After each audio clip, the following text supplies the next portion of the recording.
session here at Trent Bridge. No doubt about where the morning honours lay, with Hampshire winning the toss, sticking knots in, and almost immediately making inroads. The first wicket going down in the 4th over, and by the end of the 29th, when Notts trooped off at 67 for 6, it was a torrid couple of hours for the home side. They've got Calvin Harrison and Lyndon James together, the last of the, if you like, recognised batters, although Ollie Stone had terrific innings last week. He's due in next, and then Dylan Pennington and Dane Patterson. Hampshire will be hoping that certainly within the next 3/4 of an hour to an hour they themselves are out there batting. Wicket's done quite a bit. It's darkish in colour, see a little bit of green there, but a lot of rain in this part of the world this week, and certainly the covers were on. Might have sweated a little bit. James Vince winning the toss, sticking knots in. This very talented all-seam attack that we've seen this morning, all amongst the wickets. Kyle Abbott with the 1 wicket to his name. He got rid of Joe Clark, caught by the captain Vince in the slip cordon. He's going to start things this afternoon. I'm Dave Bracegirdle, alongside me, hopefully suitably fed and watered, voice of Hampshire cricket, Kevin James. A terrific lunch, jerk chicken. Cool. I'd be down there now, really, if I really could. Terrific. But yeah, been a great morning for Hampshire. There's no doubt about it, the toss. Winning the toss has made a huge difference. I'm sure Notts would have had Hampshire in all sorts of trouble had it been the other way around. Start of this session is met with a lead from Lyndon James. Kyle Abbott bowling one outside the off stump. There's been a members' forum over in the Derek Randall suite. See people just starting to come out and return to their seats in time to see the afternoon session. Either that or the forum's still going on, but they've heard enough. They've had their question answered or heard what they want to hear. Yeah. Don't want to miss the cricket. No. 67 for 6. Lyndon James has 16. Top scorer in the innings, Asib Hamid's 20. Lyndon James plays with a straight back bat, and Kyle Abbott, and it seems there on the live stream, he's had quite a decent haircut in the lead up to this game. Fields off his own bowling. It's a 6-3 offside field, 3 in the slip cordon, backward point, extra cover and mid-off, and on the leg side a long leg. Mid-wicket's out, 3/4 of the way back, and mid-on. Lyndon James, who got up and running with a couple of lovely boundaries, on strike now, and we'll just drop this on the leg side, and there's no run. Tom Moores was cleaned up by James Fuller, bowling round the wicket into the left-hander. Made an absolute mess of the stumps, but the other 5 all caught. A couple of catches for wicket-keeper Ben Brown. Fletcher Middleton took a routine catch at backward point, deepish gully position as one got big on Will Young, and then Vincent Prest claiming catches in the slip cordon. As Abbott in once again, and Lyndon James drives up to Keith Barker at wideish mid-off and no run. Our umpires are Nigel Long at the pavilion end, the Stuart Broad end as it's now known, and this end of the ground Steve O'Shaughnessy. Alex Swan is the match referee, and our scorers Roger Marshall and Fee Newnham, who has taken over in the last 2 or 3 years, hasn't she, doing the notching for Hampshire, the former, what's her title, World Speedboat Champion, World Speedboat Record Holder.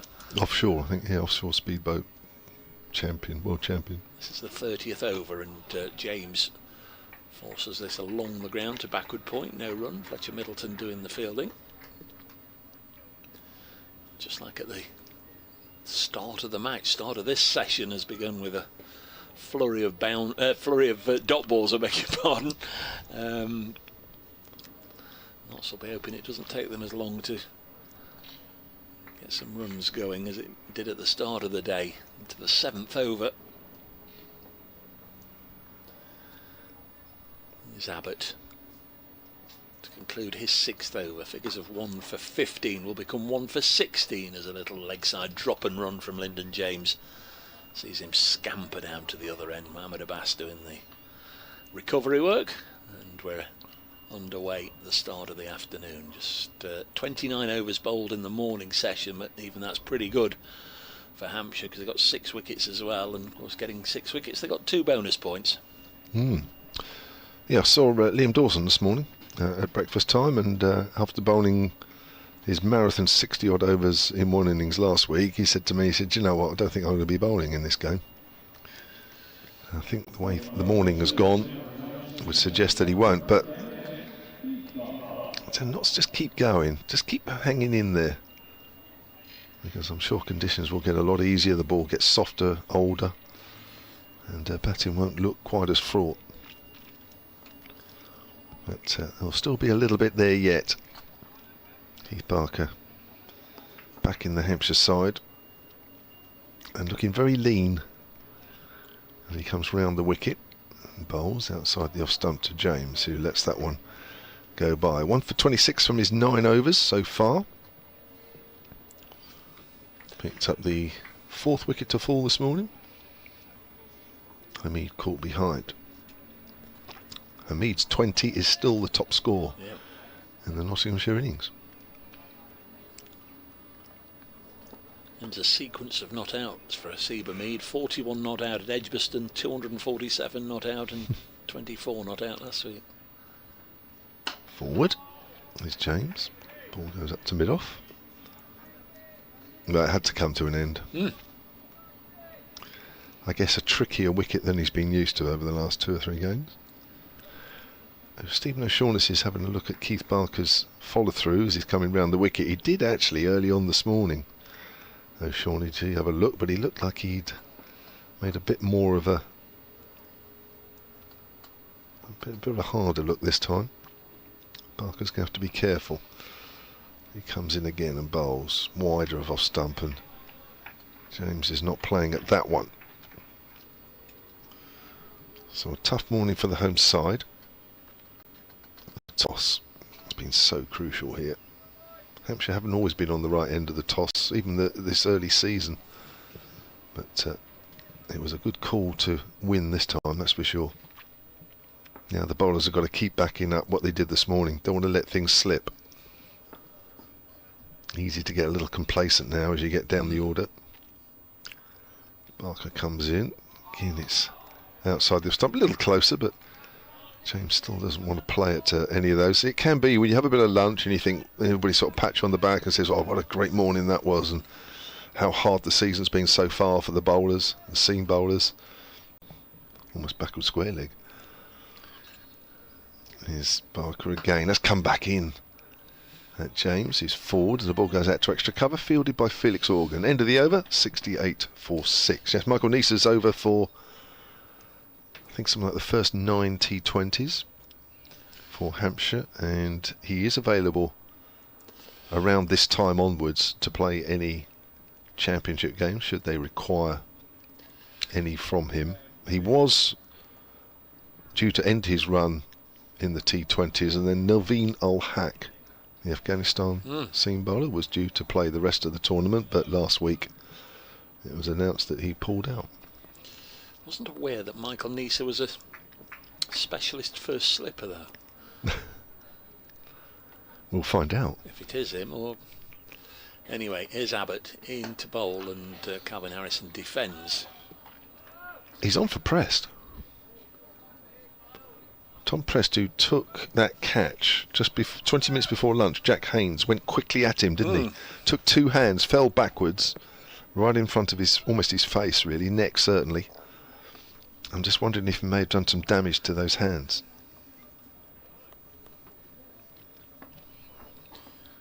Try and find out, actually. I don't think I'd have my Australian quick in the slip cordon. As Abbott bowls a bouncer, which Calvin Harrison bobs underneath. Yes, of course, he has done it all of his career and is a specialist in there, but... Yeah, I can't tell you much about him, really, because obviously he's been playing for Glamorgan. That's Division 2, so we don't see him. Yeah, bowled particularly well here a couple of years ago when Notts were in Division 2 for the Welsh County. He did well with the ball, and Labuschagne did well with the bat, if I remember rightly. Next delivery is pushed into the offside by Calvin Harrison, no run. 68 for 6.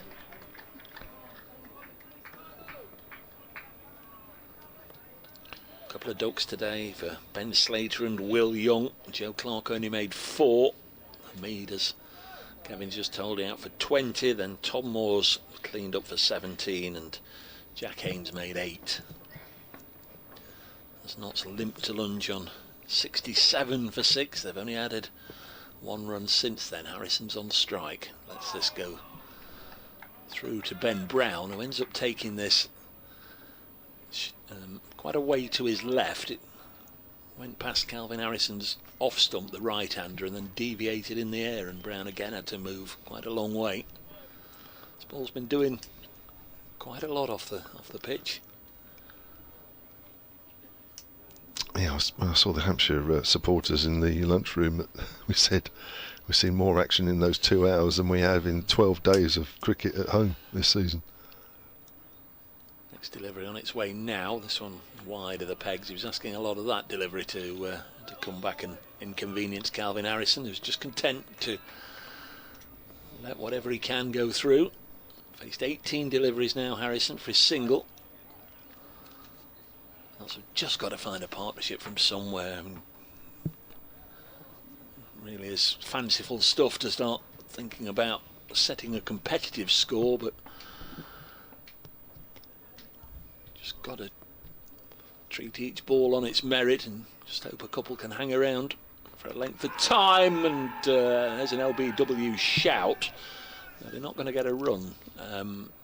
Ben Brown got a glove to it, couldn't stop it cleanly. Michael Neath had to run quite a way behind the keeper to get the ball. And they didn't take a single. Maybe either Lyndon James fancied keeping strike, or might have been unsighted. I think there was one there, and had they taken the run, we'd have known if it was a leg by or there was some bat involved. But bowler Abbott was interested, wasn't he? But my initial feeling was it was well outside the line. Either way, no run, end of the over, 68 for 6. Yeah, classic Kyle Abbott ball, that one, just nipping back. But I think you're right, that was my first thought. Just got forward enough, which took him outside the line of the stumps. Keith Barker to continue from the Radcliffe Road end. Comes in round the wicket, and I think he's playing the line there, Lyndon James, as the ball straightens on him. Probably a bit of a gap between the ball and the outside edge there as it went through to Ben Brown. Still not easy, is it? No, it's not. No, and there's carry there as well, of course. So if you get an edge, as we've already seen, if you get an edge, then you ain't falling short, that's for sure. This attack will keep coming at you. We've got Abbott and Barker at the moment. Fuller and DeBass also played their part this morning. I have some news about Tom Prest, as that's nicely played into the mid-wicket area. It won't quite go all the way because Ali Orr's patrolling the boundary away to our right, but 2 runs to James. Takes him on to 19, 70 for 6. I thought it might have been his fingers when he took the catch of Jack Haynes, but I'm told it's actually he's got a bit of a shoulder injury when he dived for one in the outfield.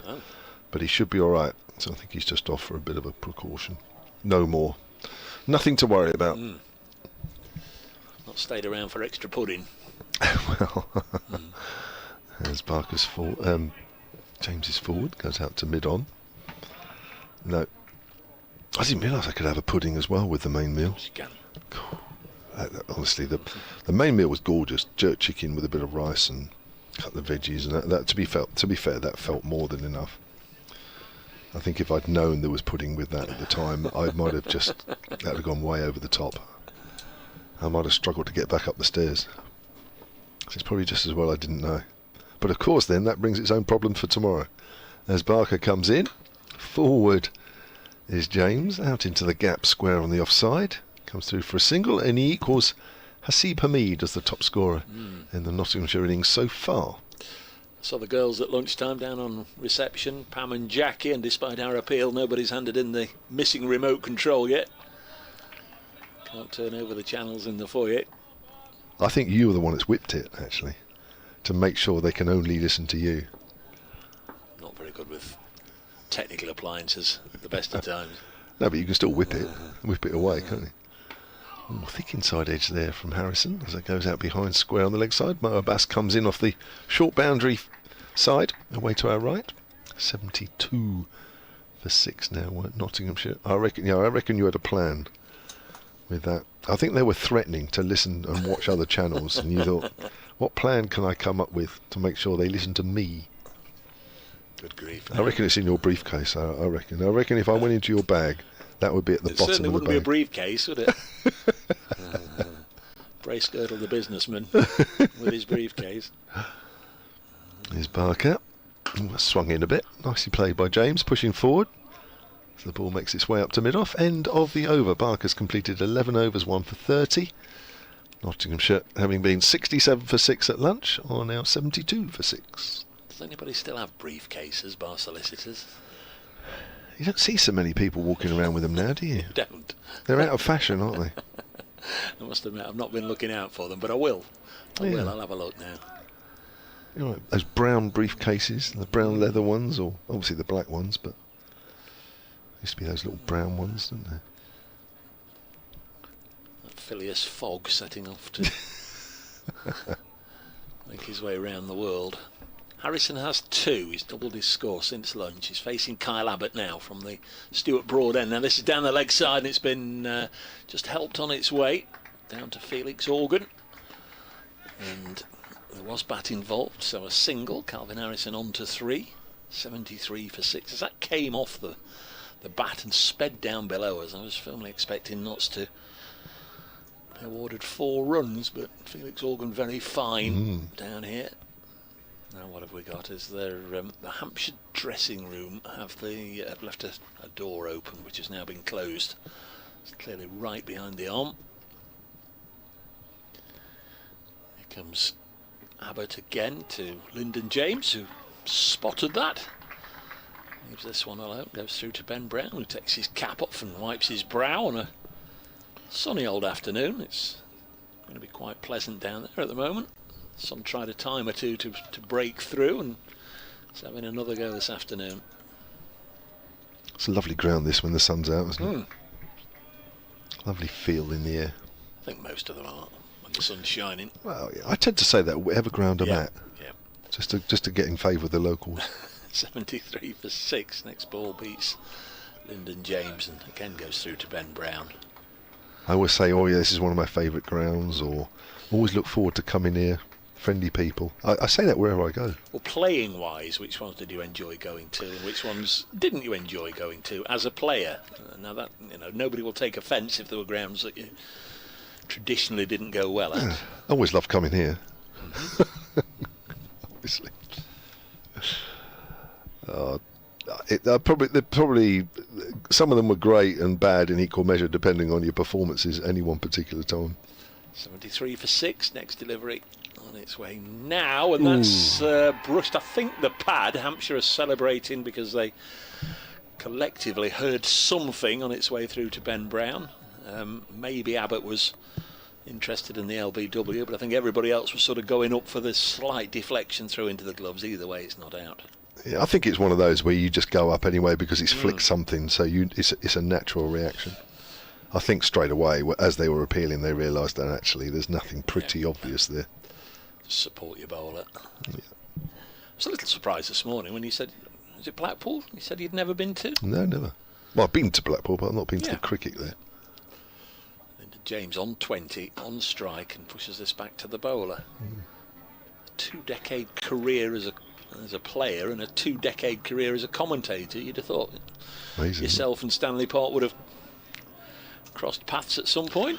Yeah, not had that pleasure. A few I missed out on, really. I can imagine it get cold. Is it near the sea? Well, everything's relative, isn't it? It's a mile or two inland, right by the zoo. Next ball wide of the pegs, goes through to the keeper. 73 for 6. Still good bounce and carry, isn't there? Still. Yeah, it's not on the seafront, but right. It's not too far away. Do you get sticks of rock at the ground? I don't necessarily think it's one of its selling points. There is a plaque there on the pavilion commemorating Harold Larwood's career, because after he left Notts and retired from the professional game, the first class game, he became the club professional at Blackpool. You know, in later life he emigrated to Australia, but he had a few seasons as the club professional at Blackpool, and so there's a plaque there to commemorate that. So that's always nice for Notts supporters. Barker starts new over to Harrison, who pushes that to mid-wicket. You can see the tower from the ground, from That's handy. from the commentary marquee stroke tent that we tend to commentate from. You can just lean forward and see the tower. That's good. Top portion of it. Reminds you where you are. You don't want to be too near the seafront there, actually, because it'd be too windy, wouldn't it? You wouldn't want to ground right on the seafront there. That wouldn't be much fun. 73 for 6 here at Trent Bridge. Barker around the wicket again. Bowls. It's a good leave from Harrison. Scarborough, do we think, the closest to the sea? There's one or two I've not been to that are Swansea. traditional sea. Yes. I've been there. Of course, I've been there. You get a great view of the sea, don't you? There Yeah, from the ground. I was going to say I've not been to places like Colwyn Bay. Nor have I. So I don't know if that's right on the seafront or some of the traditional old South Coast grounds, Hastings or Eastbourne or whatever. Yeah, I've done Eastbourne, Saffrons. Barker bowls. There's a drive up to mid-off. They'll come through for a single. Quick Harrison update moves on for to BBC 4. Radio Nottingham. Backed by Hampshire in their latest county championship match. Let's check in with Dave Prince-Kirtle. Well, it was a little bit of an horrendous start to the day for Nottinghamshire. They lost the toss, were put into bat, and after 6 overs were 0 for 2. They were already 6 wickets down by the time they went to lunch, but a little bit of recovery being led now. Calvin Harrison and Lyndon James have added 24 for the 7th wicket, not 74 for 6. Barker in again to Lyndon James. Comes back at James, gets the thick inside edge. Wasn't quite sure where that was going initially. Looked behind him and saw that it was going out to backward of square leg. Gets a single though. Moves on to 4. 75 for 6. Yeah, I would say Swansea's the most obvious one that I know of. Yeah. Saffrons, at Eastbourne, I don't ever remember thinking, oh, the sea's just over there or whatever. What was the other one you mentioned? Well, Scarborough's close, isn't it? But it's not that close, is well, it? it's at the bottom of the cliff. Yeah. There's Barker again. Almost come back in a bit to Harrison, but he's well forward. Yeah, along the coast, Hove. Well, Hove's only 2 blocks away, isn't it? Yeah. You can see it if you go outside of the ground, but not actually inside. Just about. Well, you have to go out the ground, turn right, and then look down the street, and you'll see it 2 blocks away. Not been to Hove for a while. Can you get a drink just outside the ground again now? Because last time we went, that was shut, and there were developments going on and all sorts of things. That's an interesting one. I think there is a bar open there now. Yeah, like it used to be almost. Thick outside edge into the gap between third slip and backward of point as the ball runs down towards third man. They'll run 2, and they will stay at 2 as Harrison moves on to 6. 77 for 6 now at the end of that Barker over, and he's bowled 12 overs. 1 for 34. So that's just working their way into the afternoon session. Added 10 runs so far, partnership of 27. That would be, yes, quite comfortably the largest partnership of the innings so far. Not 6 down. Warwick's still 5 down at Chelmsford, 94 for 5 against Essex. 128 for 4 against Worcestershire. Their 5th wicket partnership now worth 100. They were in some disarray early on. So you win in the wickets race then? Yes, Hampshire the only one with 2 bowling points at the moment. This is too short and too leggy from Kyle Abbott. This one again taken by Ben Brown. Sussex are 5 down as well at Hove. They're 121 for 5 against Yorkshire. It's a good couple of hours cricket they've had there, isn't it? 121 for 5. Lots of runs down at Hove. 5 wickets as well for the Yorkies, who'll certainly be one of the fancied sides to get out of Division 2. Next ball is Just pushed up to mid-on. Lyndon James, giant of a man, and he needs 4 or 5 strides to get down to the non-striker's end, and he easily made that. 78 for 6. Yeah, I was just looking to my left actually, and we had an email from Andrew Cullis, who's up here with some Pompey supporters, and they got the flag out, play up Pompey, and it was almost ground level. And I just looked at it and I thought, oh, they've moved since lunch, and they've gone up about 10 or 20 rows of seats. And he's just emailed me to say he was told to move the flag. Next one wide of the off stump through to the keeper, or by his mate, so it can be seen on the live stream, or by one of the it just says, representatives. It just says, I was told to move the flag, no reason given. Okay. So that would suggest that's not one of his mates. Okay. Well, it's in a prominent position now in the Fox Road stand. There's also a Nottinghamshire county flag on the front of the Fox Road stand in its customary position. I think that's Chris Morley's brother who brings that one. I've never seen one of those flags before. That's the Robin Hood type figure. There we are. Yeah. Great camera work. I don't know if we were able to, on the live stream, I don't know if we were able to pick up the play up Pompey one. We've given them a mention. Let's see if we can see that just to the left of that. 79 for 6, middle of the Fox Road stand. There's James with a free flow of the bat, drives it up to Barker at wide-ish mid-off, and there's no run. Ball left in the 36th over. He's had a proper old haircut, hasn't he, Kyle Abbott? Yeah. New dad now. There we are. Play up Pompey on the live stream. Champions of England, 1948, 49, 1949, 50, FA Cup winners. It's all on there. One ball left in the 36th over. And, this is just dropped on the leg side by Lyndon James. Thought about trying to steal a single. The opportunity by then had gone. And after 36 overs here on BBC Radio Nottingham, BBC Radio Solent, and those of you following on the live stream through Trent Bridge Live, I'm Dave Bracegirdle, Kevin James here as well, and very much Hampshire's morning. Can Notts fight back this afternoon through James and Harrison, and then with Stone, Pennington and Patterson to come. Yeah, not too many big partnerships there. This is the biggest of the Notts innings so far. 29 these two have put on. Yeah, they've had some big partnerships this season, Notts. 6 over 100, and of course the biggest one was a record-breaking one. Barker to Harrison then. Runs away from us. Harrison plays and misses outside the off stump. At Taunton, Joe Clark and Will Young put 372 undefeated together for the 3rd wicket.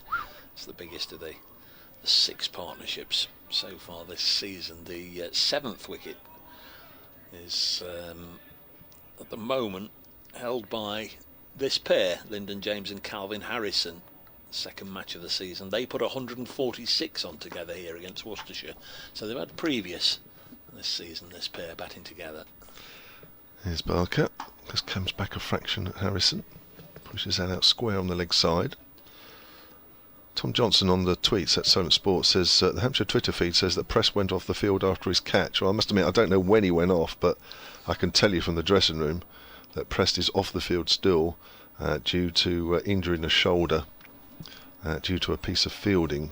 But apparently he's not that, nothing to worry about, but he's just off due to a shoulder injury, nothing to do with the catch. He got runs last week as well, didn't he? Got 100. Second 100 for Hampshire in his 12th first-class match. Change of the field here. They're going to reinforce the fielders, or the catching fielders, behind the wicket, as Barker's going over the wicket to Harrison now. Bowls Harrison forward, and it goes into the gap between 4th slip and backward of point. And they will pick up 2. I always like Barker coming over the wicket. He doesn't do it a lot now. But if he gets the ball to swing back into the right-handers, it is a very dangerous line of attack. And he tends to want to come round the wicket, angle the ball into the right-handers and get the ball to straighten off the wicket or late in the air, which is still a dangerous line of attack, but I just think this is even more so if he can get it right. Comes in and bowls again. And playing a missing outside the off stump there with the ball angling across to Harrison. The thing is, doing what he's doing now is if the batter thinks that the ball, and there's a chance of the ball straightening, he's then looking to play at balls that, if they go straight across him like that one, he shouldn't really be playing it. No. Can you remember how it came around that Calvin Harrison played some blast games in 2020? Mason Crane injured, presumably? I'm trying to think why he played those 2 games. Here comes Barker. That's swung in and full. Well played by Calvin Harrison as he works that to mid-wicket, but that definitely shaped in late. I had a look the year before, Kevin. He played against Hampshire for Oxford University, so yes, they'll have had a look at him. I think that's what it was. I think he played some second team games as well. I think from the top of my head, I'd have to look it up. And then I think they gave him a couple of games in that COVID year, because obviously 1 or 2 people weren't playing. Barker wasn't around that year. No, Abbott didn't come back from Australia, from Edge. Oh, has Edge gone through the keeper, gone through first slip? Well, there's Michael Neeser's first test as a first slipper, and to be fair to him, I think Brown just deflected the ball from the top of his clubs as Neeser was moving to his left, and it just moved the ball offline. But it's gone through both. A life there for Calvin Harrison, and it's gone for 4. Yeah, it'll be interesting when we get the chance to see a replay of that one. Calvin Harrison on 9, getting a slice of fortune. Watching it again. Edged. Oh, did he get a... Yeah, I think he didn't get did. anything on it. Tip of Ben Brown's gloves took it away from Michael Neeser. Well, do you know what? I've been thinking, up until this point, I thought Hampshire have caught everything that's gone behind the stumps, and that hasn't always been the case. And I know it's something they work hard on, and head coach A.D. Birrell is a real sort of stickler for making sure they catch everything, and they had up until that point. Here comes Abbott, bowling from the broad end to Lyndon James. There probably was a single there, and I think they wish they'd taken it now. It's dropped on the leg side, and it took a wee while to trickle up to Mohammed Abbas at mid-on. 85 for 6. This pair have now added 35, but those last 4 runs were very fortunate for Calvin Harrison. Kevin made the point about going over the wicket and Harrison having to play at balls normally he would have left, just pushed at it, and it took off, went very quickly. This one through to the keeper, and Ben Brown right in front of Neeser at first slip was on the stretch, could only get the tip of his fingers to it, deflected it up and over the gap between Neeser and Dawson, and away it went for 4. It's possibly more in danger of it being deflected into his face than actually catching it or dropping it, Michael Neeser. One of those you've got to be so careful of when it just brushes the gloves of the wicketkeeper. Next delivery is on its way now, and Lyndon James is struck amidships, and right now he's trying to gulp in some air as he goes down on his haunches. That hurt, he says, and he lays his bat down. He's going to take his gloves off, I'm sure, and that's not a comfortable one really. And now he's kneeling, just trying to get a bit of air in the lungs, and just hoping. Yeah. I just saw a quick look at his face on the live stream. I think the word is a grimace. Yeah. He's in some discomfort there. He's not getting a great deal of love and support from the Hampshire fielders, many of whom I'm sure have been in the same position and know what it's like. And of course there's lots of sniggers out there. Calvin Harrison's gone down. There's not an awful lot he can do. It's just a case of waiting until either the sensation goes or the sensation returns, one way or the other. It's when you're somewhere in between, you just trying to get your breath and just hoping that the pain goes away quickly. Yeah, fortunately it doesn't happen too often throughout a career. You wouldn't want it happening every other week, that's for sure. I've got another fact about Stanley Park in Blackpool. Dave Allen, Hampshire's honorary archivist, is still watching and listening. He says Hampshire have only ever played one championship match there, back in 1967, and they were bowled out for 39 and lost by an innings. Good grief. I wonder if they haven't been back. you'd think Lancashire would want to recall those days with a fixture against Hampshire. There's Abbott, so we're ready to go after a slight delay. Strikes him on the pad, and they're going to take a leg by here. Just drops down on the leg side. It might be an inside edge on that. Yeah, not given. It is always sometimes a little mystifying why one particular side is chosen for one particular fixture. I mean, no real reason that Nottinghamshire should have been the side to get the Isle of Wight trip a few years ago. Very much enjoyed that. 86 for 6. The vagaries of the fixture compiler stroke computer. Harrison pushes it back to the bowler. 86 for 6.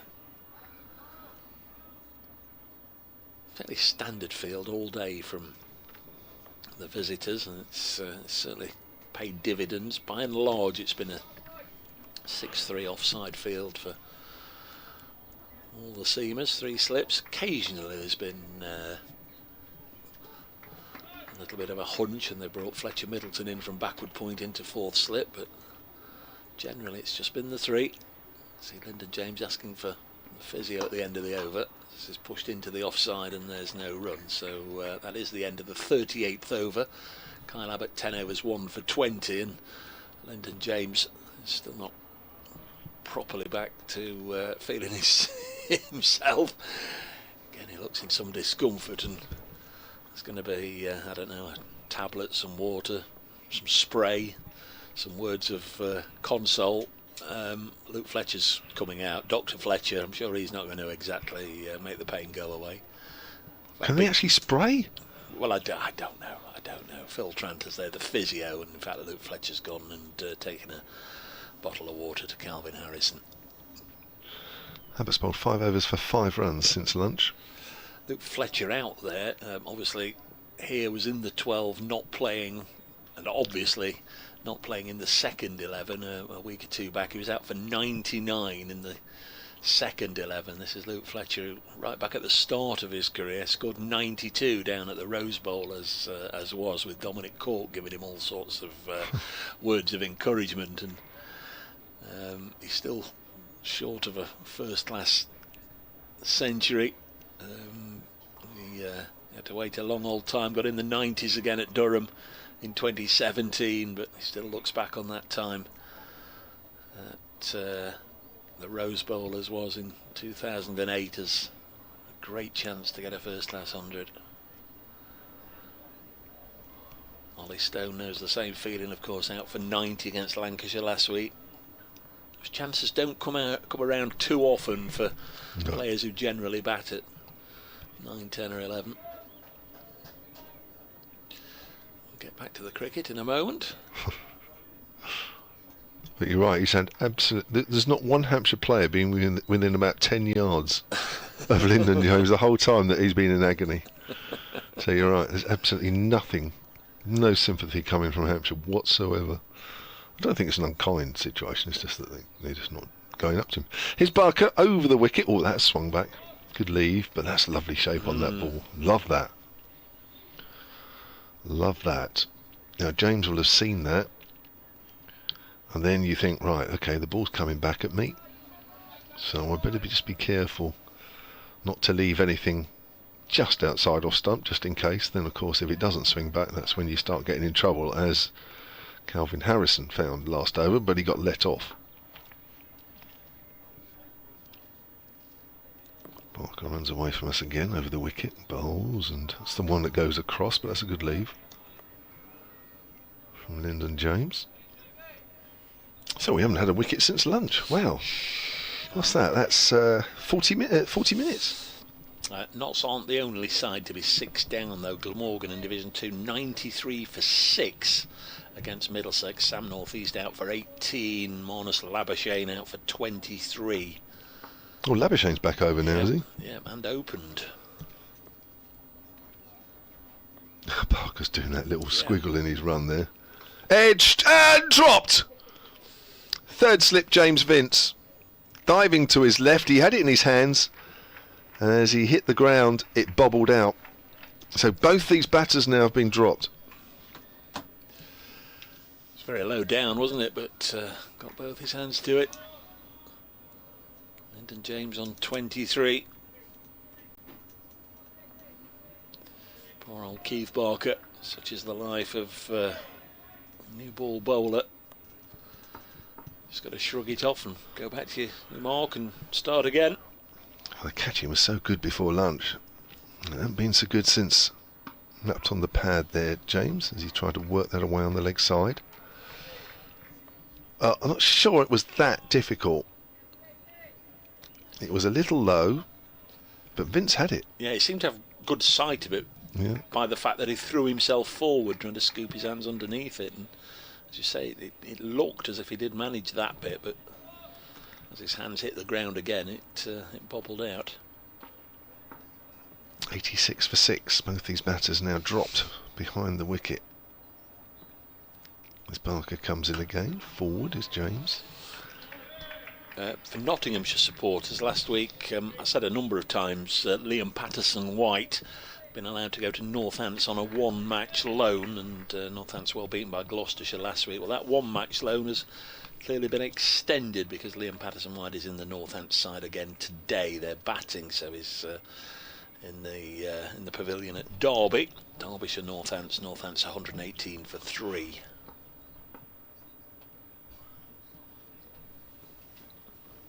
Barker again. Comes in and bowls. Drive. Thick outside edge, but along the ground. Down towards third man. That's gone quite square. And he'll keep the strike. 87 for 6 now, Nottinghamshire. I've got one for you, Kev. Perhaps have a little bit of fun for 30 seconds. Because it concerns Dane Patterson, and well, when Dane Patterson goes out to bat, you're never entirely sure of how brief it's going to be. But I was looking at Dane Patterson doing some stats and a bit of homework before this game, and Dane Patterson in 2017 came over and played against Hampshire for South Africa A down at the Ageas Bowl and ran through Hampshire with figures of 7 for 27. Lyndon James on strike here, 24, and this goes through to the keeper, 87 for 6. So it was a tourist game, obviously Hampshire against South Africa A. I was just looking at the names here, and even if you were there, it's 7 years ago, so it's unfair to ask you to remember any of the 7 for 27 he's got, but there's a right old collection of names here, so I'll drop you a clue for each. The first one he got is currently playing for Sussex, 87 for 6, as this beats Lyndon James. Yep, Tom Alsop. And then he got somebody who's a match referee. In fact, it was the match referee here last week. Former Hampshire player dismissed by Dane Patterson. Will Smith. Will Smith, that was the second one he got. So Tom Alsop and Will Smith. This was Dane Patterson, 7 for 27 for South Africa at the Ageas Bowl in 2017. The third one he got was an Australian, 87 for 6. That's Kyle Abbott. From the Broad End, the Stuart Broad End, formerly known as the Pavilion End here, bowls to Lyndon James, pushes it into the offside. What year? 2017. Top order player, and he was actually skippering Hampshire that day. Or for that match, it was a first class match. So shall we come back to him? Yeah. The fourth one he got, so there might have been a bit of a jig in batting order, I don't know if he came in as a night watchman, was in the squad for this one, played in your last game, so he's still very much current. 87 for 6. Next ball is a little push and run by Lyndon James up to mid-on. Ahmed Abbas shies at the stumps, 87 for 6. Brad Wheel? Brad Wheel, yes. So his first 4 wickets were Tom Alsop, Will Smith, an Australian, and then Brad Wheel. The fifth one is a leg spinner, currently out on loan. Mason Crane. Now the sixth one, I'd forgotten all about him, but there was something amusing about. Mention it in a second when I can get my words in sort of the right order. 88 for 6. Harrison's on 13. As this has passed the outside edge. There was a time where both Notts and Hampshire used to go to Barbados on for pre-season at the same time, and you were there having a good time, and I was there having a good time. And there was one year that we went that Hampshire had. It was a fluffy toy of some description. I think it was a teddy bear, a giant teddy bear. Yes. Well, I don't know who, and you could pay me all the money in the world. I don't know who, and I didn't even know at the time, but somebody in the Nottinghamshire side pinched this Hampshire teddy bear. 88 for 6. And this is driven up to wide-ish mid-off, fielded by Barker, end of the over, 88 for 6. As a prank, as they did, and I think there was a ransom note, if I remember correctly, passed from Notts to Hampshire. If you want your teddy bear back, it's going to cost you however many crates of Banks beer. That's you know, right. The usual thing that teams do. But the poor old lad who was a lad/stroke Hampshire player who was charged with looking after the teddy bear was getting all sorts of pelters because it was in his charge when it was stolen, and I'd forgotten all about this player's name. He might have been an off-spinner, but the one thing, what can you say about this fella? He had his teddy bear stolen, and Yes. he looked as miserable as anything and as mad as anything at the Notts team. I know the guy. I'll think of his name. Brad Taylor. Brad Taylor, indeed. Outside the off stump. He's now part of the coaching setup now, and apparently doing a very good job. Sort of down the. Well, that's tremendous. Teams. I hope you got your teddy bear back. Yeah, that's right, Brad Taylor. I'd Yeah. forgotten all about that till last night. The Australian, Yes. Glenn Maxwell. No. Ooh. 88 for 6. Now the last one, again, it's another one we had some fun with at the time. Forgotten the name, and I'm going to challenge you to see if you can remember the name in a moment. Yes, Sorry. No, go on. Sparker ball has gone through to the keeper. All I can tell you about this fella, we have mentioned him a time or two over the years. His middle name was either, is it Hale Bob or Halley Bob? Blimey. Yeah.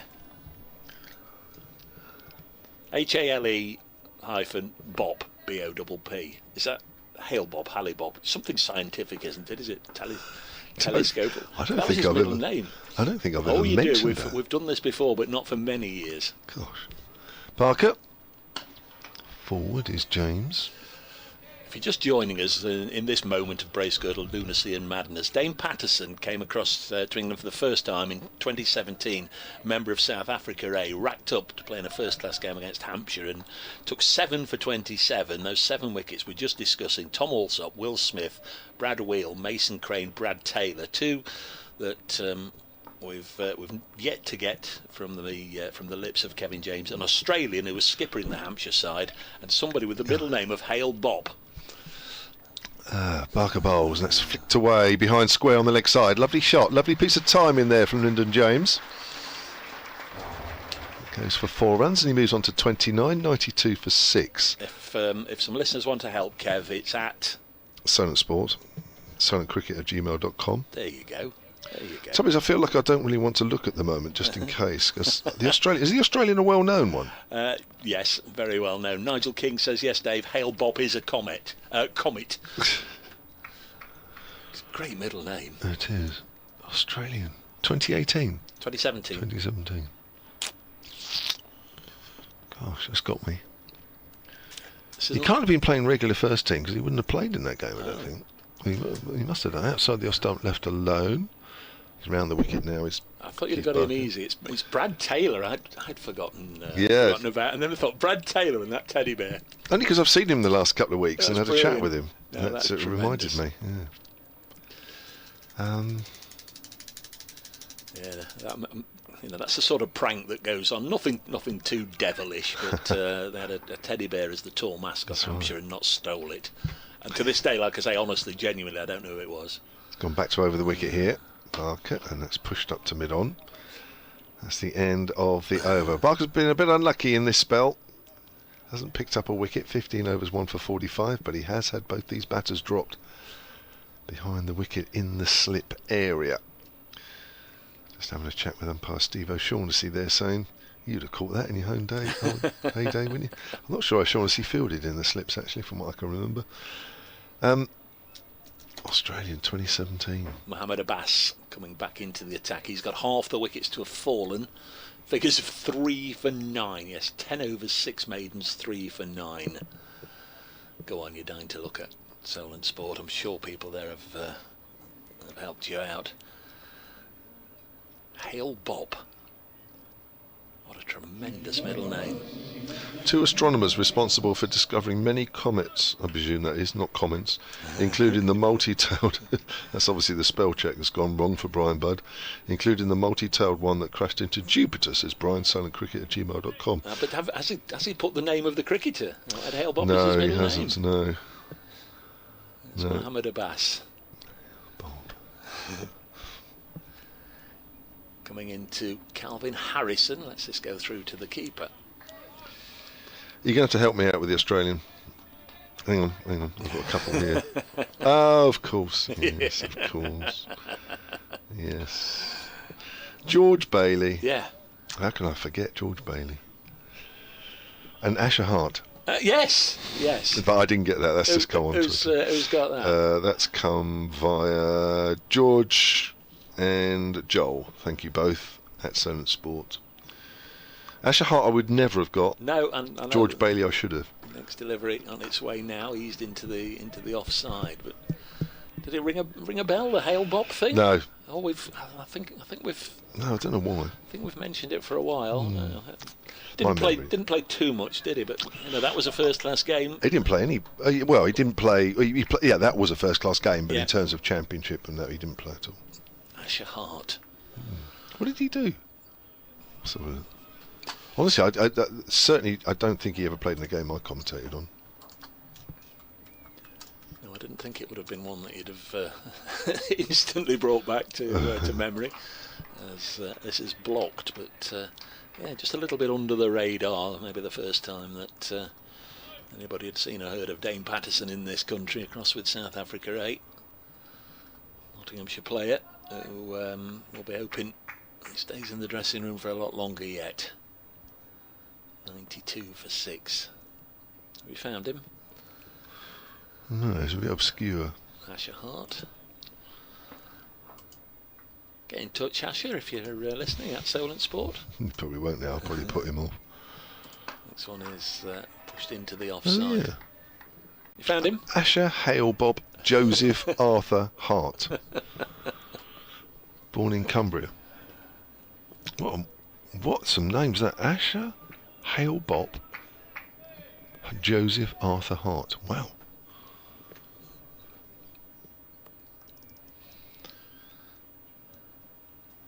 It's one to throw at Dave Allen, isn't it? Next time you see him, if he's not listening now, he'll have been all over that, I'm sure.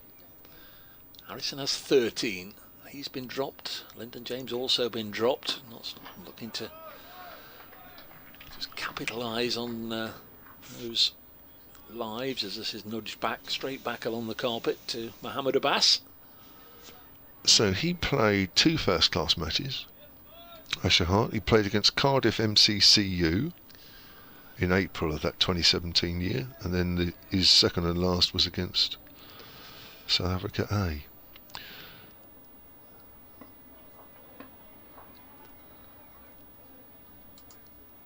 His List A debut. Harrison on strike, leaves us alone, goes through to Ben Brown, takes it nicely. End of the 42nd over. Hampshire were involved in the Super 50 Cup in the Caribbean back in February 2018, and he played twice there against Trinidad and Tobago, which includes Senor Narine in that side. Brad Taylor played. Fidel Edwards played for Hampshire in that game. So, and his last was also against, in that tournament, against the Windward Islands. I do, actually, it's coming back to me a little bit now. He was a product of the Durham Academy and came down to Hampshire. That obviously didn't quite work out for him. James Fuller back into the attack. 1 for 17 from 5 overs before lunch, and he's bowling to Lyndon James. James is forward. It goes up to Kyle Abbott at mid-off. That's good. I enjoyed that. That's there's always one or two. isn't there, that always stump you, certainly me. Asher Hart. Yes, I don't know what other clues to have given you, but we No. we got there in the end. Yeah, I wouldn't have got that. I should have got George Bailey, though, that's for sure. Will Smith, of course. He started with Notts and spells with Durham and Hampshire. Fuller again. Length ball which James pushes out into the covers. Been here twice this season. Will Smith, the match referee. The first time he came, he was on Grand National weekend. Of course, he likes his horses. I don't know if you're aware, he likes his horses, Will Smith. Yeah. And he gave me I had to squeeze it out of him, a likely horse for the Grand National. And of course, it's still running, isn't it? Didn't come anywhere. Didn't come anywhere. Like I say, it's probably still going round Aintree. Fuller. Playing missing there. Lyndon James. Nice little shape on the ball there. A little Fuller this time from James Fuller. So last week, before the Lancashire game, went out for the toss and hello Dave, how are you? I says, well, I'm down on my luck, mate. I'm absolutely potless. I'm skinned. Says, what? And they're looking at me seriously. What's the matter, mate? Sorry to hear that. I says, well, somebody gave me a good tip for the Grand National, and I put the house on it, and of course it's still running. And he laughed. Ouch. It was I think I had £2 each way or some such, but it's still running. Fuller in again. It's whipped from fairly straight by Lyndon James out on the leg side. We'll move on to 30. 93 for 6.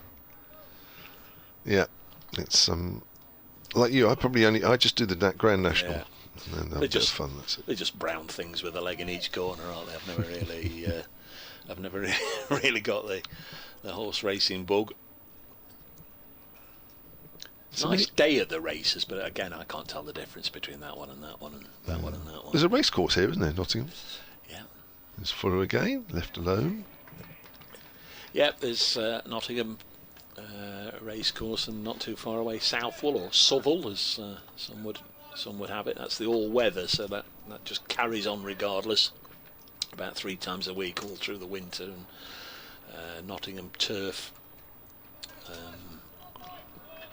The flat racing through the summer months.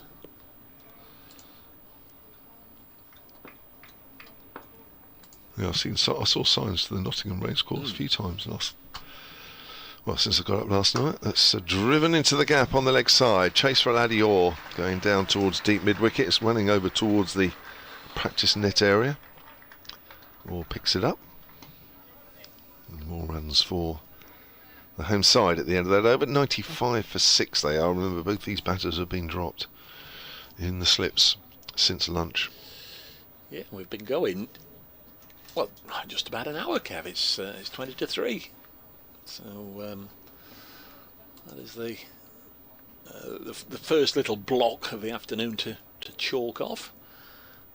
Still got some confusion there, because I think the umpires had called over and they weren't sure if it had been over, but it had. 95 for 6. We are 21 overs away from tea, and tea should be an hour from now, so in all likelihood the afternoon session will be extended a little bit. There's Mohammed Abbas, 11 overs, 3 for 9 is impressive figures, and Lyndon James is on 30 not out, pushes this back to the former Pakistan test bowler. I say former, you never entirely know when somebody's completely fallen out of favour. But I don't think he's played for a while, has he? No, I don't think you'll see him play for Pakistan again. No, it's been. Actually, I'll just work it out when it was. Comes in again, past umpire Nigel Long, and Lyndon James,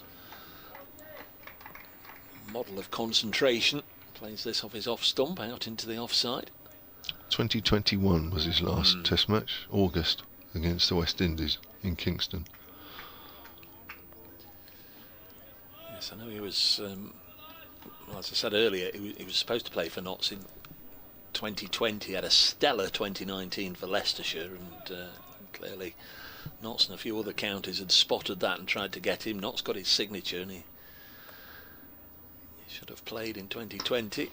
This is pushed back to him by Lyndon James, and I know he's very much part of the Pakistan scene then, but not featured in, as Kevin was saying, since 2021. No, I think he went on a tour. I think they were in New Zealand, and I think they felt that not just Avas but their pace attack around that time, they looked a little bit pedestrian, so I think they sort of set about changing it up a bit.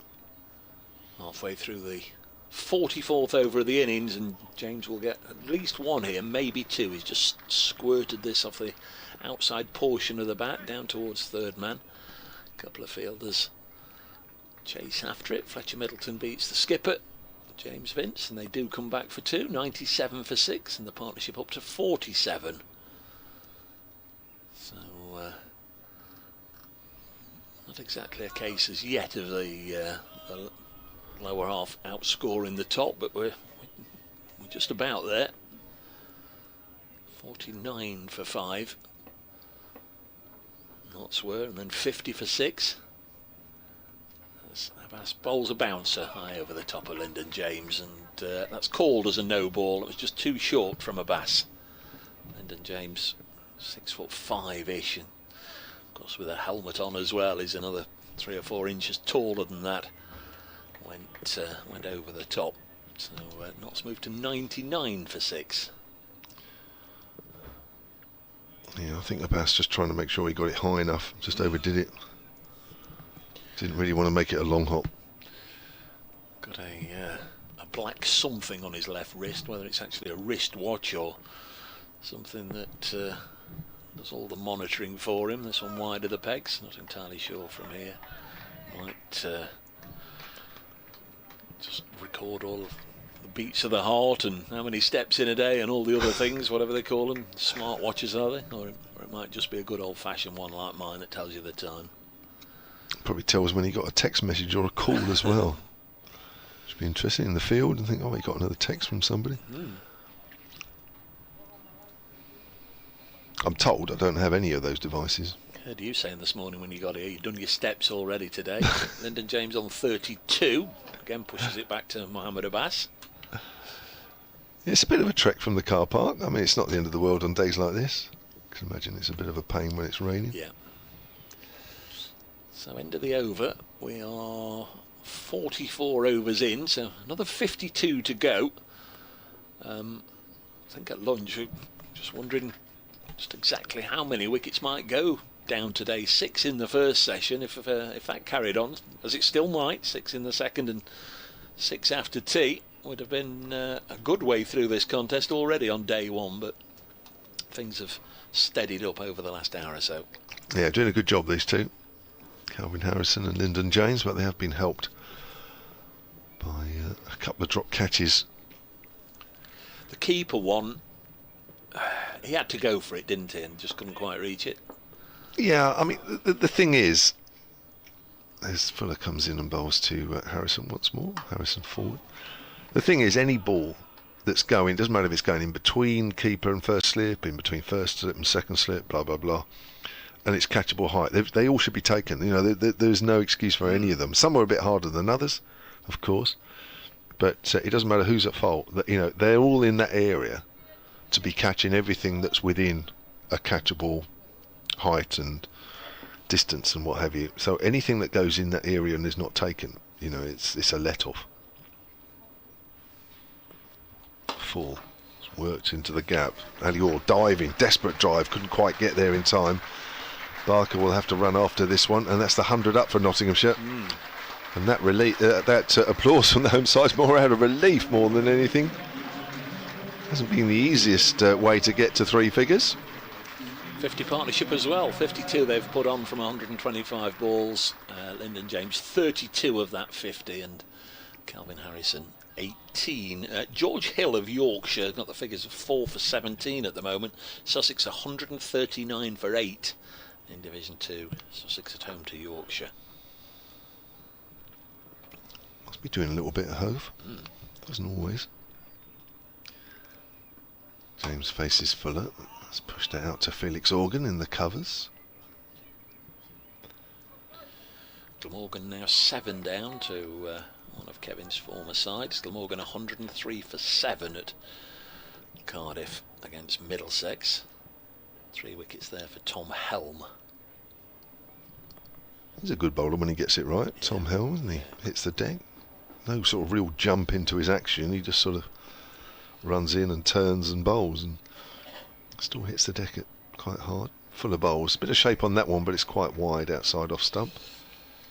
No centuries yet in this round of games, but Keaton Jennings, who got out for 91 here at Trent Bridge last week, is 91 not out at Blackpool. Lancashire 167 for 2.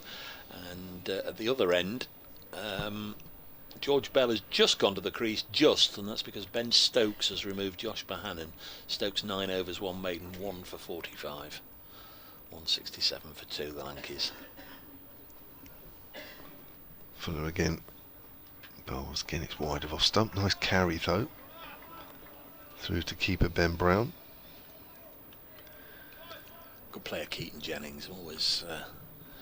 Yeah. I say I've always liked him. It's just simply the fact, as we looked up and verified last week, it's always the fact that whenever I've seen him against Notts, be it for Durham or Lancashire, in whichever competition, he's churned out the runs. Yeah, he was a player that Hampshire were after a while ago. Comes Fuller again and bowls. Edged! Oh, it's dropped again. Well, you can't believe this. What is going on? Ever since lunch, the catching has absolutely dropped through the floor. Is that Dawson? No, I think that might be Fletcher Middleton. I'll just have to double check that one, but that's straight in or straight out though, and that's the easiest of the 3. That is regulation. Well, That has to be taken. And he won't feel good, but nevertheless. Nearly a chance on the rebound, didn't he? Yeah, it is. Dawson's been in there at second slip. Where's Dawson gone then? Maybe he's off for a little while. Either way, it's another live. So Lyndon James dropped on 23 and now 32. Calvin Harrison dropped on 9. 102 for 6. There's Fletcher Middleton in at second slip. So that slip cordon at the moment, Michael Neser, Fletcher Middleton and James Vince. A.D. Burrell will be doing his nut in the dressing room. Harrison on strike on 18. Here's Mohammed Abbas into bowl to him, and this one goes very, very quickly away from the right-hander. So Felix Organ at backward point.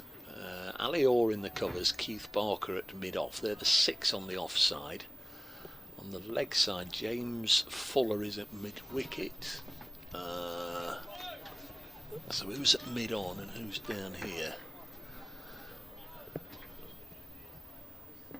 Kyle Abbott at mid-on. Yeah. So it's long leg. It's not Liam Dawson, is it? No. Is that Brad Wheel down there? This is played up to mid-on, yeah. So Hampshire at the moment have got 2 subs on. Brad Wheel for Liam Dawson and Michael Neser for Tom Prest. 102 for 6. Oh dear. And I tell you what, that was made so much easier for myself. Even I was able to do that because it's nice to see names and numbers on the shirts. We've still got a number of the counties with the traditional woolly pulleys, and much as we all love to see them, and certainly when I used to play, I used to love playing in a cable knit woolly pulley. Sometimes for identification reasons, doing this job, it's a little easier when you can see the name and a number. 102 for 6 as this is pushed out to the Ali Alio, former Sussex opener Ali Orr. 102 for 6. The last wicket went down just before lunch on 50. Jack Haynes dismissed by Mohammed Abbas, catch by Tom Prest, who left the field just after that wicket, but not connected is the feeling. Not a hand injury. Bouncer over the top of Calvin Harrison. Everybody looks towards umpire Long, but on this occasion he's past it. That's okay. Well, I feel their pain out there at the moment with the catching since lunch. Has not been good. Can't keep letting players off. They had a problem with it last year in the slips. It's come back to haunt them since lunch.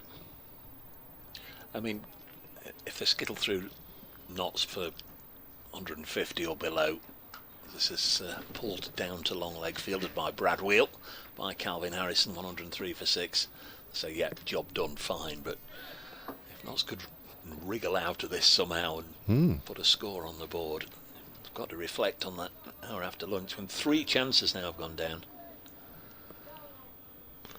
Yeah, you know, this wicket's only going to get better, isn't it? I think that's the feeling, that's the expectation. So he's got to make the most of things when it's all in your favour. They did before lunch, caught everything.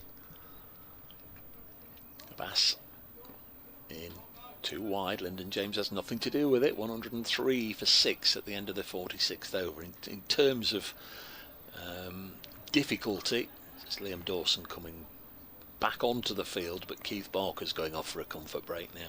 In terms of difficulty, it went quickly to Fletcher Middleton, but it was at a catchable height, wasn't it, for anybody fielding in the slips? That would have been the easiest of the 3. James Vince, he spilt Lyndon James at 3rd slip, diving forward. He clearly had a good sight of it because he knew to throw himself forward, just got the hands underneath it, cupped the hands underneath the ball, but as hands, ball and ground all came together, it spilled out. Here's Fuller to Harrison. Harrison plays that into the ground. Very full delivery there. I thought the Harrison one was quite difficult in truth. It was from the bowling of Keith Barker. Harrison went hard and it was going up, and a deflection off the fingertips of Ben Brown, and took it away from Michael Neser at 1st slip, and there was only another bounce or 2 before it hit the boards at the far end. It went very quickly for 4. Well, that one was quite a hard one. Here's Fuller again. Quite wide. No shot offered. Big match tomorrow down at the Utility Bowl when the Southern Snipers, the Southern Vipers, play host to the women's side that are based here, the Blaze. The start of the Charlotte Edwards Cup 20 over competition. Yeah, there'll be live commentary on the picture feed via the Vipers Twitter feed, and also on the BBC Sport website and app, as that's played out into the covers quietly by Calvin Harrison. So plenty of ways to pick up the game on that way. Charlotte Taylor, not former, I was saying that she's injured. Vipers off spinner, part of the commentary team there. Defending champions, the Vipers. Yes, the Blaze had a whole succession of near misses last year. They were the team last year for 90% of the season. That's short outside the off stump. I think Harrison initially thought about playing at that. They were for a large part of the season last year. They were the team. They just fell away. Yep. When they just needed to keep things going, dropped away. They haven't started the season that brilliantly this year, either. No.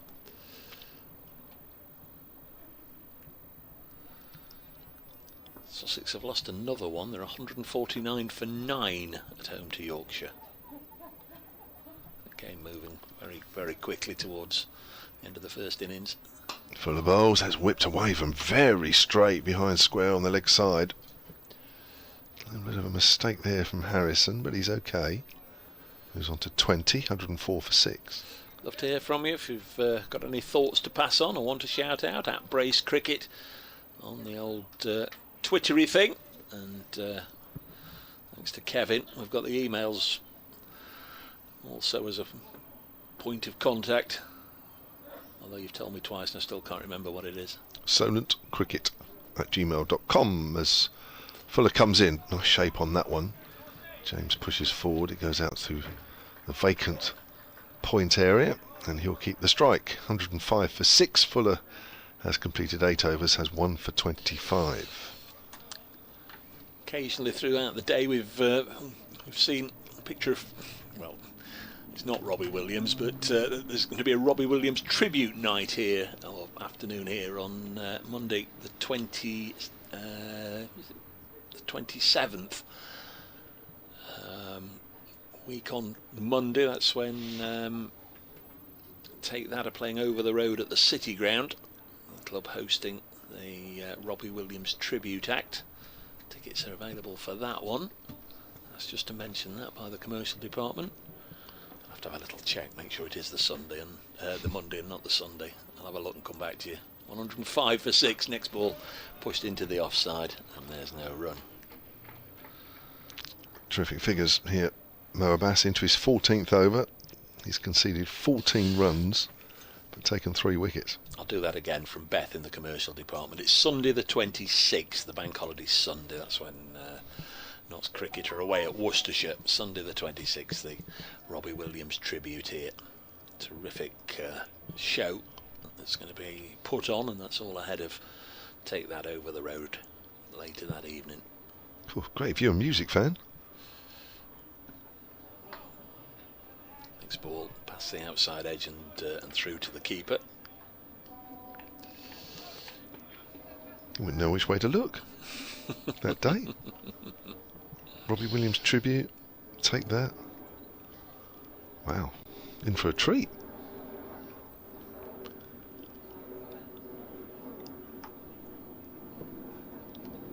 They're playing somewhere overhead. And there it is. There it is. It'll just swing round and make its way to East Midlands Airport, away to our right. Blue sky overhead now, and nice sunshine as this goes through to the wicket keeper, Ben Brown.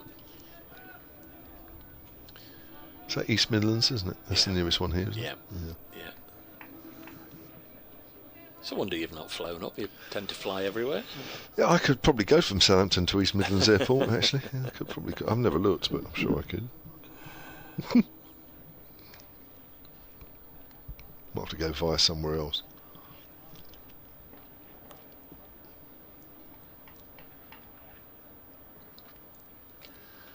Abbas in his 14th over, only given 14 runs away. This goes through to the keeper. In fact, he's not given them away. Not so had to earn everything they've taken from the bowling of Mohamed Abbas. I don't think there's been a half volley yet. No. From him. Been 1 or 2, but not from him. It's good to see him back. So he's playing as an overseas, but Kyle Abbott doesn't. Is that correct? Yeah, they both play as overseas. So where does Michael Neser fit in then? 105 for 6.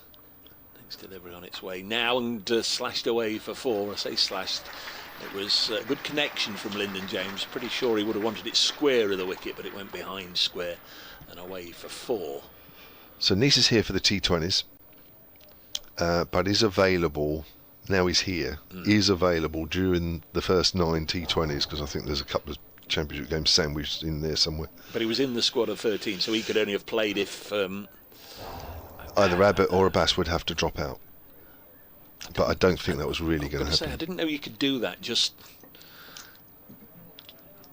like that. Oh, well, we've got 3 here, and which 2 are we going to play? Let's see. I thought you properly had to register and deregister and all the rest of it as this one goes through to Ben Brown into the over 109 for 6. You're probably right, but I think that's why Nice is here, but I don't think there was ever as I understand it, I don't think there was ever a realistic chance of him playing. But he is available for the championship games while he's here, so that process could happen if Hampshire want it to. If one Abbas or Abbott get injured, or one of them loses form quickly, or for whatever reason, Nisa can step in. But you're right, you probably have to go through a process first. Yeah, deregistering and registering. So this is a case of getting to meet and know his new teammates, hang out with them in Nottingham for 4 days, do some work with the fitness coaches, no doubt, and perhaps have a little bit of a bowl between sessions. Here's Fuller in, and this one's wide of the off stump. Calvin Harrison lets it go through to Ben Brown. Harrison has now faced 59 deliveries for his 20. Lyndon James has faced 90 for his 37. So they've done a pretty good job. Last wicket went down in the 24th over. This is the 49th, start of the 49th, so we're halfway through the day's allocation. 16 overs or so to go until tea. Late one tonight. All seems so far. Not seen any Liam Dawson. This one just shapes back from James Fuller. Smeared in sun cream. It's one of those sorts of days where it's not absolutely burning hot, but if you're out there in the glare and the breeze, you need a bit of sun cream on. I think it's a nice day to watch today. Not too much sun. No Hampshire flag at the far end that I can see. The Nottinghamshire one hanging very, very limply. The flagpole above the pavilion. This on the pads and turned away for 4. Just lovely execution from Calvin Harrison. Just worked this away behind square, went very quickly to the boundary boards. It was only about 7 or 8 paces to the right of Mohamed Abbas, but he had no chance of getting there. It's a shortish boundary on that side, but it went very quickly. 4 more takes Harrison to 24. Partnership worth 63. Yeah, well, this is all Hampshire's all Hampshire's doing this, I'm afraid. Having to still bowl to the same 2 batters. They should have gone long ago. It was 50 for 6, now 113 for 6. Fuller bowls wide of the pegs. Harrison lets this go through to the keeper. Well, not without some good fortune, but Notts haven't lost a wicket since lunch. Calvin Harrison's on 24. He's been dropped once. Lyndon James at the other end on 37. He's been put down twice. Hampshire's catching was immaculate before lunch as Notts were reduced to 50 for 6. But thanks to this fight back, Notts now 113 for 6. It's James Fuller. Passed on by O'Shaughnessy in the floppy sun hat. This was right up on the pads, and again it's clipped down behind square. This time Mohamed Abbas had an even money chance of getting to the ball and did so. So it's only a single. 114 for 6. It's not often that the 7th wicket partnership would double the score from when they came in, but that's what these have done and more. What they'll want is runs again from Ollie Stone and Dylan Pennington and Dane Patterson to hang about as well when it's their turn to bat. Dane Patterson. Well, exactly. Next delivery on its way, and this wide of the off stump goes through to the keeper. He did put 40 on with Asiba Mead in the last game against Lancashire, when Lancashire bizarrely put everybody out on the ropes. And generally when you have that scenario, they bring them in after 4 balls, but they just left them out there. Left them out. Staggering tactics, but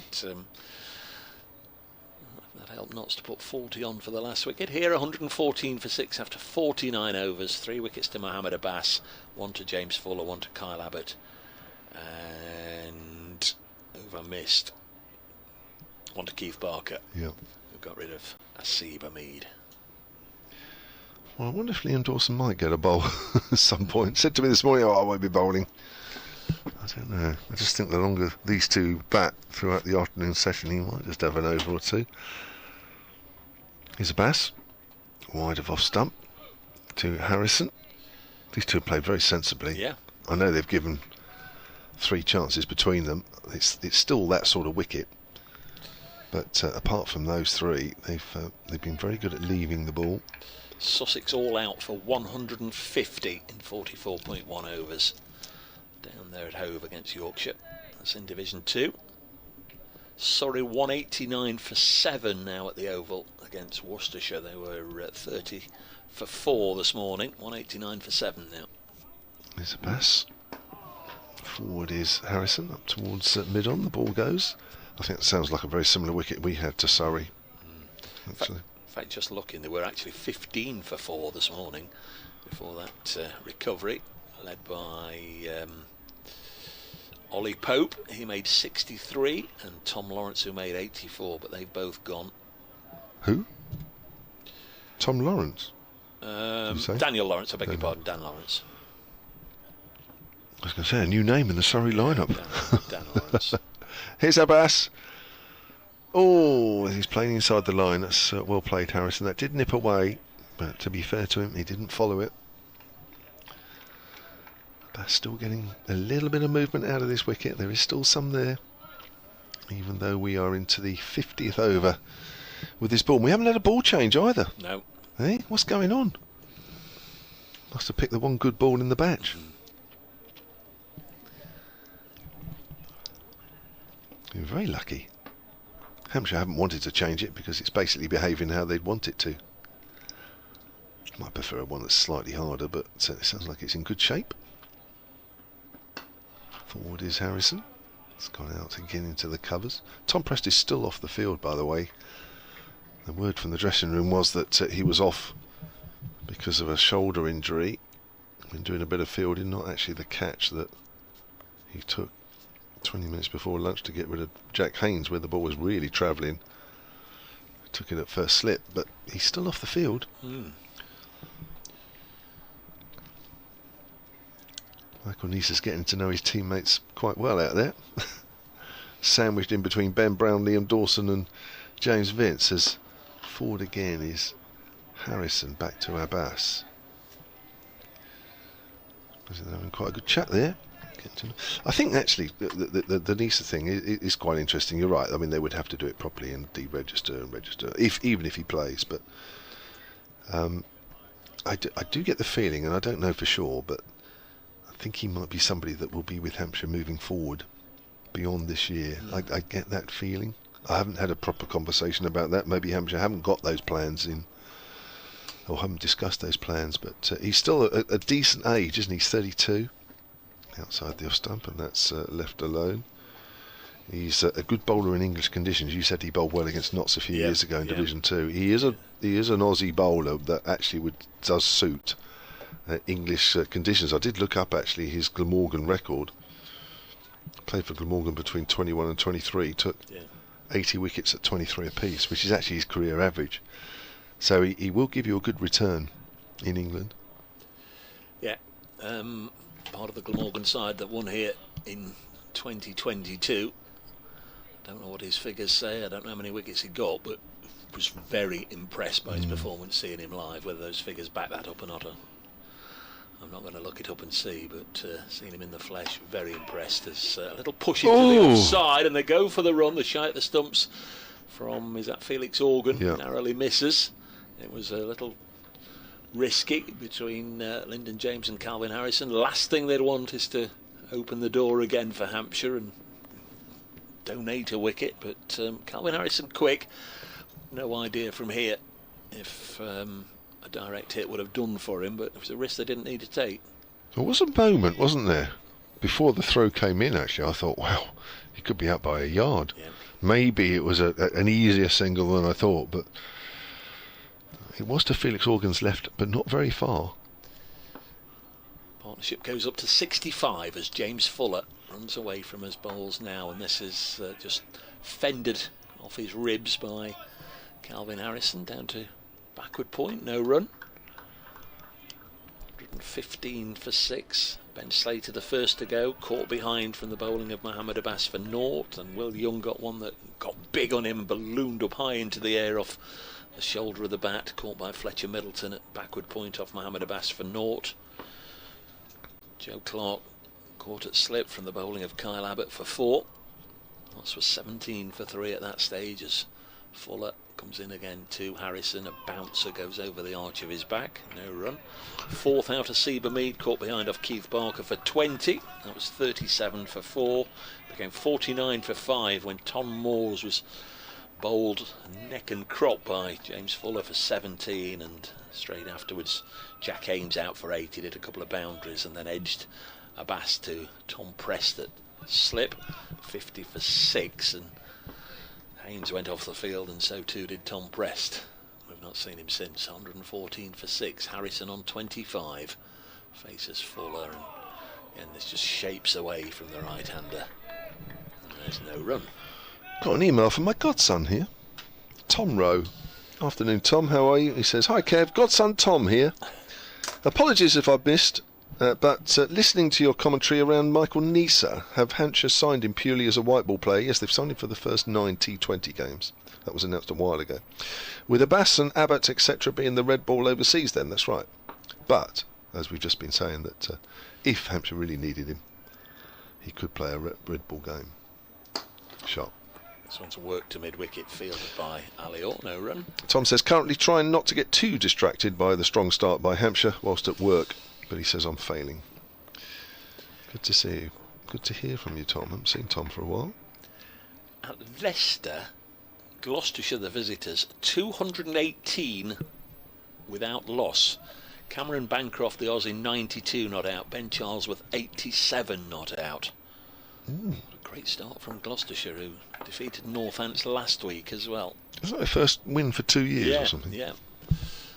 Double century opening partnership the week after as well, as this one swings away, shapes away from Calvin Harrison. He's 25 not out. Lyndon James 38 not out. Partnership 65 knots, 115 for 6 after 51 overs. And this isn't really a Nottinghamshire tempo either. Of course, it's through necessity. They're only going along at just over, well, they're going along at 2 1/4 and over. Generally, they rattle along at 3 1/2 and over. But of course, with Hamid, Slater, Young, Clark, Moores, and Haynes all out, this is through necessity a very watchful partnership for the most part. As Surrey go 8 down, 191 for 8 against Worcestershire. They've got to lose somewhere, sorry, and they can't keep winning all the time. Email from Steve here, solentcricket@gmail.com. We've got a bowling change at the Stuart Broad Pavilion end with Kyle Abbott taking over from Mo Abbas. Mo Abbas match figures currently of 15 overs, 8 maidens, 3 for 18. Kyle Abbott, 11 overs, 1 maiden, 1 for 21, about to bowl his 12th. Come back to that email from Steve in a moment as Abbott runs in and bowls to James. That's outside of the off stump. Good afternoon, says Steve. Enjoying the commentary, watching the afternoon session from poolside in Sardinia. Oh, certainly need the sunscreen here today. Back to the Utilita Bowl next week for the game against Surrey. May need a jacket for that one. All the best, says Steve. That's where I lived for the best part of 7 years. Oh, that's when you made your Italy debut, Yeah, wasn't it? Sardinia. Sardinia. Do they spot your cricketing talents? Was there a scout out there and said, this bloke's got to play for Italy? Is that how it worked? Something like that. There's Abbott, bowls. It's a length ball which is played out into the covers. It must have been. You must have put on a fine bowling performance, or batting out, or both. And the scout that was there came out from under the trees as you walked off, accepting the applause, and said, "Would you like to play for Italy?" Essentially, that's almost bang on. Wow, it's almost like I was there. Or you've heard In it the moment. 55 times before. Well, Look, I'm not sure I have. I think you've said you played for Italy, but I never knew how it all came about. As Abbott comes in again, James leaves alone. That must have been a wonderful moment. well, Well, it must have been. it's just life, isn't it? It's just What? Not every day you turn out for a country. no. It was it was good. It sort of, I guess, is a nice one to drop into a conversation, or if it's brought up in a conversation, it's a nice one to have, an unusual one, I guess. British born and bred, Nottinghamshire born and bred, but Again, it's outside off stump and left alone. a little bit like the Hampshire supporters and your 4 in 4, which was a far more noteworthy performance. The Notts supporters on the live stream and on the commentary will have heard it 1,000 times already. So No, but I still find it fascinating. There's not many people I sit alongside doing commentary with these days that actually are international class players. we don't even know about that. Anyway, it'd be nice to know exactly in Sardinia where your correspondent was. That was what I was going to say initially. Well, he's by a pool somewhere, which probably doesn't narrow it down that much. That's driven up to mid-off, Barker Fields. I'm sure Steve will come back to us. And he'll probably mention somewhere in Sardinia, which means nothing to anybody but yourself, Dave. So narrow it down, Steve. So actually, let's make it hard. Steve, if you're still listening, make it as hard as possible for Dave. Well, it's north Where or it south is. coast, isn't it, really? Is there not an east or west coast? Well, there are, but the main holiday areas are in the north, Alghero in the northwest, and Costa Smeralda on the northeast. Okay. But I was right at the south by Cagliari, the capital. That's pushing forward there is Lyndon James, and that goes out to Ali Orr once more. End of the over, 115 for 6, 38 to James and 25 to Calvin Harrison. So if it's either of those two areas that Dave's just mentioned, don't say it's in one of those areas, say the street. So that might make it, preferably something like Beach Road would make it as hard as possible for Dave. No, Church Street or something like that. I mean, Church Street, that would stump you a bit, wouldn't it? Well, we know he's got money if it's in Costa Smeralda anyway. That's really? That's where all the millionaires go. Yeah. Okay. 115 for 6 is the score. It's just about 30 years now since I left. And when I left, Claudio Ranieri had just finished as Cagliari's manager. Of course, he obviously went on to manage clubs in this country. As this is driven up to Keith Barker at mid-on. That's one of those where he dived and got a hand to the ball, stopped the ball, but then it bounced up, and it's a little fortunate if it's not hit him in the face. I don't think it has actually, but it could so easily got hit in the face. And Claudio Ranieri, I see, he's just gone back to Cagliari as their manager after 30 years. So the wheel has turned full circle there. I don't think I'm going to go back, at least on a permanent stay. Not been back since I left, and that's absolutely ridiculous, really. There's Fuller into Dolb, into Italy many times since, as this has worked up to mid-on. Always go Sorrento region. Mm-hmm. Very nice. Down there, down the Amalfi coast, 115 for 6. Never been. Very nice. Selling it to me, though. A lovely bit of coast, and of course you can pop on a boat and go out to the Isle of Capri, which is beautiful. Pompeii, if you're into all the history there, as this goes through to the Keeper, on the backdrop of Mount Vesuvius, which is great for the photos. And, some very warm weather there between sort of May and end of September, beginning of October.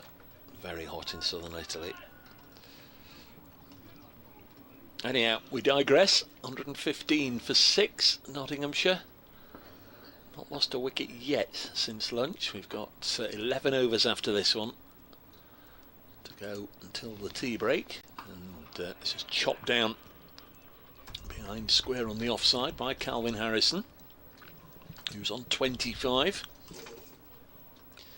Only played 14 or 15 first-class games, something of that order. Got his first 50 earlier in the season when got a half-century here against Worcestershire. But a little bit like with his experience with Hampshire, came to Nott's prominence with a century here for Oxford MCCU 3 or 4 years ago now. They liked what they saw as this is pushed into the offside, and of course, although he got lots of runs, they also liked his leg spin bowling as well. Yeah, I know. When he was recommended to Hampshire back in 2020, they said, "Oh, this guy's worth having a look at and see what happens." But of course, Mason Crane was the main leg spinner in those days. Why have they let him go to Glamorgan? And it is just loan, isn't it? Yeah. Well, he needs to play. I think he's got to a point now where you need to find out.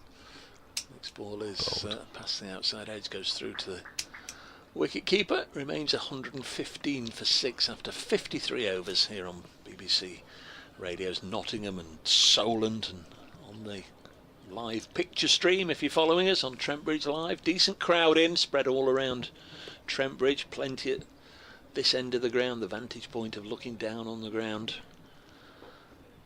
from up on high, which this end affords you, and good numbers in. Friday afternoon, of course, people not at work, or people who've left work early, or people working from home. That's the old favourite on a Friday afternoon, isn't it? 115 for 6. Going to work from home. Yeah, it's important I work from home Friday afternoon. Here's Abbott then. Bowling to Lyndon James. Short ball. James sways inside the line. Got an email here from Mike Martin, solentcricket@gmail.com. He says, "Hi Kevin, Dave. Great coverage as ever. Just saw that Joe Weatherly scored 100 for Hampshire's second 11 off 41 balls yesterday. Oof. Wonder what the opening pair will be for the T20 and the 50 over cup. Well, I would say the T20 will still be Ben McDermott and James Vince, as Ben McDermott's coming back. Don't see that changing. 50 over cup, I'm not sure yet. That's a little bit too far in the distance. Forward is James. Weatherly was superb in the 50 overs last season. That's right, I remember him getting 100 at Guildford. Said he never quite nailed down his place in the first class cricket. Yeah, well, of course it was always difficult for him once Ali Orr was signed during the winter, but of course it's even if you're not in the first team, it's important to score runs, because you just never know what's around the corner. Injuries, loss of form to players, different way of thinking things. You never know. That's why you have to keep believing, keep playing, keep scoring runs. As Abbott bowls, nice flick off his legs there from James. There is a fielder out deep. I think that's James Fuller. Got a Centurion at Blackpool. Keaton Jennings is 103 not out. Lancashire 187 for 3 against Durham. That's in Division 1, obviously.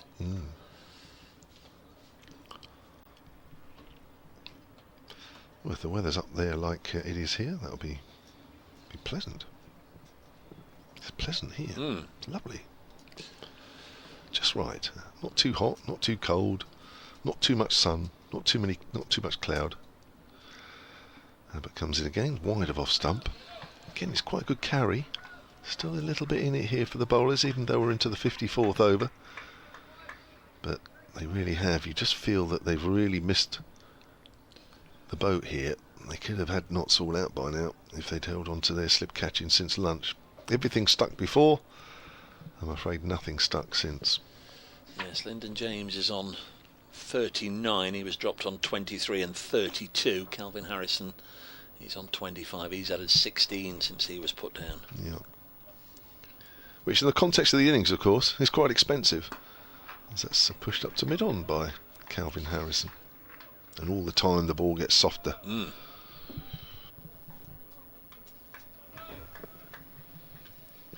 See Graham Welsh is just walking around the ground there. He's at deep mid-wicket at the moment. Hampshire's bowling coach. Pop, they call him, don't they? Pop, yeah. I don't. I call him Mr. Welsh. Sir. Saw him last night, actually, in the hotel. He was, I think I mentioned it to you, wasn't it? Because the Warwickshire second team are staying there because they're playing a game against Notts currently just up the road. Here's Abbott, bowls. Oh, he's playing a miss in there. He's trying to whip that away through mid-wicket, and that's gone like a leg break. And I don't think Kyle Abbott can quite believe that. And maybe, in a way, nor can Calvin Harrison. He's playing a little too across that one, and that ball really went. One or two words passed between the two of them, both South African born.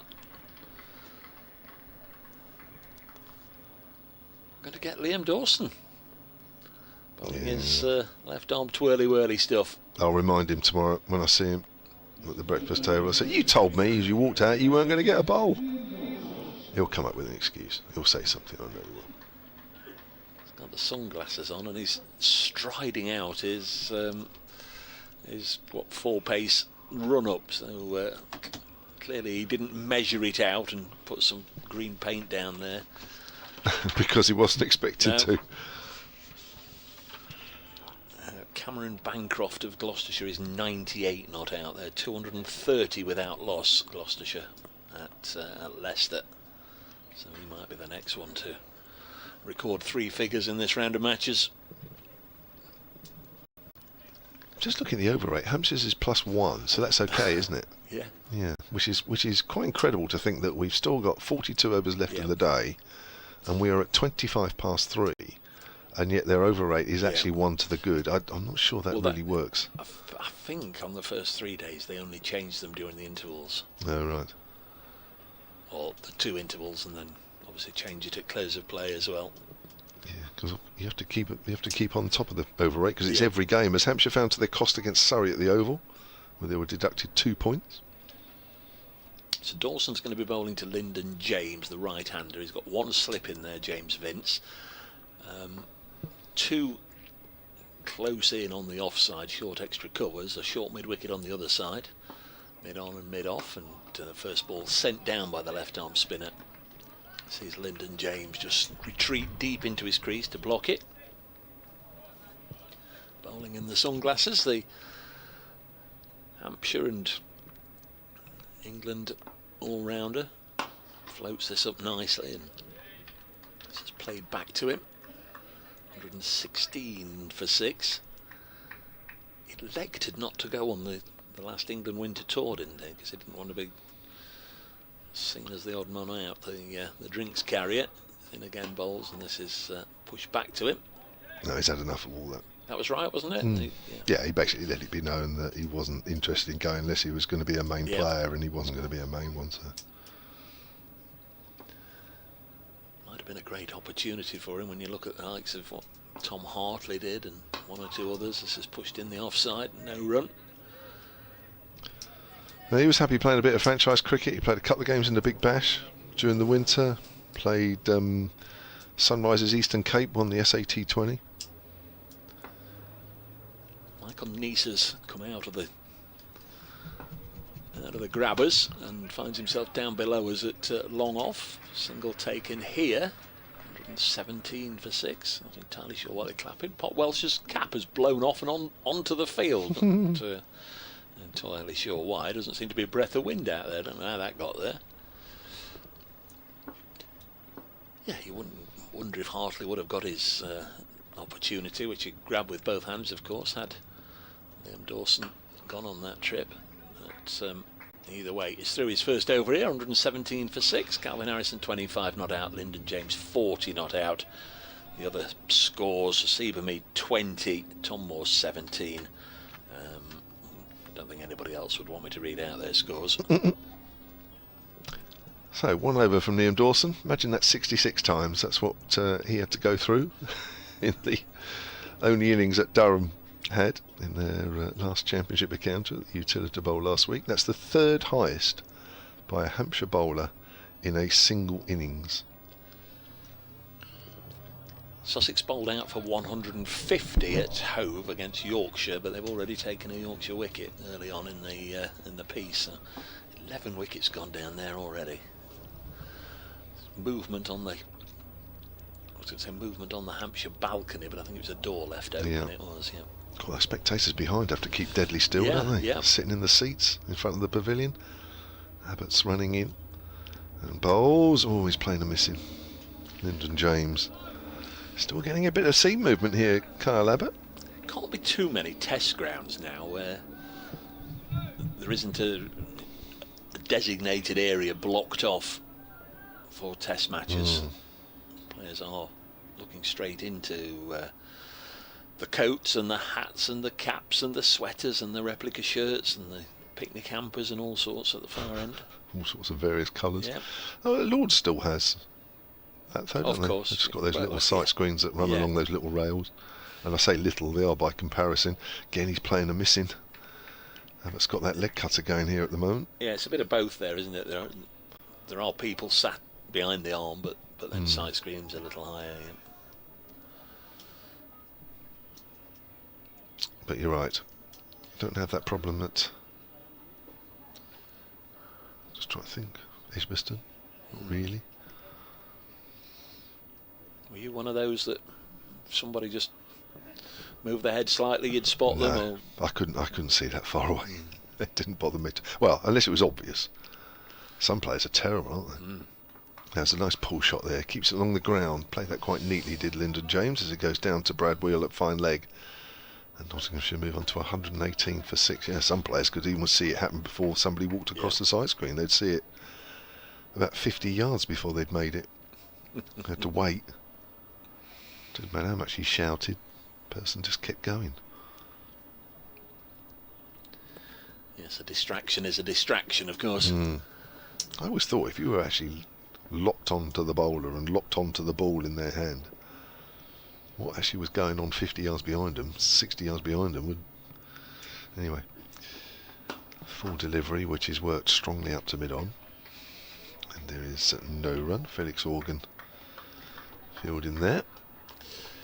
It's the old glint off the car windscreen that's a big distraction. Obviously not here, but It did in the past when I was a lad, away to our left, the Really? Fox Road side of the ground. You used to be able to, the drivers used to be able to come and park their cars on there, and Did they? you know, there'd be hold-ups whilst rugs were produced to put on some windscreens that were a distraction.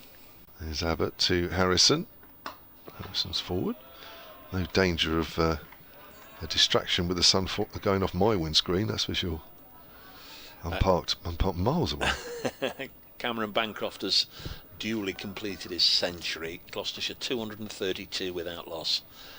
Ben Charlesworth at the other end is 88 not out. That's at Leicester. Crikey. They're rattling along, aren't they? They are. 232 without loss. Boosted by that win last week. First win since, was it August or September 2022? Here's Abbott. Again, forward is Calvin Harrison. Well, Abbott's completed 14 overs now, 1 for 23. He's bowled really well here today. On another day that would have been 2 or 3. Not quite happening for him this season, although he's very happy with the way he's bowling, and he might well be actually, because he's running in nicely. He's got himself fitter, but it's just not quite happening for him at the moment. Got Brad Wheel on the field again. So Neeser and Wheel are out there. 12th and 13th man for Hampshire. You wonder if anybody else had to go off, who'd be 14th. Somebody from Notts. It's going to be Liam Dawson, his first over. Just went for a single. Calvin Lyndon James, I beg your pardon, on strike on 41. Plays this almost one-legged out onto the leg side. Got into something of an ungainly position to play that ball deep into his crease. Reaches forward for this one. Bit of turn there. Well taken by Brown, and crikey, he'd have needed a slow motion replay there to have seen him take off a bail. It was quick as a flash. Really good glove work by Brown. Did turn. Just a fraction, didn't it? Lyndon James pushes forward and defends this one as far as Ali Orr. 118 for 6. Yeah, he's a high-class spin bowler now, Liam Dawson. Great control. Comes in again and bowls and worked away onto the offside. They'll take a single. The throw was high over the top of Ben Brown, but he just reached up and plucked it out of the air. One more. Lyndon James on to 42. The partnership up to 69, and it's 119 for 6 here at Trent Bridge, Division 1 of the County Championship. Two sides had some real old ding-dongs over the years, but Hampshire with the better of things this century. This is pushed back to the bowler. Yeah, good win last year here. 116 runs, Hampshire won that game by, after being bowled out for 166 in their first innings. Notts were bowled out for 100. Dawson to Calvin Harris, is bowled in. Just couldn't resist, rocking back and trying to pull it away on the leg side, and it was just too full, not short enough to pull. And the partnership comes to an end on 69, and it is the spin of Liam Dawson in just his second over that makes the breakthrough. Harrison bowled Dawson for 25. It was an excellent knock from Calvin Harrison, but you feel he's perhaps got into a position where he was nicely set. Hampshire certainly didn't want to go to pace on, or beg your pardon, pace off, and he's pretty much sacrificed his wicket there, looking to pull a short ball that wasn't a short ball. Warm applause for Calvin Harrison at the crease for 2¼ hours. Faced 89 balls at 2 fours, 119 for 7. And we're in the 57th over. In fact, it was the final ball of the 57th over. So Ollie Stone has had his pads on since, well, initially before lunch. I'm sure he took them off during the interval, but he's got them on again. Made 90 last week. Maybe that was a once in a career innings. we're yet to see.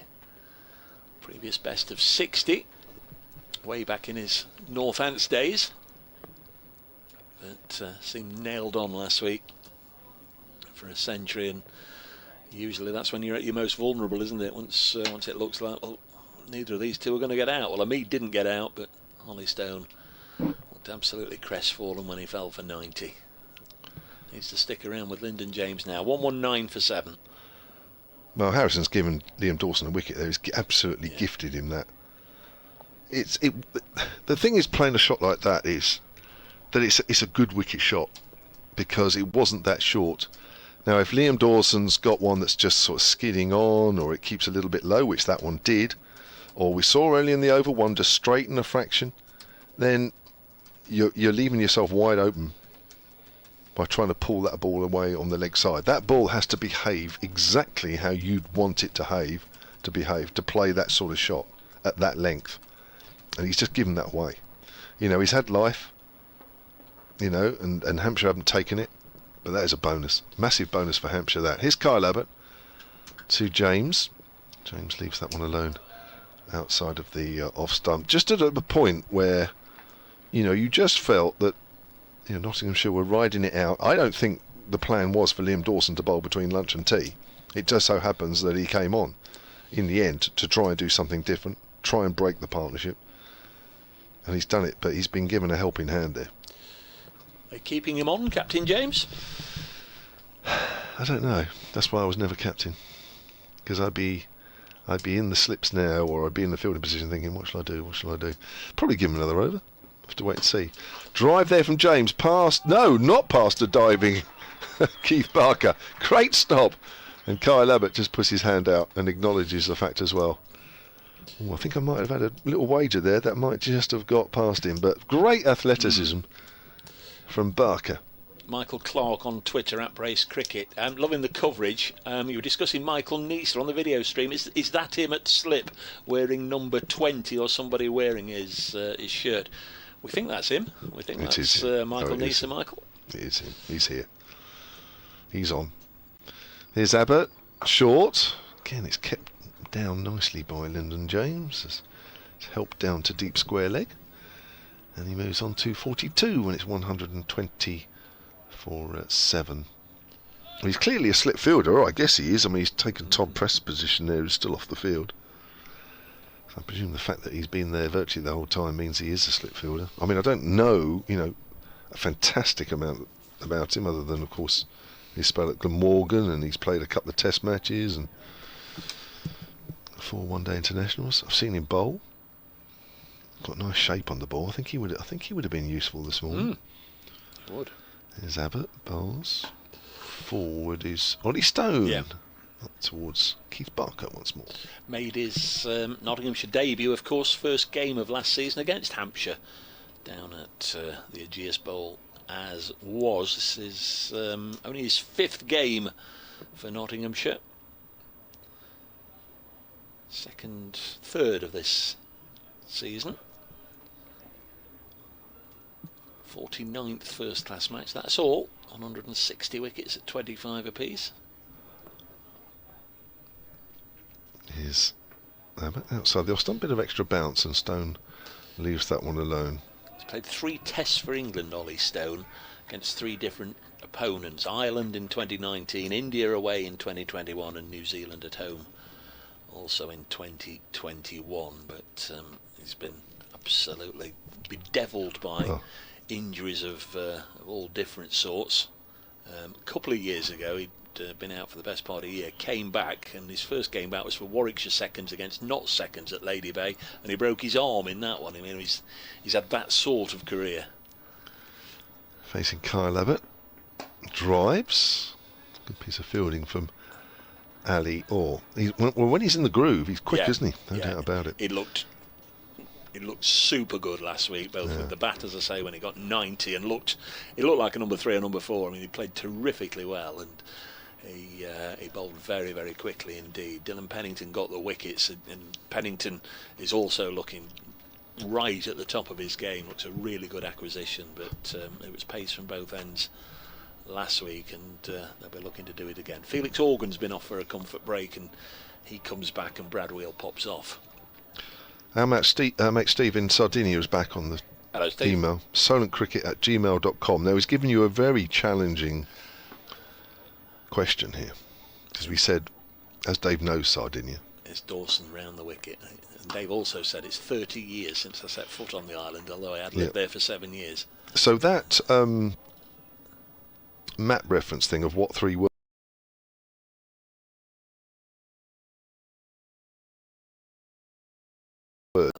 James on 43, gets a single on the leg side, 44.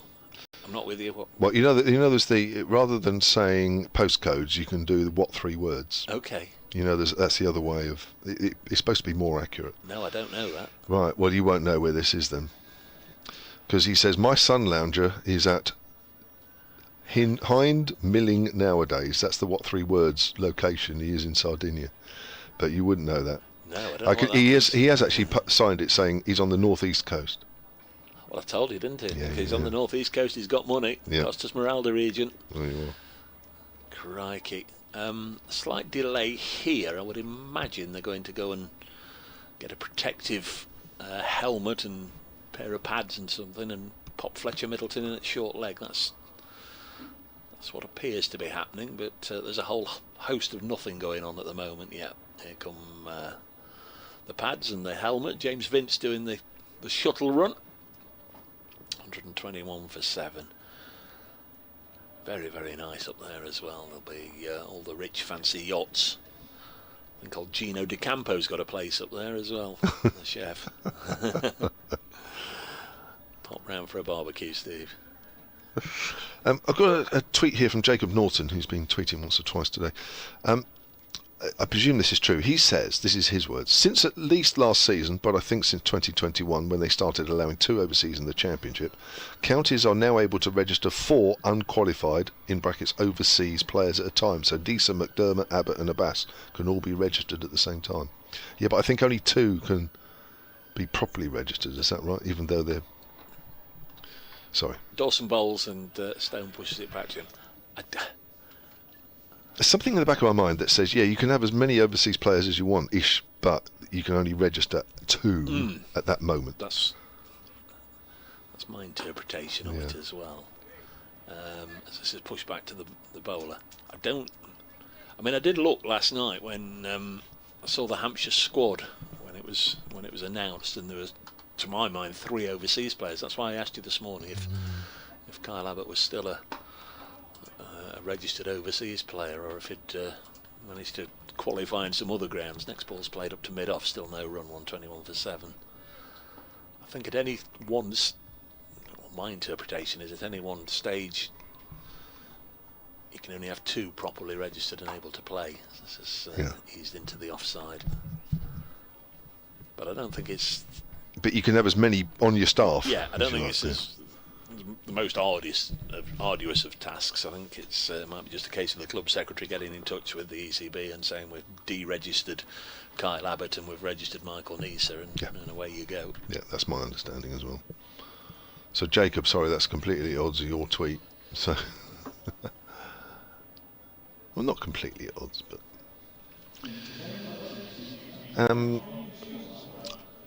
Email from Andy Hollett here, solentcricket@gmail.com. He says, I'm enjoying your commentary and I'm watching the match from Calpe. Is it Calpe on the Med in Spain? Do you say Calpe? C-A-L-P-E? I've never been there. Come on, Hans, says Andy Hollett. You're more of a Portugal man, aren't you? I think last time I was in Portugal, I saw you there. So. You did, yes. That's right. That's why I've never been back since. Yeah, well, me as well. Here's Fuller taking over from Kyle Abbott at the Stuart Broad Pavilion end, and that's played back by James back to Fuller. They're having tea at the Oval because Surrey have been bowled out for 213 against Worcestershire. I think the pairs will be quite pleased with that. It's always a little daunting for the other sides in the division to go to the Oval and just wondering how that's going to pan out, but that's a pretty good day for Worcestershire's bowlers to bowl Surrey out for 213. It's always quite daunting for us. I think we've lost our last 4 or 5 there. It's driven strongly up to mid-on by James. they're making a fist of these opening weeks. Worcestershire, I mean, I know that sounds a bit patronising, but I think it's always a challenge, isn't it, to get promoted from Division 2. Immediately, I think there's sort of a price on your head to go straight back down again. But they've made a decent enough start. Considering they've lost half their squad to you. Yes, well, they've held their own very well. Brought some decent players in. That Nathan Smith looks really good overseas. He's full of right arm over. Bowls, good shape, good leave. Of course, they've had the devastating news, the worst possible news, that they've lost the life of their young spinner, Josh Baker, and that will have absolutely rocked the club to its very foundations. So sad. County cricket paid some minute silence, wasn't it? Yeah, last week. A moment or two last week. Everybody wearing black armbands. Oh, he's had a little nibble at that one outside the off stump. Lyndon James. Good shape from Fuller. He seems to get a better shape over the wicket bowling from the Stuart Broad end than he did from this end, Radcliffe Road end. So we have 4 overs to do until tea. So we're probably looking at about 4 o'clock tea, so it's not too bad actually. Only 20 minutes after the scheduled time, maybe just after 4. In comes Fuller once more. Bowls. It's another good delivery. Worked out on the onside by James off a thickish inside edge. James moves on to 45. 122 for 7. Of course, that's always... Oh, and there's official warning there for James Fuller for running on the strip. He's told James Vince, he's told the square leg umpire, he's told the bowler. That's an official warning for James Fuller for running on the wicket. Well, you know who that will penalise the most. Actually, be Hampshire batting last in this game. Hampshire from here have got to be looking to bat once, surely. Well, let's imagine so. It's full of bowls again. Oh, he's beaten outside the off stump. Again, that's a terrific delivery. He's got a lovely shape on the ball here, James Fuller. Something that perhaps he didn't have bowling from this end, but he's got it right there. All right, he's got to think about his follow through, that's for sure. But other than that, he's got the shape on the ball perfect. 122 for 7. Yeah, I mean, obviously lots of things need to happen for Hampshire to pull off the innings victory and make sure they only bat once, but if they can skittle knots out and then over the remainder of today and tomorrow have a good time of things with the bat, they'd like to think they can get into a position, I'm sure, where they can really apply some pressure in Nottinghamshire's second innings when that comes along. It's going to be Liam Dawson to continue. 3 overs, 1 for 3. Got the breakthrough and ended that partnership of 69, but James Vince keeping him going. Bowls to James, who is denied a run, punching it out onto the offside, fielded by Orr.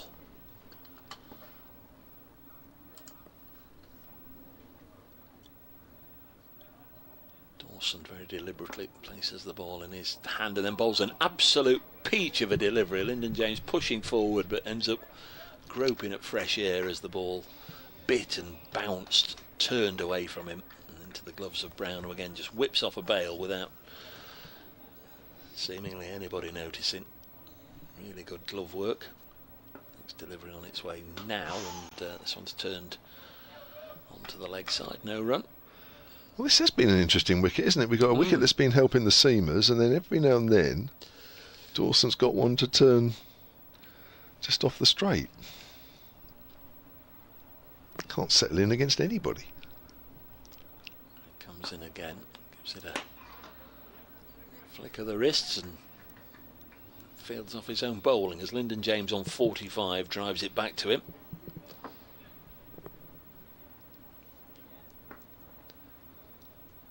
Playing all 9 matches today in the county championship, which is good to see.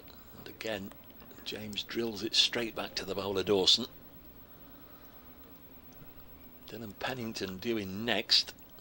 Already had a couple of ducks this season, and Dane Patterson to come in at number 11. Final ball of the 61st over, and Lyndon James drives into the offside, and he can keep the strike. He'll take a single there. Wasn't, I don't think, done out of any real necessity to farm the strike or keep Ollie Stone away from the strike, but there was the opportunity just to drive the ball into the offside and take the easy run. 123 for 7. Yes, I mean, it has been worth keeping Liam Dawson on. You know, there's just the odd one that's just turning off the straight. Not a lot, but just enough. So definitely worth keeping him on for a little while. I suppose the most obvious bowling change might have been Mohammed Abbas coming on at this end, but his spells, he hasn't actually bowled this end. Close enough to tea now, isn't it? There's only 3 overs. We've got another Centurion as well. Ben Charlesworth of Leicestershire has got there. 264 without loss. Here's Fuller. Bowls. Oh, that's a leading edge there as it goes out on the offside. He's got to be a little careful here, Lyndon James, because Fuller is getting that shape. And he's trying to work that. He's trying to force that up towards mid-on, and that ball has straightened on him a fraction. That leading edge in the end harmlessly going out into the covers, but definitely where he wasn't aiming it. At Hove, Sussex 150, Yorkshire 30 for 2. They've lost Adam Lyth and Mr Bean. They've both gone. Mr Bean? Mr Bean's out, yep. Sham Masood and Joe Root at the crease. There's Fuller again. Mr James. That's held its line, and that's pushed up towards mid-on. Finley Bean, isn't it? The Yorkshire opener. Talented young player. Did he get 100 the other week? Or didn't he, him and Joe, was it? No, him and Joe Root got runs?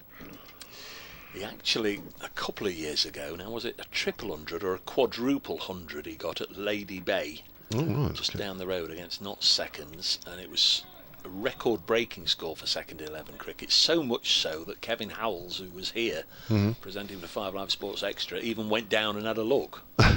I think it was a quadruple 100 he got. Did he get the bus there? Way down the leg side. Good stop from Ben Brown. I'm thinking of getting the bus from the car park tomorrow.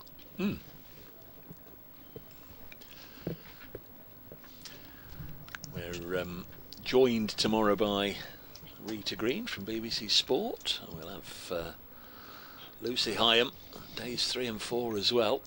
So I say 3 and 4. At lunchtime, I don't think we were talking about days 3 and 4, were we? Maybe we'll get some cricket on Monday. Who knows? He's Fuller again. Bowls. James punches that up to mid-on. Well, if it keeps going like this and the sun's out, I'm sure we will. Some of day 4 anyway. Maybe not all day 4. The game finished slightly... Did the game finish early on day 4 last year here? Have a look. I can't remember. Oh, it might have finished in 3 days, actually. It certainly didn't go to the distance. Are you looking up? Shall I look it up? I'll look it up. Here's Fuller again. Bowls. James flicks that away in the air, but it's safe because there's nobody around the mid-wicket area. They'll pick up 2. As Felix Organ comes in off the boundary. 125 for 7 now, Nottinghamshire. Run rate almost exactly 2 and over. 125 for 7, 1 ball left in the 62nd over. Tells you how difficult it's been. Yeah, it has. It's been some good bowling. Unfortunately not backed up by the catching after lunch. As Fuller comes in again, keeps that down nicely, did Lyndon James, and he stroked that through the covers, and that'll be 4 runs. Fletcher Middleton won't get that one. And that's his half century. Terrific knock. Biggest roar of the day, I think. It's come up from 135 balls with 5 fours, and he's been at the crease for 2 hours and 40 minutes. My word, Notts would have been in a pickle without him. Put down twice on 23 by James Vince from the bowling of Keith Barker, and then on 32 by Fletcher Middleton from the bowling of James Fuller. That one was probably the easier of the 3 chances that was spurned in the first half an hour, first 45 minutes or so of the afternoon session. Expensive drops in the context of the innings, that's for sure. Yeah, the game finished on day 3 last year. It did down at Southampton as well, didn't it? Hampshire doing the double last year. Won't get the opportunity to do the double over knots this year. That's absolutely for certain. I will guarantee that won't happen this year. 129 for 7 is Liam Dawson round the wicket and bowls to Stone, who pushes it back to him. I'm saying that because I know full well that in a first division table where not everybody plays everybody twice, knots don't go to Southampton this year, or West End. This one's dropped out on the leg side. That's where the ground is, isn't it? In West End, yeah. West End. It's just outside Southampton, actually, yeah. Everybody says Southampton, it's not actually in Southampton. West End. Side of the motorway. Lovely venue. Dawson bowls. Again, Ollie Stone takes the first option to go deep into his crease, play it out onto the leg side. Fletcher Middleton in very close on the offside now. Just in case he looks to drive in the air. Stone's faced 11 deliveries, still on naught. Now 12 deliveries, still on naught as he pushes it out into the offside. Hard to think. Last time we saw him batting, Hampshire had got 9 fielders on the boundary to him. Now he can almost throw a blanket on the 9 fielders. Dawson in again. He'll look to hit this through the offside, but can't get it past Orr. On ball left, so Liam Dawson says, can you pop out? Can you pop out? Go on, out you go, out you go. We'll give him a single, so James Fuller can have a bowl at him. Let's see if they do take a single. Dawson round the wicket. Bowls and Ollie Stone in block mode, and will take the single, in fact. Don't think Hampshire will mind that, although it did look a little bit dozy from Hampshire is how it looked, but that's what they wanted him to do, isn't it? Yeah, well, it was quite weird, wasn't it, really? Because it went past Liam Dawson and he actually walked the other way. it was like he was determined not to go anywhere near that ball. Quite funny, really. Nice to get off the mark anyway, even if it does expose you to the last over of the session. Yep, 33 overs to do in the day. 67 for 6 at lunch, so this afternoon 63 for 1. It's not been, if you like your see ball, hit ball cricket, if you like 4s and 6s and loud music and stumps cartwheeling out the ground. It's not been that sort of afternoon, but it's been engrossing nonetheless to see Notts just trying to get a foothold, because they were right at the bottom of the ladder at lunch. Fuller to Stone. Leaves that one alone. And there's been very few half volleys, and to be fair, when the half volley has come along, mainly the Notts batters have put it away, but there's been very few. I think the bowling on the whole has been pretty good. Yeah. I think if the catching had matched since lunch, I think Notts would be pretty much done and dusted in their first innings. But they're eking out a few more runs here, and it may yet. Of course, we'll have to see when Hampshire bat, but 130, 150 if they get there, 160 might yet be a decent score. Here's Stone. Ooh, he's having a little drive at that one and misses. Trying to drive on the up. That's the sort of shot you don't really want to be playing on this wicket. No. Driving on the up, because the ball is still shaping. Not every ball now, but it's still shaping.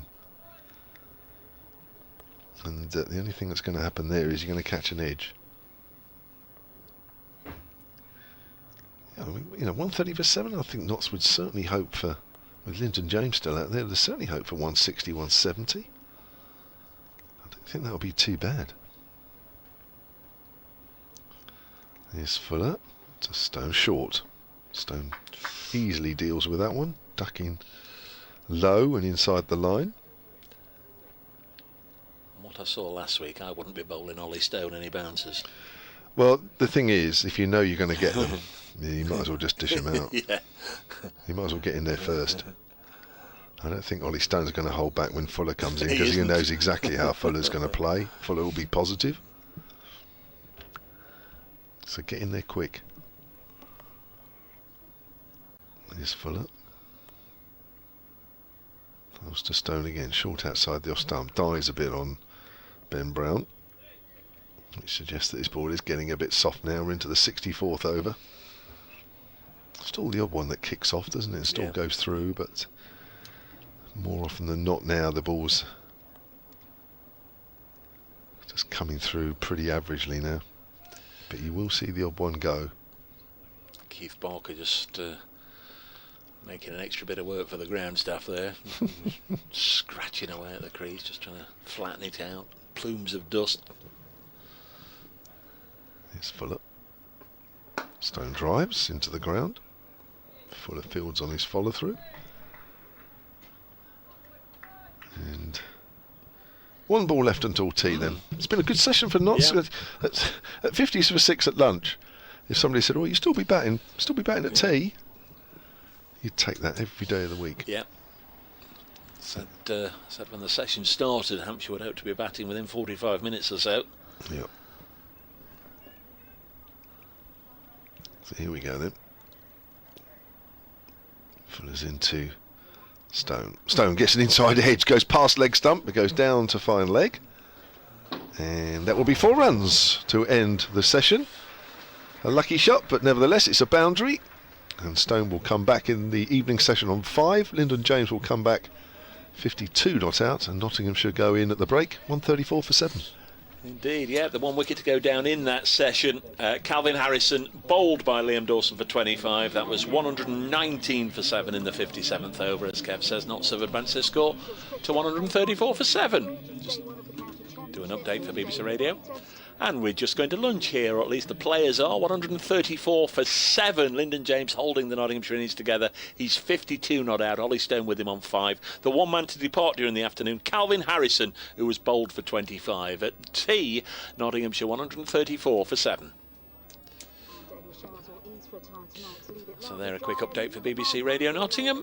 Thanks for your company this afternoon from Kevin James and myself. The players will be back in 20 minutes. Hope you'll join us then.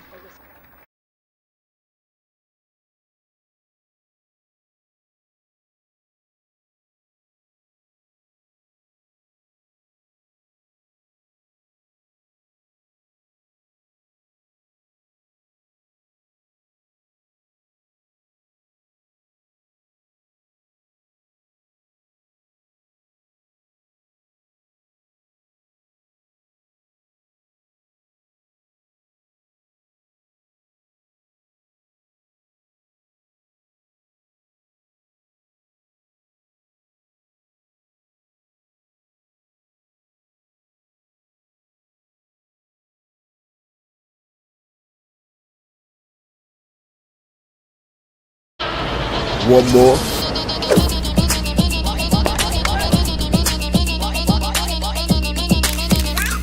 More power.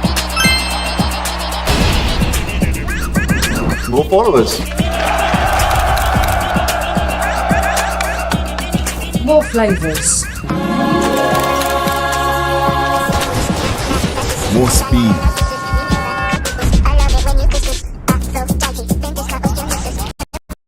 More noise.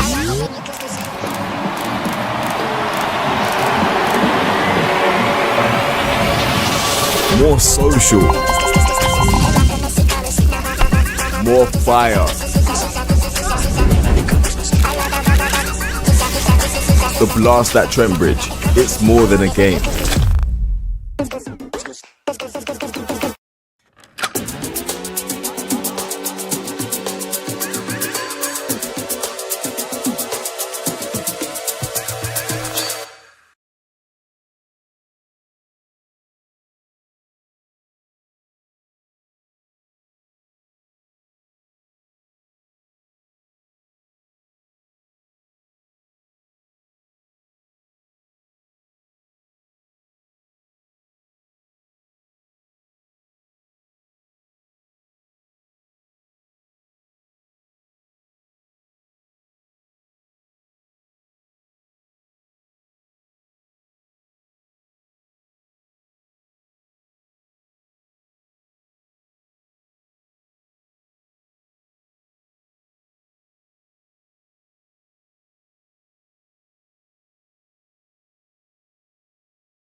umpires Nigel Long and Steve O'Shaughnessy making their way back to the middle.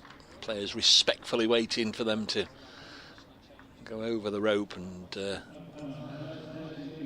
follow on. Nottinghamshire 6 wickets down at lunch, only lost 1 wicket during the afternoon session, that of Calvin Harrison for 25. Lyndon James batting through the session. He's 52 not out, with him Ollie Stone, who got a career best 90 last week against Lancashire. Found things a little trickier here. He's 5 not out, got a boundary away in the final over of the afternoon session, which saw Notts advance from 67 for 6 to 134 for 7. You say they're still very much behind in the contest. Terrific morning for Hampshire. If you're just joining us, they won the toss, stuck Notts in, had them 0 for 2. In fact, the first run of the day didn't come until the 7th over.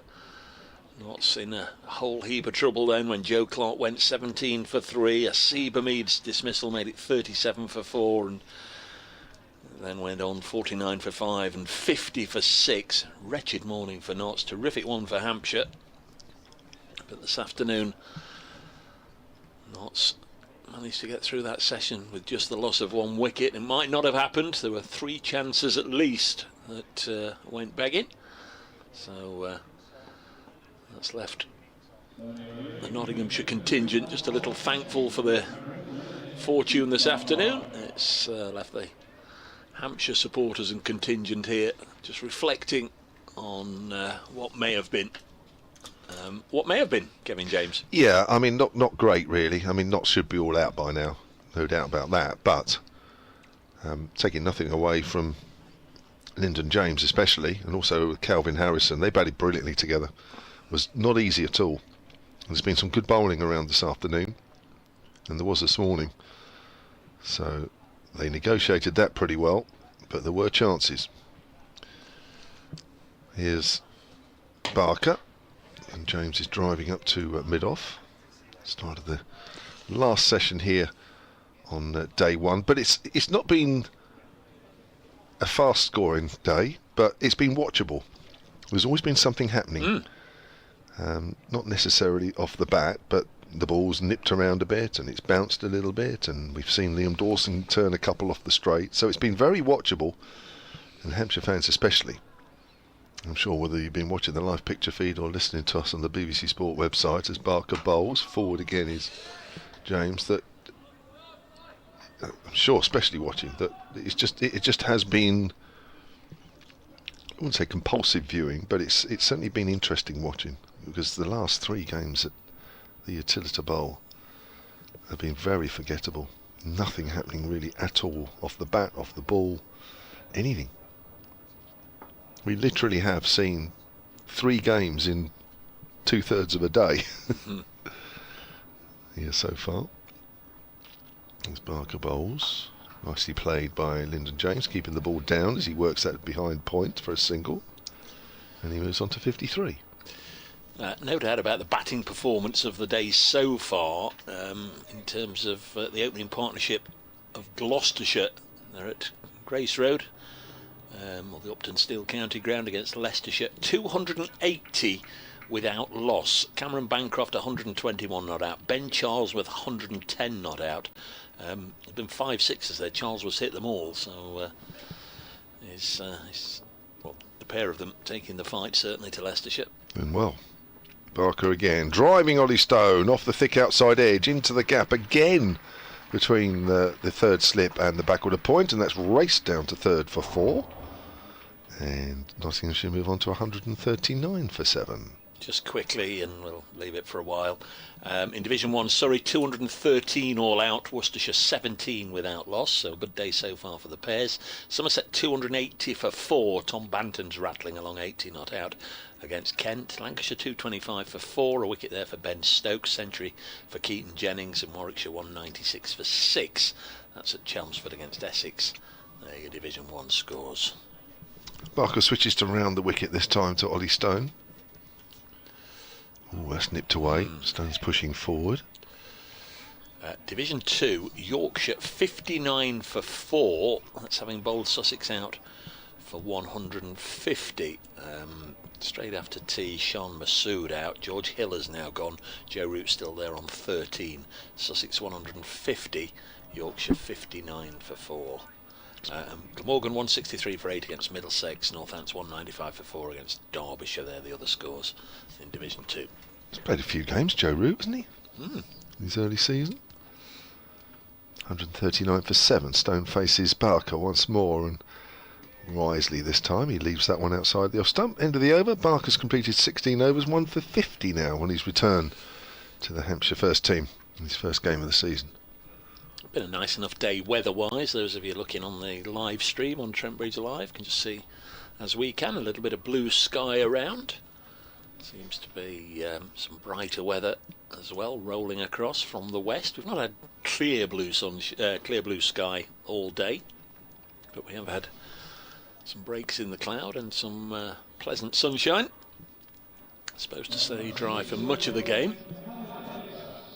Mohammed Abbas, no surprise to see him sharing the bowling duties straight after tea, because he had 5 or 10 minutes out there with the Hampshire coaching staff, just turning his arm over towards the end of the tea interval, getting himself ready. Excellent figures of 15 overs, 8 maidens, 3 for 18. It's only in his last couple of overs that runs conceded have exceeded the number of overs he's bowled, but it's still terrific. 15 overs, 8 maidens, 3 for 18, given Notts absolutely nothing to work on. Lyndon James stands tall, bat in hand, and as a sighter, as it's wide enough to leave outside the off stump. Yeah, as his figure suggests, he's just about been the pick of the bowlers. I think Barker's bowled well, so too has Abbott. James Fuller been a little bit more expensive than the others, but Abbas well worth his 3 wickets so far. Did you say he was ill last week? He didn't play last Yeah, week, didn't did play he? last week. Yeah. No, Hampshire played 2 spinners. That's why Felix Organ came into the side. He's kept his place and moved up the order from 8 to 3 because there's no Nick Gubbins. He's on paternity leave. We haven't had Tom Prest on the field in the afternoon session. Have a look round who's on. 139 for 7 as this goes through to the keeper. The 2 slips at the moment are James Vince and Liam Dawson. Yeah, Michael Neeser is still at mid-wicket there, Kevin. Yeah, it's interesting with Prest, isn't it? The message I got from the dressing room about lunchtime, just after lunch, was he's picked up a bit of a shoulder injury.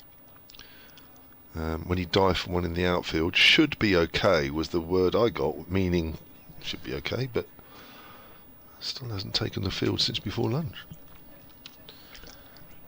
Not entirely sure on the regulations anymore.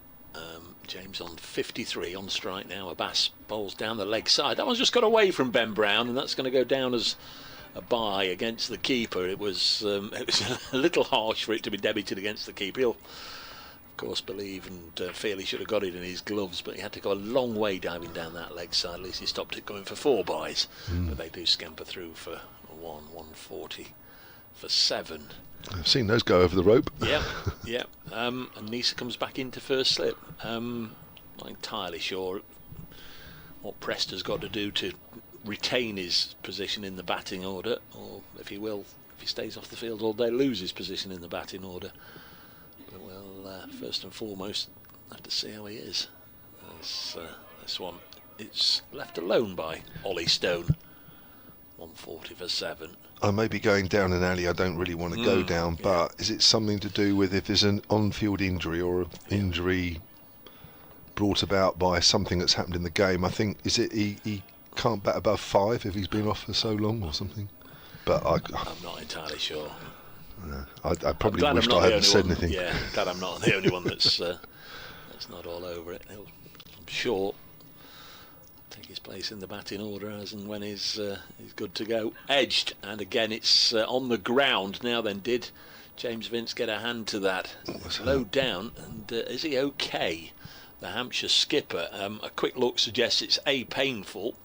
Well, they're asking for the physio to come out onto the field. Was that wrist? It was nicked. Abbas the bowler. Driving at the ball there was Ollie Stone. James Vince again, like he did earlier on, towards Lyndon James, sort of diving forward, trying to scoop the ball up. I don't know if we'll get the chance to see the replay. It already looks as if he's got his wrist bandaged there, doesn't it?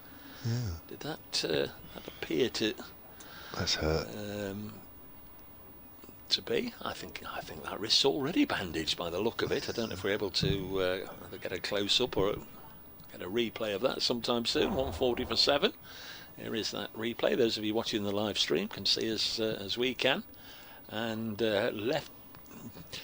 left hand trying to go low down, grass level, to try and scoop the ball up, and the wrist certainly hitting the ground, but again it appears like it's already heavily bandaged, heavily strapped. It might be more thumb than wrist, sort of the top of the thumb, and that sort of bone bit there.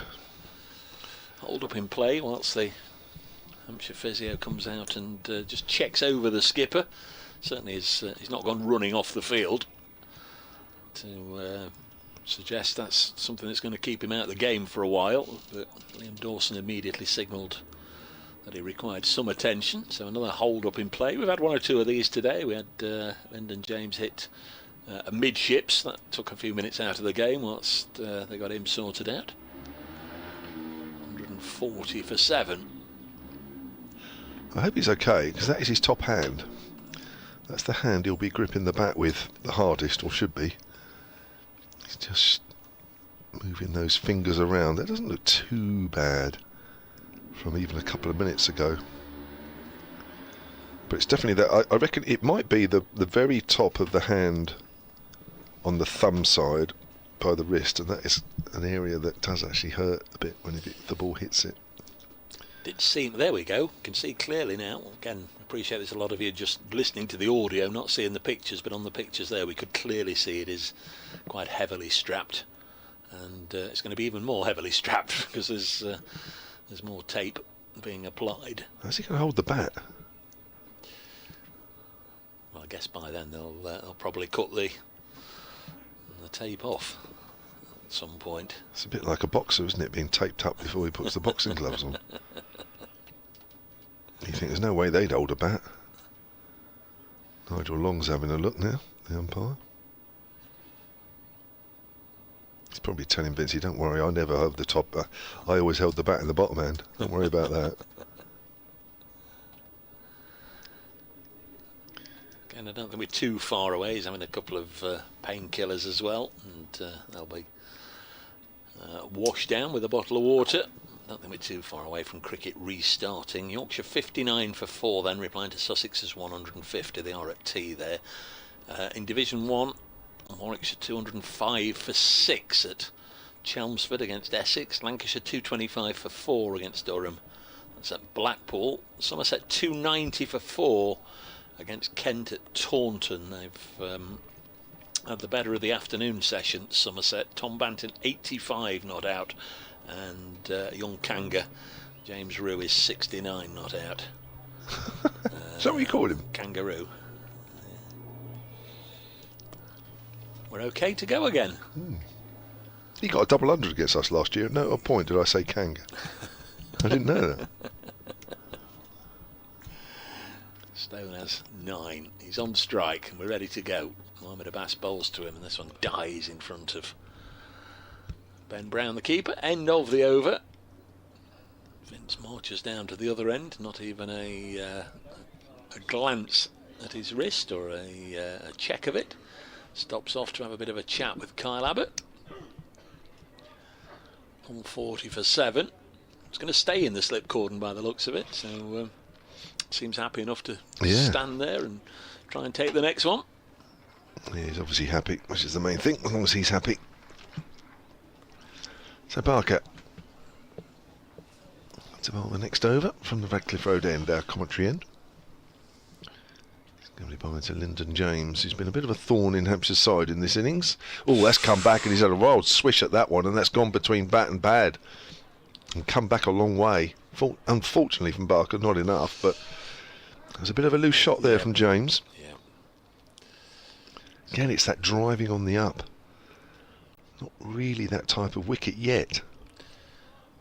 No, there would have been a lot of regret and recrimination had that just clipped off a bail.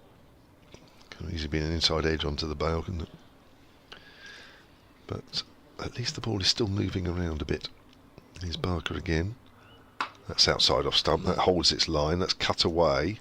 down towards third. They'll come back for 2. Fletcher Middleton in the deep, in the distance. 142 for 7 now, Nottinghamshire.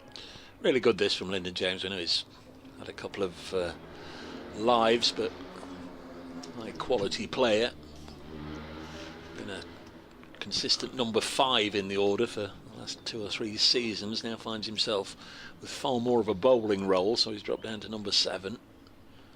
Gives himself a moment or 2 extra in the dressing room normally. Parker again, that's down the leg side, swinging.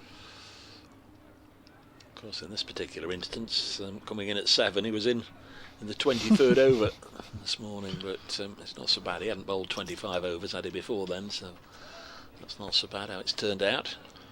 No, and I think the time he's been batting and when he started his innings, you know, to get to 55 and to have batted 144 balls, there would have been 1 or 2 hiccups along the way. Yeah. I think it would have been a bit naive to think that it would have been a flawless knock. Barker bowls to him again, and once more a lovely delivery from Keith Barker. Just coming back, almost cutting him in 2. On its way through to Brown. It's the 67th over of the innings, so much as Hampshire will want to knock over these last 3 and knock them over quickly, James Vince will have, I guess, half an eye on that second new ball. 40 minutes or so away, I guess. Hampshire still +1 on the over 8. Here's Barker bowling to Lyndon James, makes solid contact, works it up to Kyle Abbott at mid-on, no run. Big South African leans over and starts polishing the ball on his flannels. Very well yourself. 142 for 7. 1 ball left in this over. Cheers, next one. James 55 not out.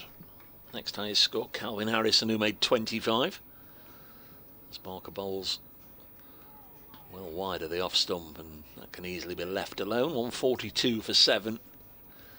At the end of the 67th over, Barker 17 overs, 4 maidens, 1 for 52.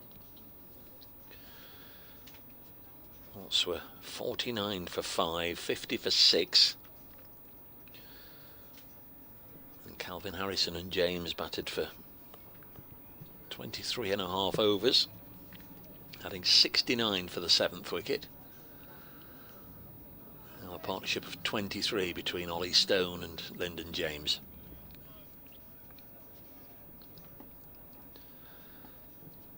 Still going to be Mo Abbas comes in.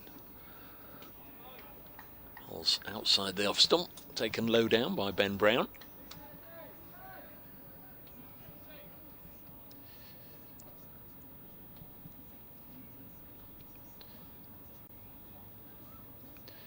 Adam Sutherland, who's going to get the usual double 100? Will it be James or Stone in this match? Yes, of course, Notts.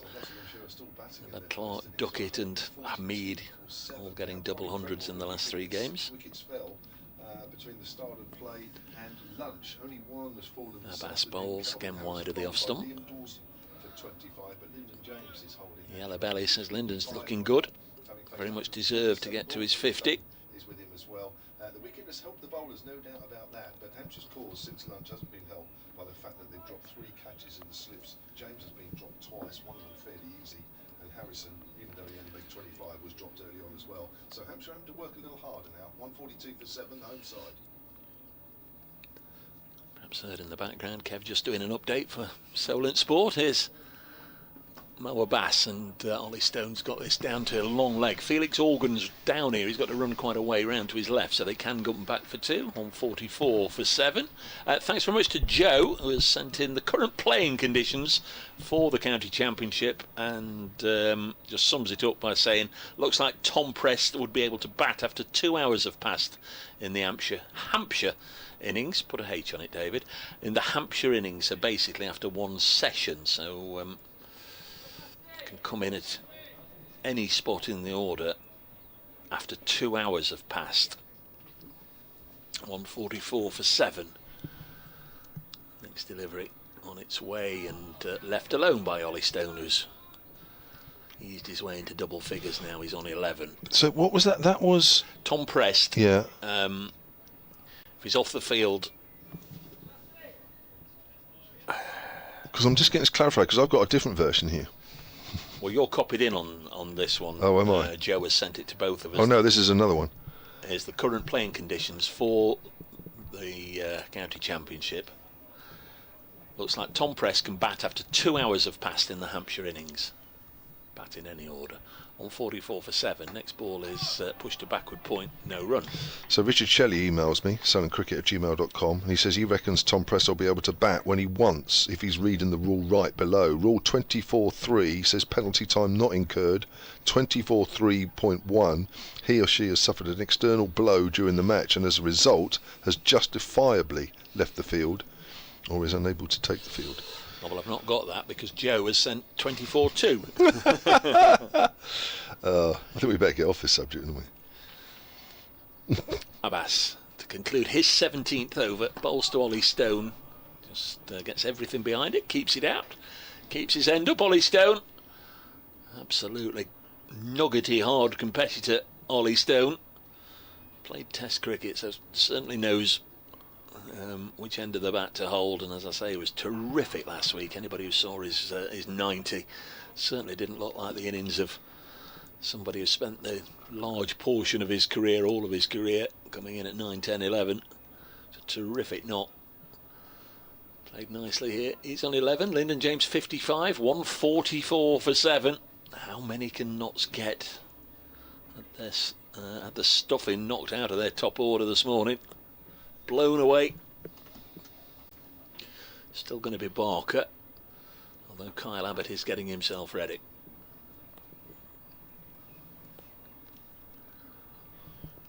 In Joe's tweet, there is a thing right at the bottom that says, but please note 24.22 below. So there is a caveat for that. Barker's bowling forward. Sorry, I missed the first ball. No, you didn't know that it is. Oh, is this first ball this Yeah. over? It is. Sorry, I'm too busy reading rules, which is not a good look, really. Because it's too much like hard work. I glaze over after about the third line. That's why umpires are there.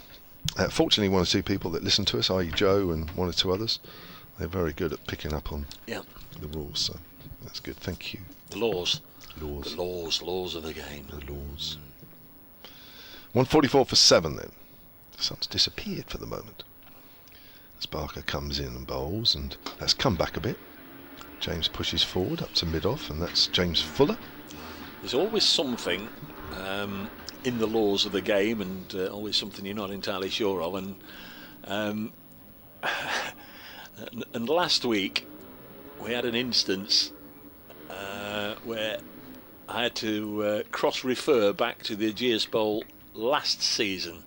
You will remember it when I mention it. There's Barker. Comes in. Oh, it's good leave, because that's angled across James. Last week, Notts were closing in on victory at the tea interval on the last day. Tea interval will be 20 to 4. Notts needed about 12 or 13 runs. The umpires play on. We had the 4 overs and scores were level. Notts required 1 to win. Play carried on and Notts got the run and won. Barker around the wicket this time. Comes back at James. Nice drive up to mid-off, fielded by Fuller. Do you remember last year at the Aegeus Bowl where they went off for tea with Hampshire needing 1 to win, and the umpires, the players, the umpires got booed off all the way, and everybody left. There was hardly anybody in the ground. And when they came back out, Stephen Mullaney had got the pads on, and Tom Moores bowled the 1 ball that Hampshire got the single and won the game. Well, crazy. I think it was common sense last week, not so much maybe at the Aegeus Bowl last year. But because it wasn't in the rules, outside off stump and left alone, the umpires, I suppose, couldn't use their discretion. I don't know. It was bizarre though, wasn't it? I mean, that was just so obviously wrong. Yeah. Well, I'd sort of built it up that, crikey, if the scores are tied this time and they take them off, but there's 2 experienced umpires, Richard Kettleborough and Tom Lungley, and they just looked at each other and kept going. Yeah, quite right. Parker. Last ball of this over. James is on the back foot, punches that up to full at mid-off, end of the over. Barker's 18 overs, 5 maidens, 1 for 52. Nottinghamshire are 144 for 7, having been 50 for 6, which is a great comeback. And James has 55 of those 144. Yes, Hampshire still +1 on their over 8. So no worries there, although of course it doesn't really matter in the first innings anyway. You've got all the game to sort that out. Whoever has just thrown the ball to Mohammed Abbas isn't on his Christmas card list, because he was at the end of his mark and he had to turn round and run back 15 yards to go and fetch the ball. So he's coming off a particularly long run here as somebody decides to, well, they've now bobbed down in the pavilion seats, and we're good to go. 144 for 7. Ollie Stone on strike on 11. Mohammed Abbas bowls to him and Stone lets it go through to Ben Brown. Again, nice shape on that ball. Into its 70th over now. I don't think we even saw a ball move like that at all at home over three games. And this ball's 70 into its 70th over and still has not been changed. No. Which is remarkable. Also remarkable, Gloucestershire 302 without loss. Cameron Bancroft 129 not out. Ben Charles with 122 not out. Tell you what else, add those scores up, folks, as Ollie Stone gets one on the right hand, it drops down on the leg side.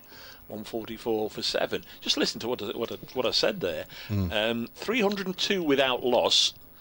Bancroft 129 not out. Charlesworth 122 not out. There's been 51 extras as well. 18 no balls, 1 wide, 18 byes and 14 leg byes. 18 byes, it was keeping wicket, me. Leicestershire wicket keeper Ben Cox, former Worcestershire man, so maybe the ball's doing a little bit. Another man that's left Worcestershire to go well, yeah, to east of the country. Yeah. Not here. A bit unlucky. 144 for 7. Next ball on its way now through to the keeper, but that's astonishing, isn't it? 51 extras in 71 overs, 302 without loss. Sounds like they're going a bit ragged. Crikey me. Ben Charles was hit 6 sixes as well in that innings.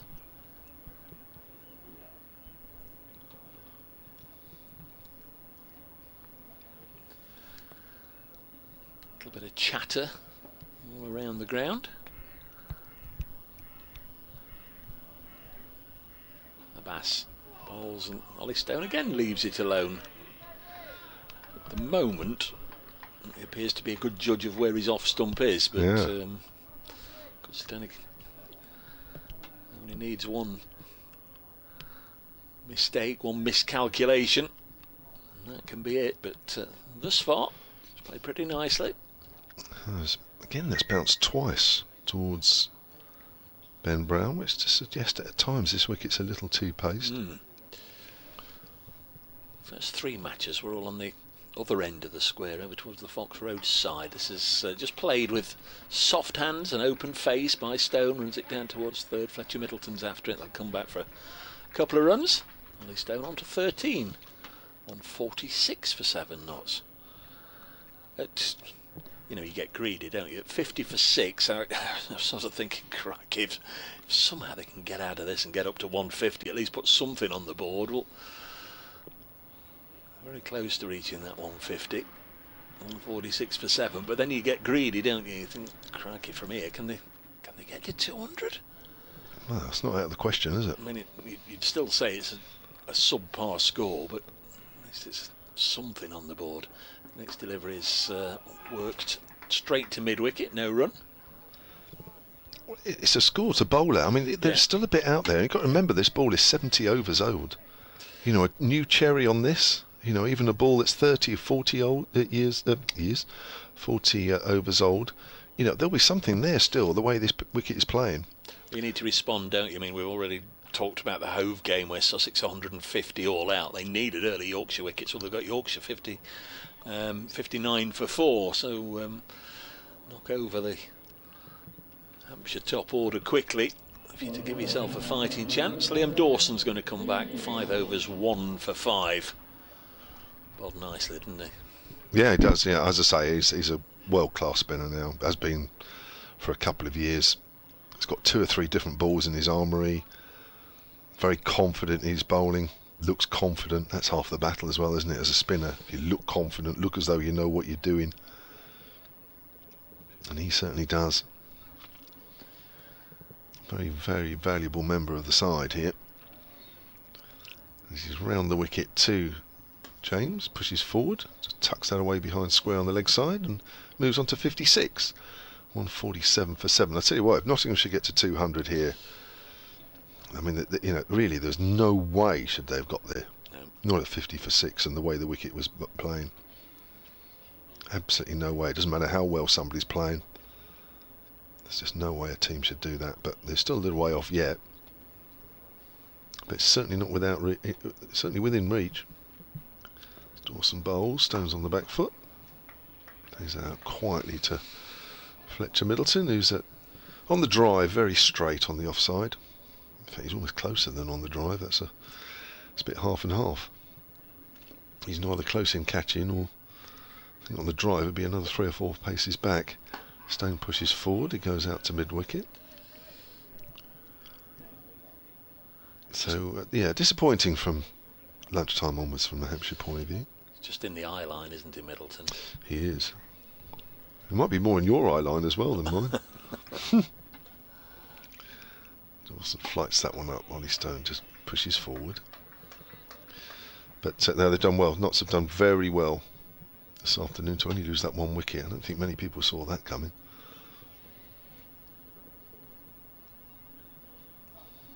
Dawson again. Stone again, just pushes forward. I get the feeling sometimes that Ollie Stone wants to play positively. I've not seen him bat a lot, but I think in the odd time I have seen him bat, he likes to play positively. But he looks like he's playing very sensibly here at the moment, playing for his teammate. Dawson again to Stone. Stone gets a slightly quicker ball, but he's in behind that safely enough. And that's the end of Dawson's 6th over, and he has 1 for 6. The first pigeons of this particular match on the wicket we used last. In fact, they just scared away now, but they've not gone too far.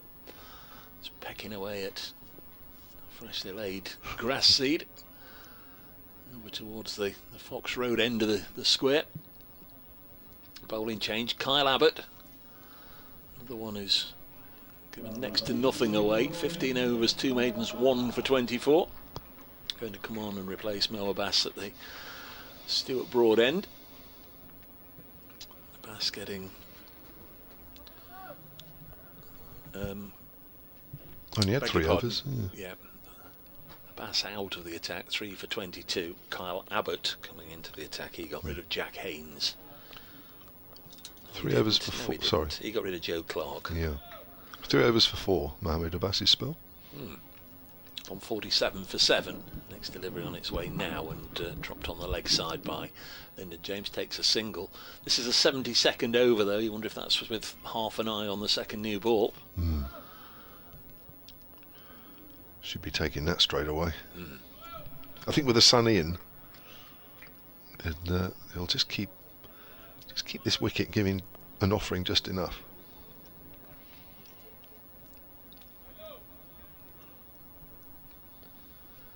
James Vince still at 3rd slip. Since he had a little bit of treatment, I've not seen him all this past the outside edge, and looked as if Ollie Stone very close to pushing at that with intent. But since he had some treatment, James Vince, I've not noticed him either checking it or shaking it or flexing that right hand, right wrist, right thumb area. Heavily strapped. Michael Nisa seems to get on particularly well with Liam Dawson. Every time I've seen a close-up on the live picture feed, all been watching in the middle, they're always having a chat. 148 for 7. It's delivering on its way now, and driven to wideish mid-off, and there's no run. Keith Barker doing the fielding. Yes, they've undoubtedly come across each other in the past. Those players, they'll disappear to all parts of the globe, the various franchise competitions, and sometimes say, well, who do you know on arriving at the club? Well, I played with him in Karachi and him for Brisbane and him in Cape Town. 148 for 7.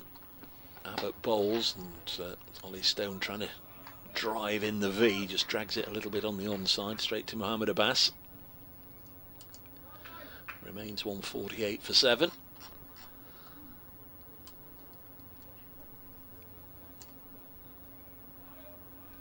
Been very much a day dominated by the bowlers. It's been hard going for Notts with the bat, made even harder by the loss of all those wickets early on. Still only going at 2 and over, 148 after 72 overs. Helicopter coming over the ground as Ollie Stone, little push and run, but judged it nicely onto the leg side between mid-wicket and mid-on. Scampers through, 149 for 7. Stone on to 14. Partnership now worth 30. It brings Lyndon James back to face the music with 1 ball left in the over. Just trying to see if they played each other in the Big Bash. I know Dawson only played 3 games. Yes, he did. Played against Nisa. Melbourne Stars against Brisbane Heat. 149 for 7. As it's pushed into the offside, no run. And who played for the Stars? Liam Dawson. Yeah. Oh, well, that's Nisa played for Brisbane Heat. And was that actually, this last winter? Yeah, and Ollie Stone played. You know, Peter Moores was the head coach. Yes, that's right. Oh, there you are, that's why. Yeah, Ollie Stone played for the Melbourne Stars as well. 149 for 7, so 72 overs have gone. We've got 24 left in the day. We're getting close to 5 o'clock, so should be done 6:30ish, you'd imagine. Keep Dawson on. Dawson to Stone then. Teammates for the Melbourne Stars during the winter, for a few games anyway. That's very full driven. Dawson half stops it. No run taken. 149 for 7. It's been a very quiet crowd today, hasn't it, really? Which is fair enough. So that's worked to mid-wicket, fielded by Keith Barker. They were stunned this morning. They were. Haven't quite recovered yet. Play out Pompey flag is still here. Away to our left. A few Hampshire supporters bumped into a few at tea time and at lunchtime. It's pushed back to Fletcher Middleton, who's short in on the offside. I think 1 or 2 of the Hampshire fans, they target this game because it's a good place to be for a few days. Good ground to watch. Dawson again, Stones on the back foot, playing very watchfully. 51 balls for his 14 so far. Yes, there's usually something going on in the city centre as well. Yeah, we're right in the city centre. I'm with the team. I presume it was fairly loud last night, but fortunately the windows are almost triple glazed where we are. That's driven to Fletcher Middleton, so you can't hear too much. I imagine tonight will be louder, and tomorrow night it'll be even louder. If my recollections of Nottingham city centre are correct from years ago. Let's imagine it hasn't calmed down. Let's push back to Fletcher Middleton. So a very proper looking Ollie Stone out there in the middle. He's on 14. Lyndon James 57. 149 for 7. Vince is having a chat with Keith Barker, maybe thinking about 7 overs ahead and who should bowl and what ends they want, and maybe just asking Keith Barker his thoughts. Kyle Abbott, I guess, didn't take the first new ball, so maybe that he's not expected to take the second new ball straight away. But you never know, if he picks up a couple of wickets and we get to the 80th over and Nottinghamshire 9 down and he's still bowling, he might very well do. It may indeed. It's going to be Abbott. Michael Nisa comes out of the slip corner. It was going to be James Vince. He set off running, and then it seemed as if Nisa called him back and said, I'll go, Skip. So Vince has gone to first slip, Dawson second, and Nisa's gone in at mid-wicket as Abbott bowls to Lyndon James, pushes it up to Barker at mid-off. Just a 52-year-old has been in touch, who's in the ground today. He used to be called just a 51-year-old, and before that he was called just a 50-year-old. Why is anyway, well, I don't know.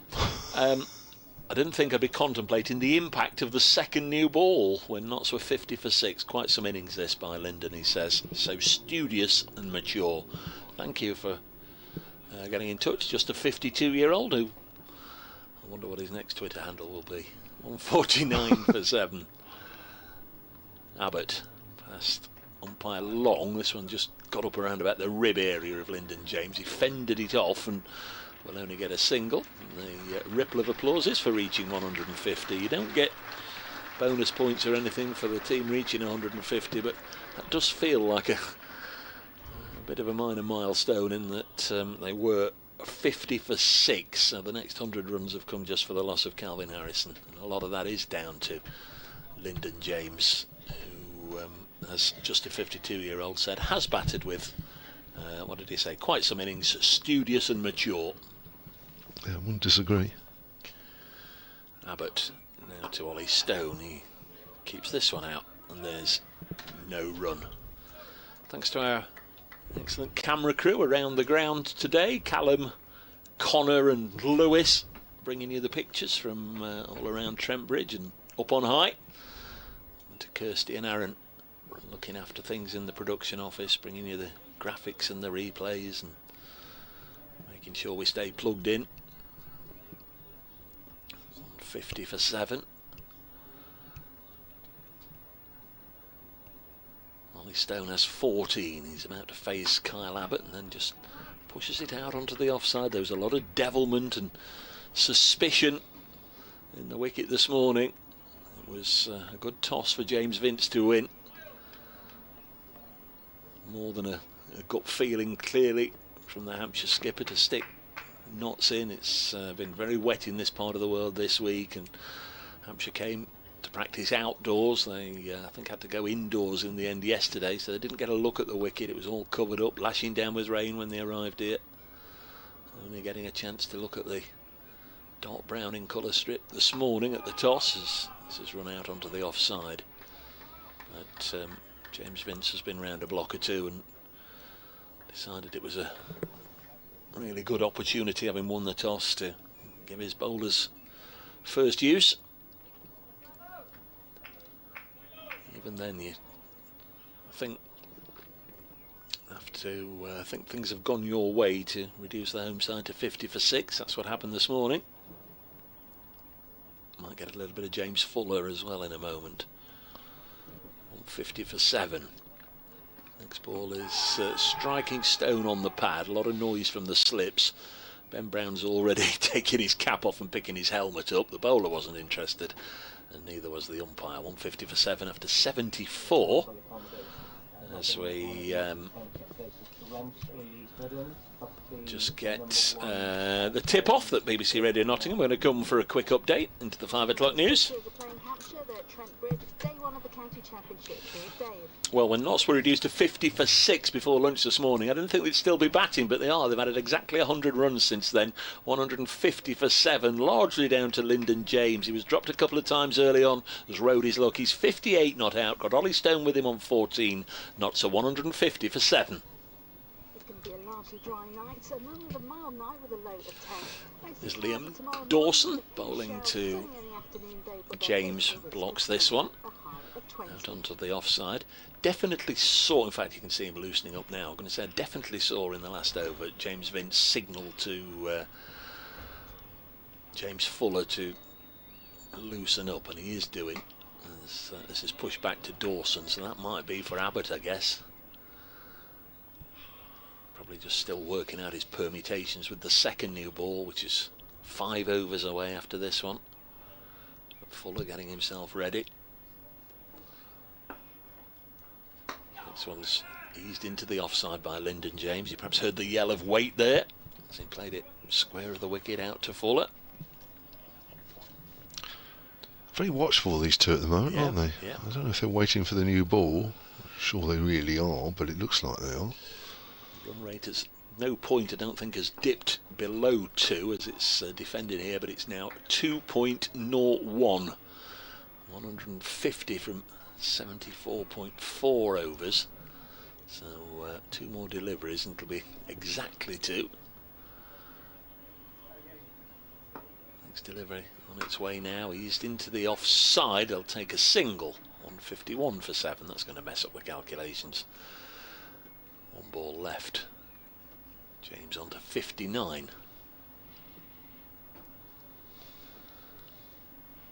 Innings of great maturity from young Master James, former Oakham School pupil, as was Stuart Broad.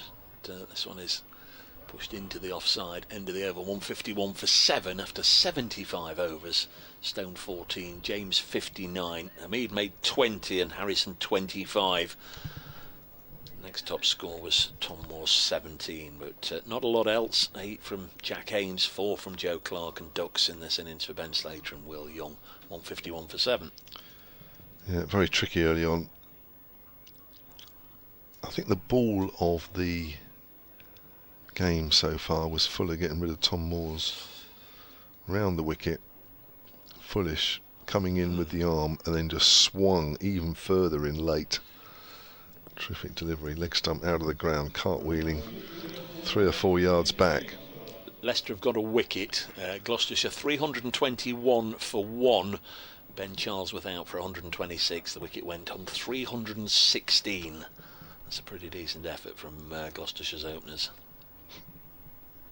So Fuller it is. He's from the Stuart Broad Pavilion then. 14 overs, 1 for 42. The most expensive in terms of economy rate of the bowl. He's going for 3 and over. It's pushed out on the leg side by James. Easy single there. 152 for 7. Michael Burgess, 82 not out for Warwickshire. Ed Barnard, another former Worcestershire player, with him on 79 not out. 247 for 6 now, Warwickshire at Chelmsford. That's a good partnership that's blossomed through the course of the afternoon. And Somerset are rattling along. 354 for 4. Tom Banton, 122 not out. James Rue, 95 not out. Kanga, Kanga, as yeah. you call him. Here's Fuller again. Good length delivery. It's no ball. Signalled by umpire Nigel Long at the far end. Been too many no balls. I think that's only the second one of the Hampshire innings, of the Nottinghamshire innings. It is. Mohammed Abbas bowled one early on. 154 for 7. Nottinghamshire. These two are just playing, aren't they? They're not doing anything silly. I do worry a little bit for them with the second new ball, because I think things will be a little tougher. That's left alone outside the off stump, but they're certainly not taking any risks whatsoever. It'll go flying off the bat, that second new ball. Be a flurry of boundaries. 40 in the first 4 overs. Could well be. We've seen that often enough. Glamorgan have gone at Cardiff. 183 all out against Middlesex in Division 2. Labashane and North East there. But Glamorgan all out for 183. Here's Fuller.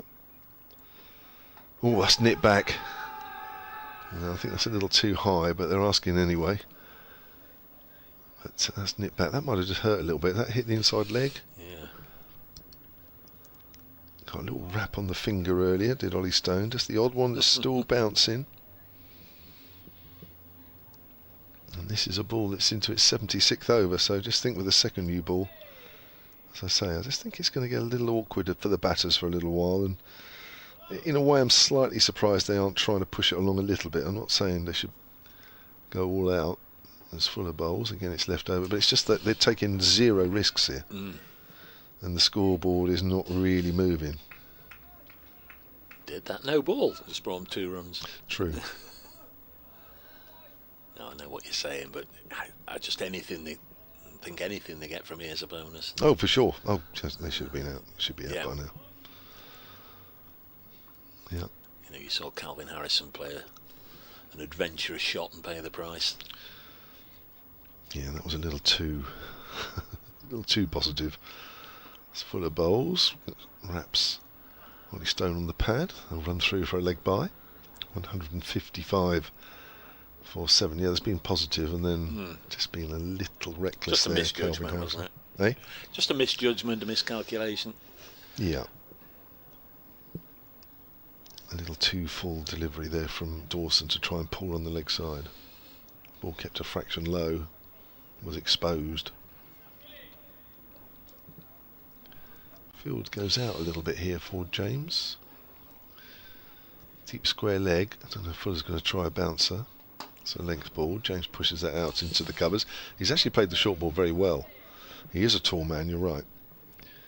But he's been very impressive the way that he hasn't tried to pull or hook too hard. It's been more pulling rather than hooking.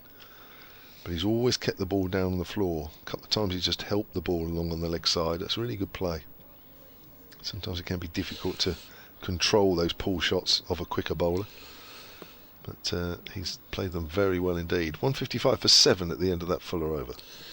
The trouble at the Oval is if you give Surrey a dig in the ribs, they're likely to give you one back. Surrey 213 all out today.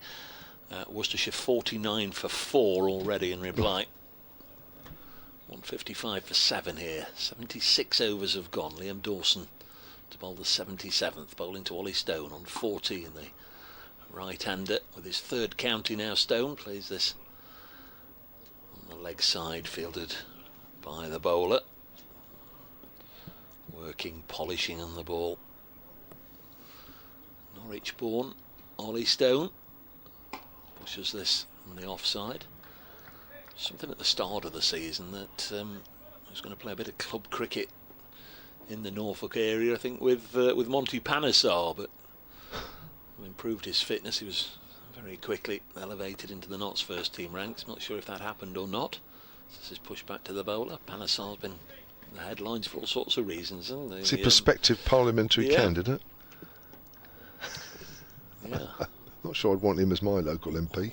Wouldn't mind being Prime Minister in time. This has eased into the offside. Dear old Monty. Is that the Reform Party or something? I'm not sure. Something like that, isn't it? Sure. It's the George Galloway one, isn't it?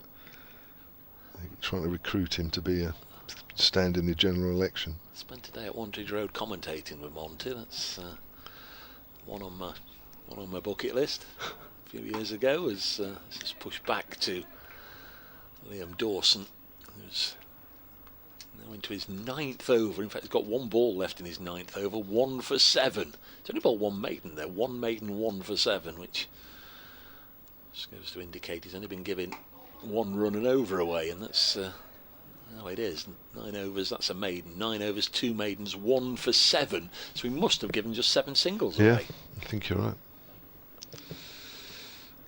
155 for 7. You know, it feels like that somebody in that Nottinghamshire dressing room has said, you know what, anything over 140 is a really good score. So every single run we eke out here is vital, and it's almost like every single run here is a matter of life or death. Yeah. Because these batters literally have hardly played a shot since tea. I don't mind that. Don't mind that. Just stay there. They will come. You will get the odd leg by, the odd no ball, the odd push into a gap. This gap's square of the wicket on either side. Here's Fuller. Bowls. Lyndon James is forward once more. Yeah, deep point, deep square leg. Big gaps, square of the wicket either side. Anything that's a little too short is easily nudged into those gaps. But I think Hampshire have been very good today. There's been very few half volleys. I mean, sometimes when the batters have gone to drive, they've not always connected with the middle of the bat. Length ball. James gets one that hits high on the bat. Just looks at the bat as the ball trickles out into the offside. There's always been a bit of that extra bounce here as well, which has made it a little tricky.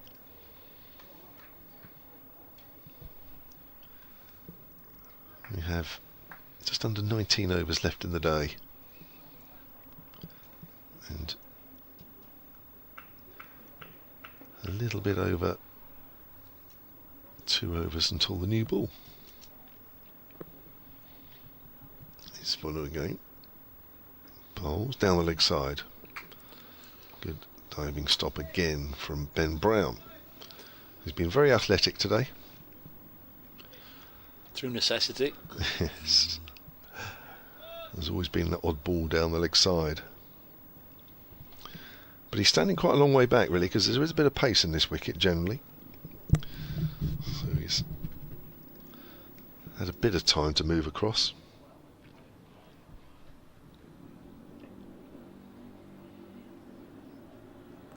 Let's follow again. Good length ball, driven slightly uppishly, bounced before it got to Fuller, who couldn't take it cleanly. And James will pick up a single.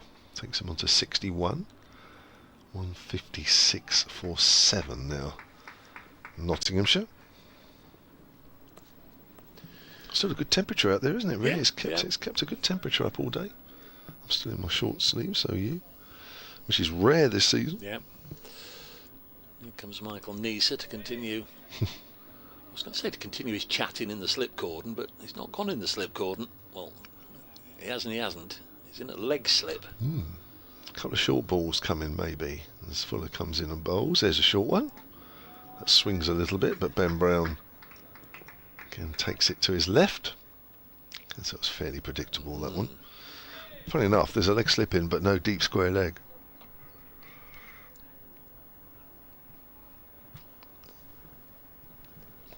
There'll be another one coming as well, I think. Is there anybody down at long leg? Oh, yes, there is. Yeah. There are 4 on the leg side.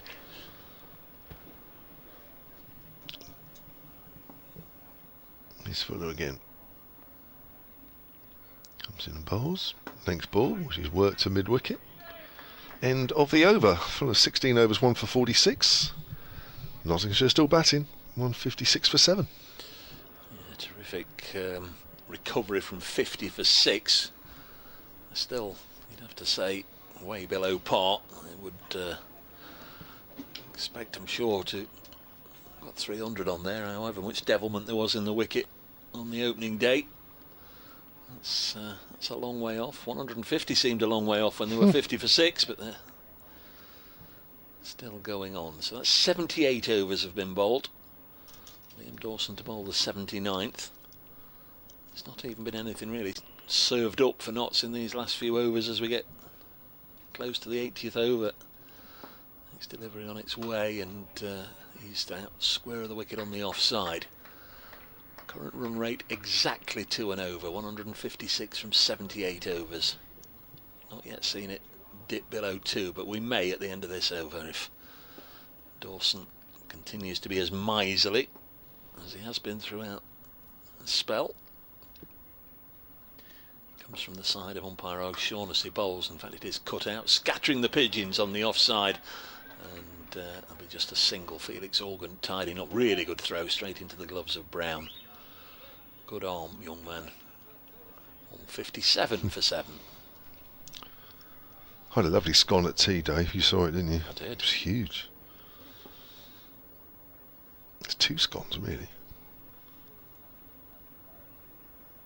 Down the leg side and swept away by Stone. Slog sweep down on one knee and just helped it away majestically for 4. First boundary in forever, that from Ollie Stone. Very welcome nonetheless, and the first time that Liam Dawson's gone for more than a single from any scoring shots. It comes in his 10th over, and it's a lovely bit of cricket from Ollie Stone. 161 for 7. Stone on to 18. There's Dawson. Bowls, and the same player, just happy to defend this time. Felix Organ's turning his arm over. I'm guessing just to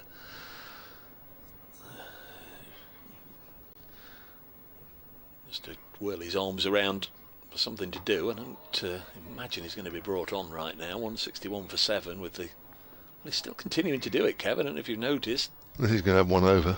Maybe. Just maybe. Bowling into Barker's footmarks, maybe. Final ball of the 79th over, bowled by Liam Dawson. Bowls now and played sensibly and carefully by Ollie Stone out onto the offside. End of the over, 161 for 7. James Rue has matched Tom Banton in reaching 3 figures at Taunton, where Somerset racing along there, 377 for 4. Just had a little look to see if anybody's come under particular punishment, and Marcus O'Riordan of Kent has figures of 12 overs, no maidens, none for 83, so he's had a bit of tap there. Clearly he's been doing the bowling to Banton and Rue lately. Phoenix Organ's probably going to get 1 over, just to see.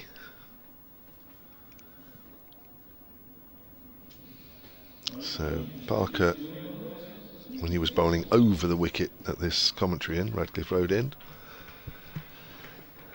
will have left a little bit of rough for Organ to bowl into for the right-hander. Might just get one to just do something. I reckon for me he's only got 6 balls to make something happen. Cannot believe Hampshire are going to delay the second new ball. Well, even if he gets a wicket, then you'd still imagine they'd take the second new ball to bowl at the new man Dylan Pennington. He's bowling to Lyndon James, who's on 62. Just a bit of a fact-finding mission, isn't it? See what it does. Just see if there's anything there for Organ. Organ bowls. It's a little too straight, really, to work that out, and that's played on the leg side for a single. Needs to be thrown a fraction wider if he's going to find out. Though Dawson did get 1 or 2 to come off the straight from fairly straight. My recollections of Felix Organ bowling is that he expects a wicket off every ball. There's a lot of arms in the air, almost, I thought he was through, which isn't a bad thing if you're running in expecting a wicket every ball. Stay enthusiastic, that's the main thing. Bowling to Stone again, that's fairly straight. Peter Such was like that, can you remember him? Yeah, I faced him many times. There, they all believe it. Yeah. You think, really? Not You're batting there sometimes and you think, no, look, you're just talking rubbish here. You know when the spinners are on top, you don't need them to sort of give it the old histrionics. No turn there as it's pushed out on the offside.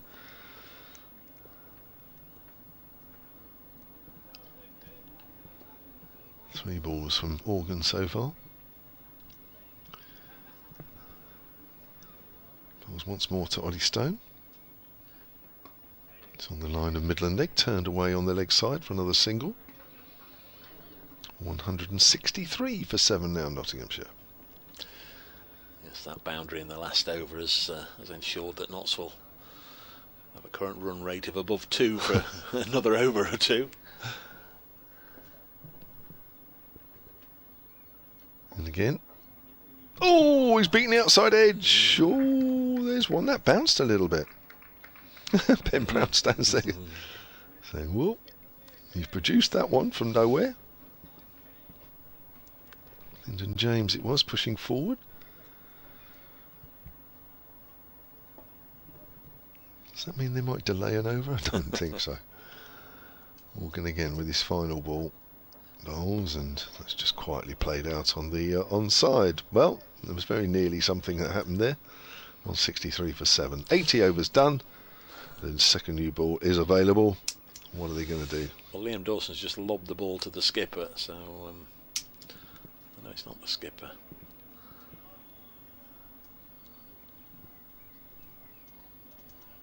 Barker's on. I don't think he'll be bowling with an old ball. No, the match ball is at the far end, and Liam Dawson has come out of the attack. Felix Organ's taken his sweater, and the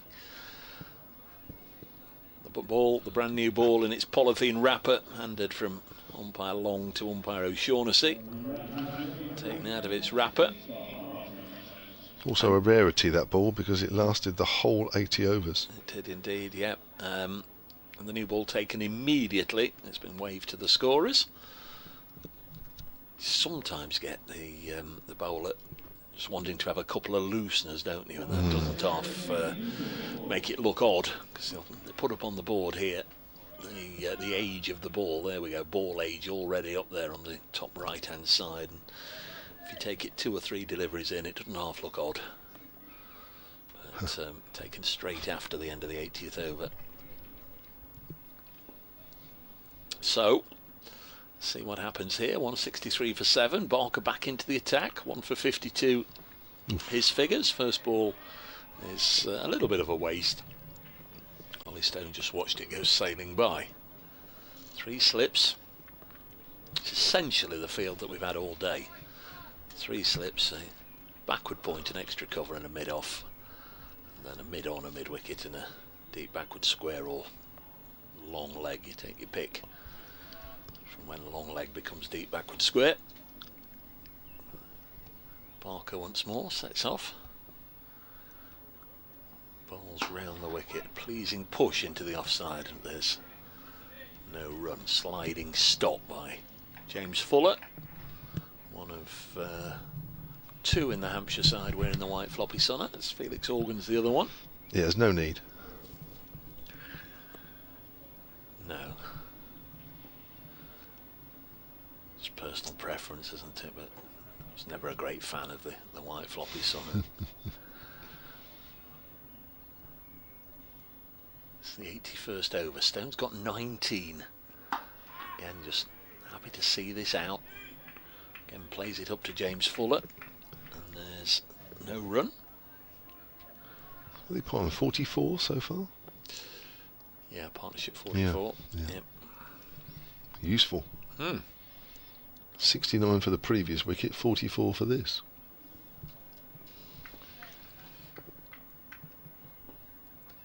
Barker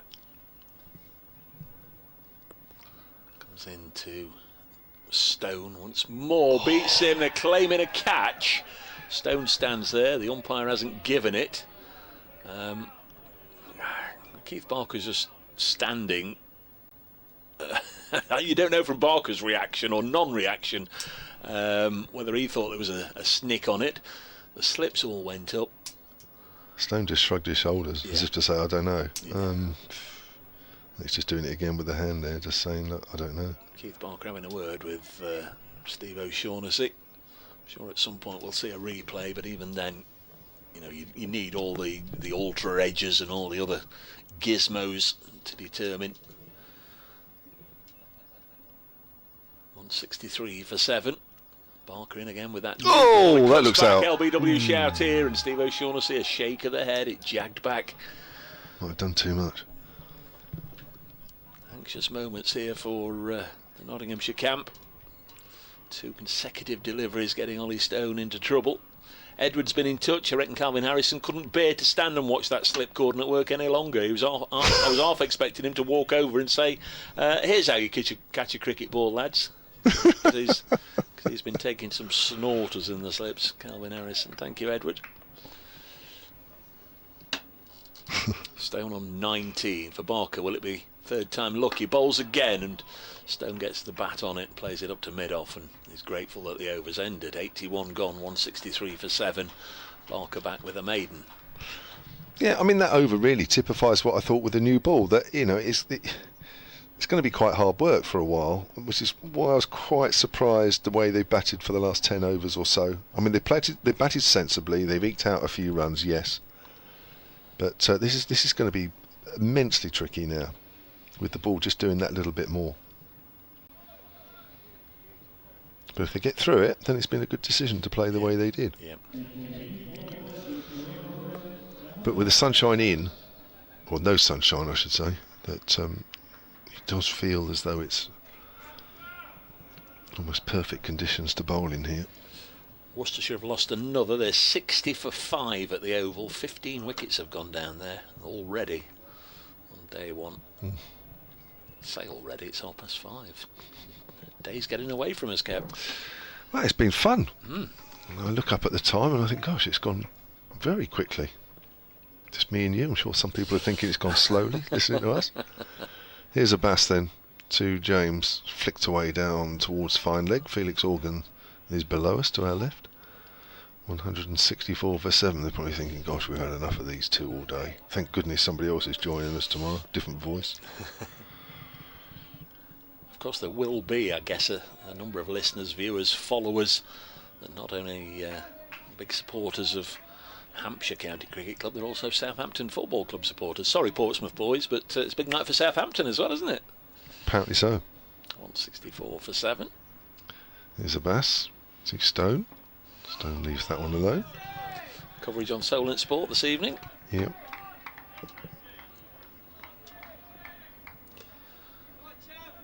Get you a day at Wembley, won't it? Not me personally. Somebody. Some people. Quite a few thousand people. So where's the noise coming from? Is the noise coming from the Hampshire boys or from the crowd? I think there's one or two people in this stand that have come up from Southampton, Hampshire area. As I say, I saw one or two of them at lunch. There's a nice drive up to mid-on, Abbott Fields. I think I've seen. There's obviously the Pompey, one or two over to our left. I've seen regular 3 or 4 that follow Hampshire around the country, and I don't know if I've seen others on top of that, but maybe they've been joined by 1 or 2, making a weekend of it. There's a Bass. Good length ball to Stone. Prods that out into the covers. It's 2 scores next to each other on the BBC Sport website and app. Nottinghamshire versus Hampshire. Nottinghamshire 163 for 7. And that 163 for 7 is next to Somerset's 389 for 5. 2 matches that started at the same time, playing under the same regulations, different parts of the country, and Somerset scored 220 more runs than we've seen here. Sounds like it's a flat one down there, yeah. Which it can be. It was against Hampshire last year. My word, it was flat. As that's driven out square on the offside. I'll have to hurry as Fletcher Middleton thinks about throwing the stumps down at the bowler's end, decides against it. James moves on to 65, is it? Oh no, it was Ollie Stone, that wasn't it? Yeah. He's on 20 now. 165 for 7. Yeah, very, very flat wicket. I think it was the week before the T20 finals days, and of course both Hampshire and Somerset were there, and Somerset rested a few players, so they produced a flat wicket. Yeah. Well, Clark and Will Young put 370 odd when Notts went. That's a nice shot through the leg side by Lyndon James. Now James Fuller, I think, will pick that up just inside the rope, but not before they pick up 3. Nicely timed. Harder ball onto the bat means you can just go for placement rather than brute force, and James will keep the strike. Moves on to 67, 168 for 7. Yeah, partnership 49 as well. Very useful indeed from this pair. We're only 14 overs away from the end of the day. Crikey. Lunch, 6 down. Well, if we replicate that 3 times, it'll be 18 wickets down in the day, but as yet we haven't had the 8th. It's incredible to think we've only had 1 wicket since lunch. Yeah. It's incredible. It is. Yeah, that was about, that had been about 1:15. The 6th wicket went down, Jack Haynes.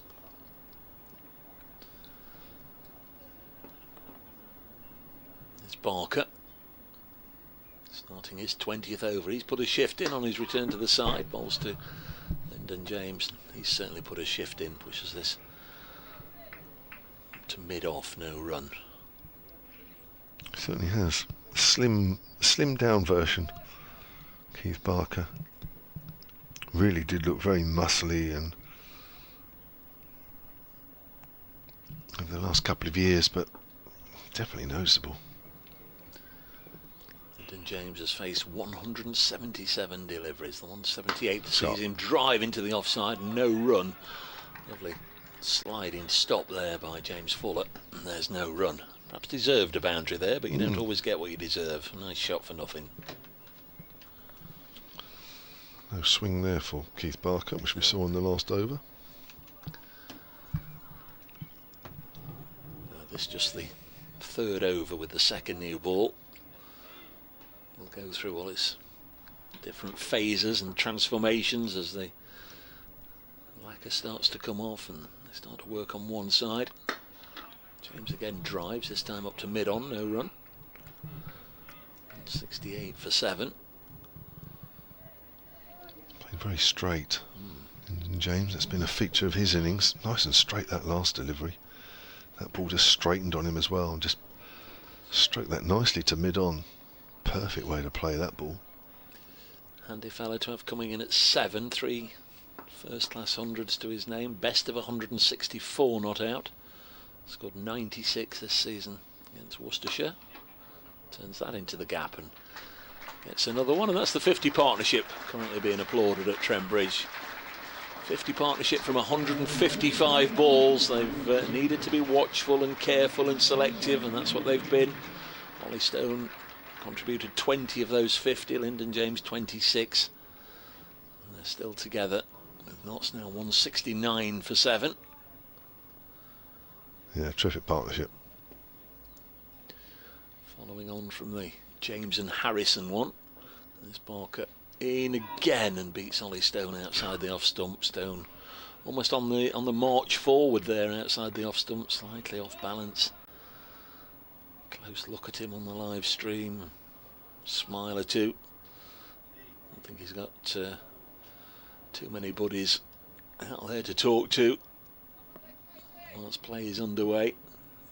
Looked around for a moment, but I don't think the Hampshire side are going to engage in any chat with him. I thought they'd got him a couple of overs or so ago, but he's still there. Next ball from Barker, just seemed to be an effort ball from Keith Barker, dug it in a little short, but it was too wide. Stone leaves it alone. 169 for 7 here on BBC Radio Nottingham, BBC Radio Solent, and those of you that are following the pictures on Trent Bridge Live, we are 13 overs from stumps this evening, Friday, day one of this match. Still a little strange, I think. Just as soon as I get used to all these Friday starts, we'll start on a different day of the week, as we do a little later on in the season. I think Notts are beginning to think about batting tomorrow as well now. There's Abbas driving his James back to the bowler. Doesn't seem to be a lot happening for Abbas here with the second new ball. Not yet, anyway.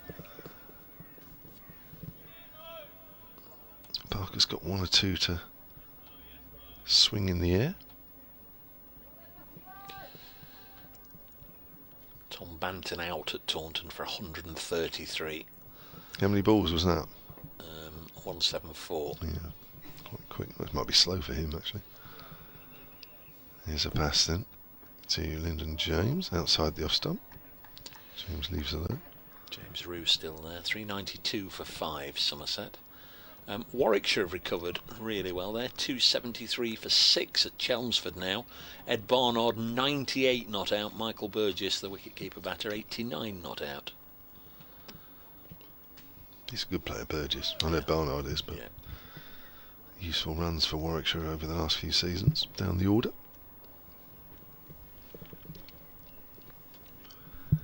Abbas in again. Bowls. It's a good line. It's worked up to mid-on.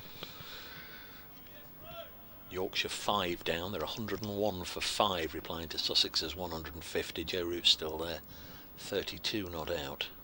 How many balls there? For Joe Root's 32. Joe Root has been at the crease for an hour and a half. 49 balls with 4 fours for his 32. No reverse sweeps yet then. Or maybe there has been. In comes Abbas. Oh, that's just nipped away. Good delivery. Drew the batter into the shot. Pitched and just straightened. Terrific delivery.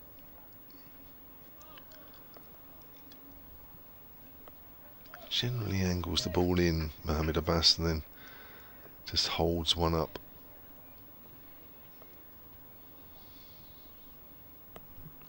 Just did a fraction too much, if anything, that one.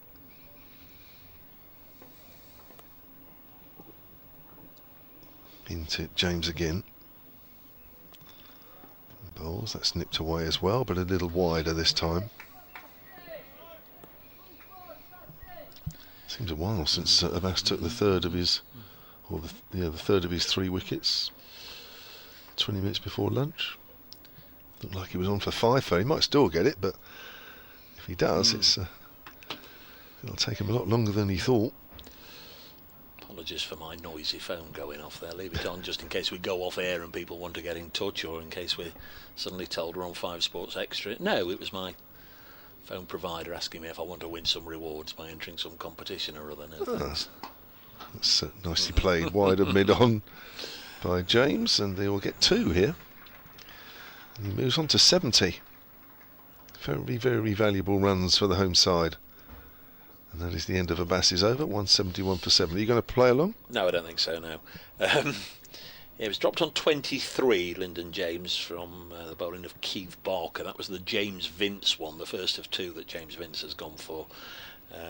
Low down at third slip, and then again on 32, where James Fuller was the bowler. That was the Lyndon James edge that flew to Fletcher Middleton around about waist height, and it just sort of ricocheted either off the hands or off the midriff up into the air, and he sort of tried to catch it falling forward at the second time of asking. But a couple of lives on 23 and 32, but don't let that take away from fabulous performance by Lyndon James just when his side have needed it.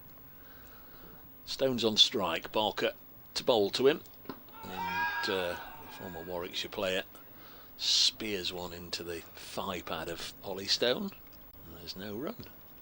And again, there's a bit of swing, which is encouraging still. Of course, tomorrow might be a completely different day.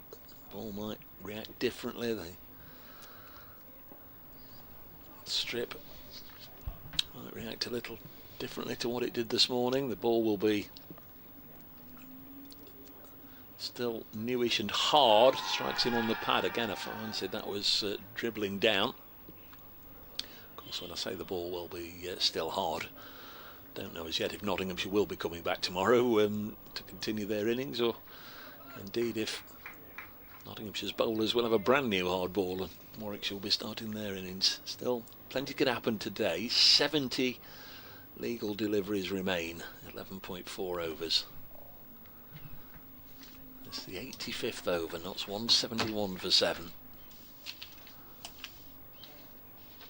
Barker pitches it up and driven into the offside. A little push and run up to James Fuller, who lost his footing as he went to grab the ball. He was just trying to execute lots of things at the same time there, Fuller. He wanted to get to the ball quickly, he wanted to pick the ball up quickly, he wanted to throw the ball at the non-striker's end quickly, and in the end he lost his footing and toppled over, so they took the single. 172 for 7. Brings Lyndon James back onto strike on 70. Oh, and he's drilled this one, and it's clattered into the boot. Don't think it's the ankle of Keith Barker. Might have been a suspicion that Ollie Stone might just have got in the way there, because Stone and Barker just touched knuckles with each other on 72 for 7. Certainly it looked as if it was going to be a boundary. Lovely execution from Lyndon James, denied runs by the boot of Barker, who comes in once more, and James turns this to mid-wicket and will certainly get a couple on this occasion. 174 for 7.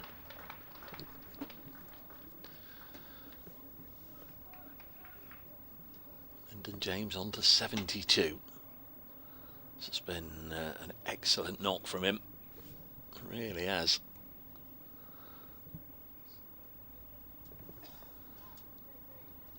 If Keith Barker's swallowed a fly, as you can do when you're running about and walking back to your mark, he was just coughing, trying to get rid of it. Got the ball. One ball left in this, the 85th over. Ball's now, and a little loose from Lyndon outside the off stump. Goes through to Brown, 174 for 7. And we have had those 85 overs, so 11 remain. Warwickshire 275 for 6 at Chelmsford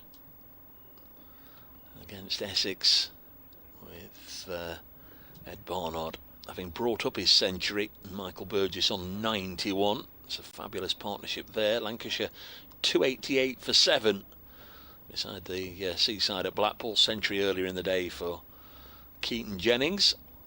It's been a couple of wickets as well for Ben Stokes on his return to action. Somerset 401 for 5. Century and out for Tom Banton. Century and not out for James Rue. and Worcestershire 78 for 5 at the Oval, replying to Surrey's 2-1-3 all out. There are the other Division 1 scores. Everything plus the text service on the BBC Sport website and app.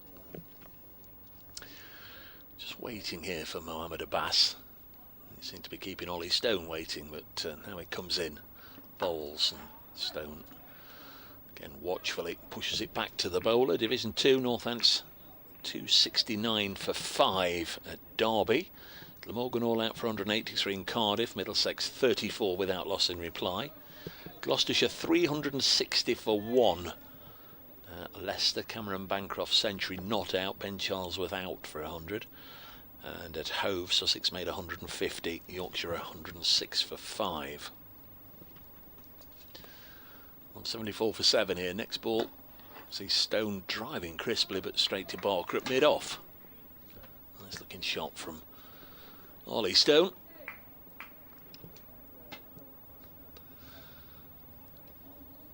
Field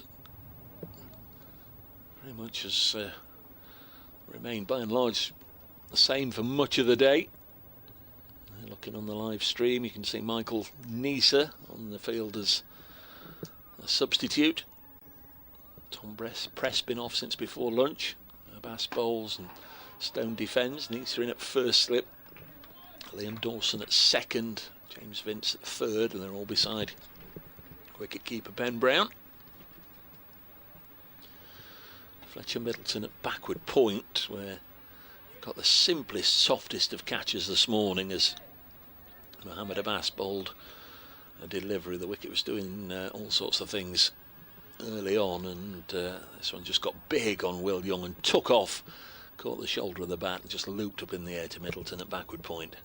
There's Abbas, bowls once more to Stone, helps it down to wideish long leg. Felix Organ has to run round. There'll be a couple of runs there. Stone on to 23, 176 for 7. And that takes the partnership up to 57. Great effort from this pair. Following on from Calvin Harrison, who made 25, sharing in a stand of 69.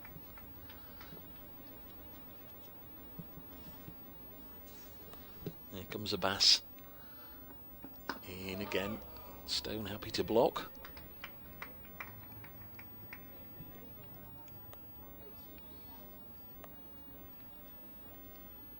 Stone came to the crease at number 9, of course, in the first innings as well against Lancashire last week.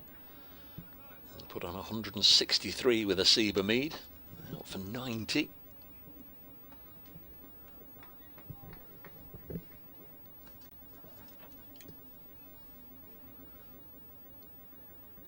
Abbas bowls to him again, just happy to play it back to the bowler.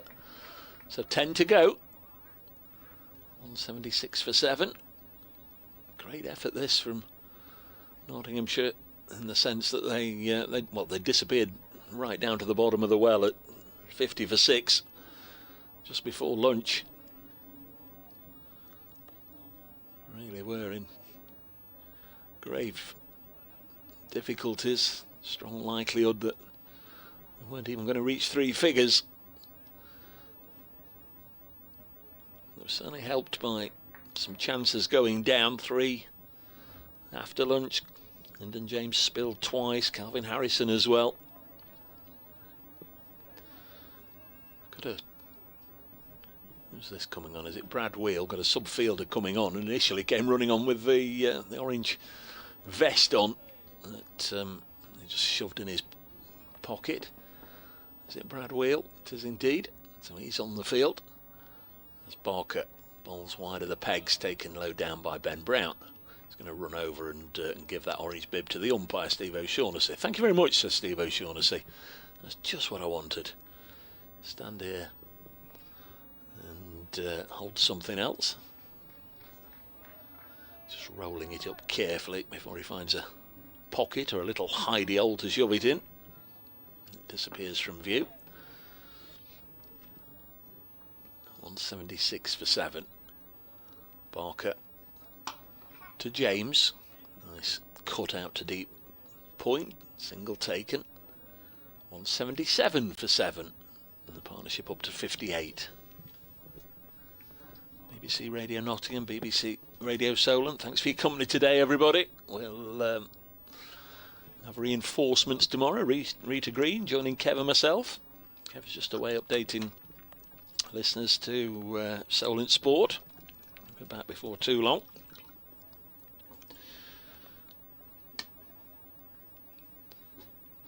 Barker bowls again, and Ollie Stone being very careful, very selective in what he plays, what he leaves. Able to judge that line nicely and let it go through again to wicket-keeper Ben Brown, who took a couple of catches this morning to get rid of Ben Slater firstly, and then Asib Hamid. Catches also for Fletcher Middleton, James Vince and Tom Prest. And that pretty much Prest's last act before he left the field. Barker in again, bowls, driven by Stone, properly timed, and I think the bowler might have taken a little bit of pace off it before James Fuller completes the fielding effort. Remains 177 for 7.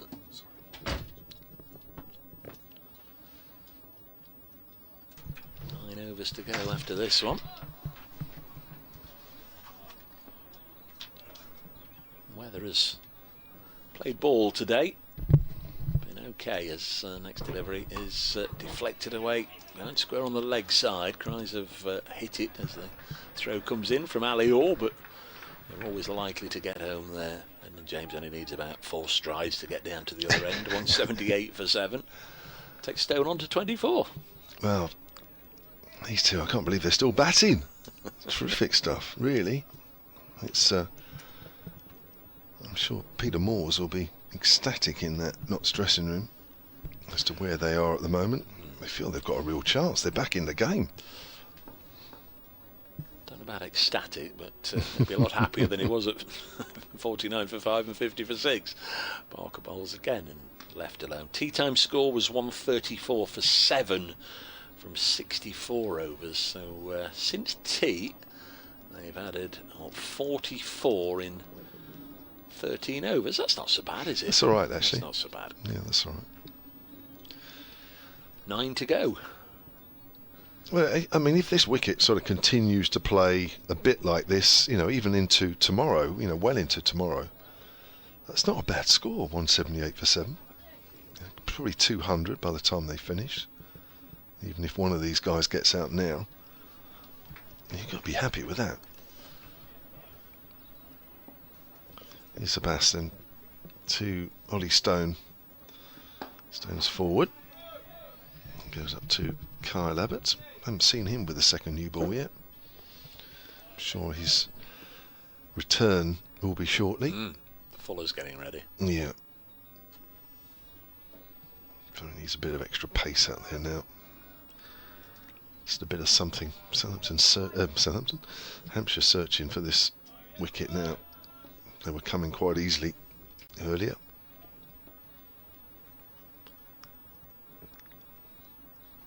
Comes in again, Abbas. 3 slips weight. Oh, he's playing a missing.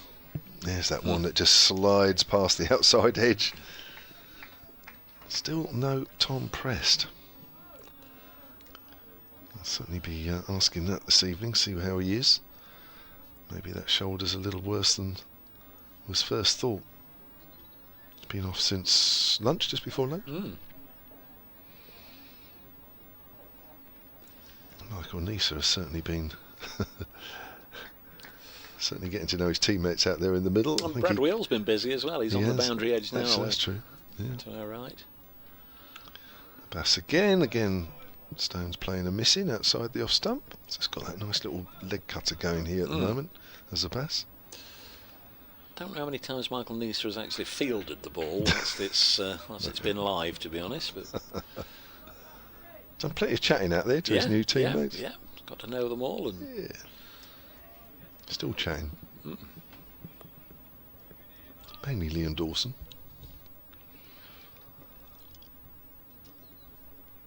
.178 for 7. That's it again. Stone drives. Going up to Abbott at mid-on. Good shot for none. It was. It's hit the middle of the bat, didn't it? That forward push. And what's Abbott done there? He's just down on his knees. Is he all right? I think he is. Yeah, he's all right. He's probably thinking, oh, I've got another spell. Got another spell coming. It's not going to be a long one. No. Only 8 overs to go after this. Bass again. Into Stone. Edged, and has it dropped short? No, Dawson's claiming it. I think Stone will have to go. He's looking round to the square leg umpire Stephen O'Shaughnessy. He wants clarification. He wants to go. He doesn't want to go. I think we're going to have to wait for the umpires to make a decision here. Yeah. For me, it carried. And the umpires have confirmed that. And Ollie Stone finally goes for 24. But it occupied 107 deliveries. And it's 178 for 8. Yeah, it's a good job that Liam Dawson, although chatting throughout the period between each delivery with Michael Neser, was fully focused when the chance came, and it's been taken low down. Ollie Stone caught by Liam Dawson from the bowling of Mohamed Abbas for 24. He's at the crease for exactly 2 hours. That's a great effort from Ollie Stone. Yeah, just seen a replay of it, looked absolutely clean. 107 balls, 3 fours, 178 for 8, and Hampshire will be absolutely delighted and be relieved to break that partnership. New man is Dylan Pennington. We haven't yet seen the best, I presume, of Dylan Pennington with the bat. He does have a first-class 50, but he's not yet shown a great deal of appetite for hanging about. 0-7, 0-17, and 0. A little better than I was thinking it was. 17, yes, at Edgbaston, sort of tilting that nicely towards him. 178 for 8. He's on his way out to the middle. Good catch by Dawson, and another wicket for Abbas, who's got 4. Yeah, he's almost doubled his season's wicket tally. One more, and he will have done. Came into this match with just 5 wickets to his name. And those 5 wickets had come at an average of, what was it, about 40 odd, I think it was. So a little better, a little bit more like the Mohamed Abbas that we've got to know. Yeah, his average is virtually halved now. It's 27. That'd be a little bit less than that. It might be about 25 now. Came in well over 40. Here he is then, bowling to Pennington. Another tall Nottingham player. Driving. It's gone for the full delivery there, Abbas. And that's the end of his over. 22 overs, 4 for 31 with 10 maidens. Good performance. Much more like the figures that we've got used to from the Pakistan international bowler. Of course, it did look as if he was about to come out of the attack. He's got 4 now. He'll presumably want to keep going, won't he? Well, yeah, I would. New man Dylan Pennington. It's going to be James Fuller from this end. Pennington, by the way, 25 years of age, made his debut in the first game of the season. The first time we saw him out there with the bat, came in on a hat trick, and Sam Cook got him LBW first ball, so his first ball for Notts. Didn't get a bat on it, out LBW, and Sam Cook had a hat trick. 178 for 8. He's bowled really well there with good pace. Dylan Pennington. Pace like fire, as they say in the Caribbean, and him and Ollie Stone got to be up there, 2 of the sharpest around at the moment, you'd guess. Here's Fuller bowling to Lyndon James on 73, cuts this into the offside and through the offside for 4. Felix Organ's out there, but not able to get anywhere near that. That sat up, didn't it, short and wide. James Fuller loosener cracked away, and Notts have 182 on the board for 8. Yeah, not a great ball, but it was just the way he played it, the way he executed the shot. Absolutely smashed that way. You're right, he's taken his time this afternoon, but anything that he has been able to put away, he's given it the full beans, and he does again, straight down the ground for 4. It's one way of getting through the 70s.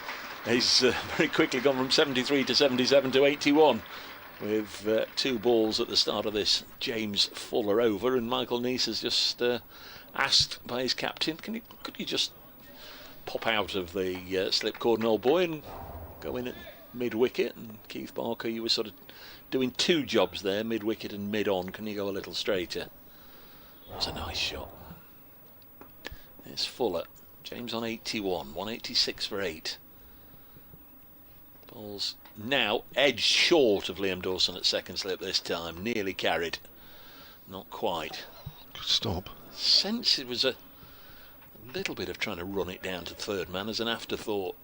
So it took the outside portion of the bat, but fortunately for Lyndon, it was always angled down. It was a good stop from Liam Dawson, as Kev said. 7 overs to go after this one. As Fuller comes in, and this time it is an angle bat, working it down to third man for a single. 187 for 8. Hampshire might like this. They might like to give Lyndon James a single whenever they can and have a go at Pennington. There's still a chance to see Hampshire batting this evening. There'll be 7 overs to go after this one. Of course, we'll lose a couple for change of innings. Last week Dane Patterson came out and his job there was to see Asib Hamid through to 200, which he did. There's Fuller to bowl, and Dylan Pennington plays that nicely into the offside. Pennington gets out. Dane Patterson will have lots of roles and responsibilities. Just try and prolong the innings for as long as he can, but just try and help Lyndon to get to 3 figures as well. Deserves it, I think. He's on 82. Been out there for a long old time. He's faced coming up to 200 balls, 196 deliveries he's faced so far. That's Fuller. Comes into Dylan Pennington, gets solidly behind that. From which country? From the South Pole to the North Pole, from the East to the West. If you're good, you play. If not, you don't play. And the only color that matters is the color James of at the jersey crease for that the players are wearing. 4.5 hours. There's an update for Radio Nottingham. Trent Bridge. It's nearing the end of day 1 at the county championship game. Here's Dave with all the latest. Yeah, Nottinghamshire currently 187 for 8. There are 7 overs remaining in the day. To say it's an under par score takes a lot away from their efforts this afternoon. Notts were 50 for 6 about a quarter of an hour before lunch, but mainly through Lyndon James. He's had a little bit of help from those around him. He's 82 not out. Nearing the end, Nottinghamshire 187 for 8. It's Noah Bass looking for his 5th wicket of the innings. Comes in and bowls to Lyndon James. Oh, just goes past the outside edge. 2 bounces through to Ben Brown. Seems with this second new ball just to have got that leg cutter going a bit better. Looks a threat at the moment, does Noah Bass. Lyndon James, some of the drives that he's played, looks very strong. Very strong forearms, hasn't he? Looks a very good player. Here's a Bass, bowls. Again, it's 2 bounces through to Ben Brown. I mean, I know you see him week in and week out. I see him once a year, maybe twice. But he does look a much more competent batsman. Looks a little bit more well organised now in his game. Looks a lot more confident at the crease. He had a year and a bit where he wasn't bowling as well, but he's now very much a member of the 4-pronged seam attack, so that's why he's found himself coming in at 7, genuine all-rounder role. He is, only 25 as well. Forward, thick outside edge along the ground, goes down to 3rd. He moves on to 83. Yeah, he's a very accomplished batter now. Just seems to know exactly what he's trying to do, which is half the battle as a batter. It's actually knowing your game. It sounds an old cliche, but it looks like he knows exactly what he's trying to do. Is Pennington to face Abbas. Abbas is in. Oh, he's wrapped on the pad, isn't it? Back. It's a little high. Maybe just an inside edge as well. Throw goes into the bowler's end. I think, no, there was no bat on it. May just have nipped back a little bit too much. Just wonder if, from the reaction out there, Pennington was close to being run out because the throw went to the far end and nobody gave him a shout. There was some hands on heads at the far end. Seemed to slow up, didn't he? Yeah. The throw might have been close. Let's see who it was. Might have been Ali Orr. I think it was Vince. Was it? May well have been. I'd say I didn't particularly take any notice of it until the throw came in. Abbas just bounces a bit on James as he takes the bottom hand off the bat. So we have what? We've got 6 overs left in the day. We're past 6 o'clock now. 5 minutes past 6. 20 past, 25 past, somewhere around there. You know, if the 2 wickets go down, we could yet have 6:30. a little bit of Hampshire batting this evening. I don't think the openers will enjoy that too much now. Get to a point, don't you, where you think, I don't really want to bat tonight now. I like the scenario where there's 1 over and they send out somebody else. Goes for the thrash through the covers there, and he's got 4 more for it. Little bit of width there from Mo Abbas. And James, tantalisingly now, moves on to 87, 193 for 8. He's up the tempo, hasn't he? The last 2 or 3 overs, certainly. There's a couple of boundaries off James Fuller, and threw the bat at that one from Mo Abbas. Last ball of the over, he could have been easily excused for just pushing it into the offside. There's a replay, those of you watching the live pictures of Lyndon James, and he really gave that one everything. Moves to 87, 193 for 8. So James Fuller got the wicket of Tom Moores this morning to make it 49 for 5. Comes in to bowl to Dylan Pennington. Pennington just had a little fiddle at that one outside the off stump, went over the top of the horizontal bat. Yeah, he perhaps hasn't looked quite as threatening, James Fuller, as I thought he might be. He's got the ball through nicely, bowls with an extra bit of pace, but maybe just hasn't been quite as consistent as he needed to be on here. If the 2 wickets went down in this over, Hampshire would have to bat for 3 overs, so we are sort of running out of time. 193 for 8. Little push towards that one, but resisted the temptation to go hard at it. As it goes through to Ben Brown. Kyle Abbott's no doubt got the nod. He's getting himself ready. There's no let up, is there? There's no let up. Who do you want to face out of Fuller and Abbott and Abbas and Barker? Get rid of them and you've got Liam Dawson. Great attack.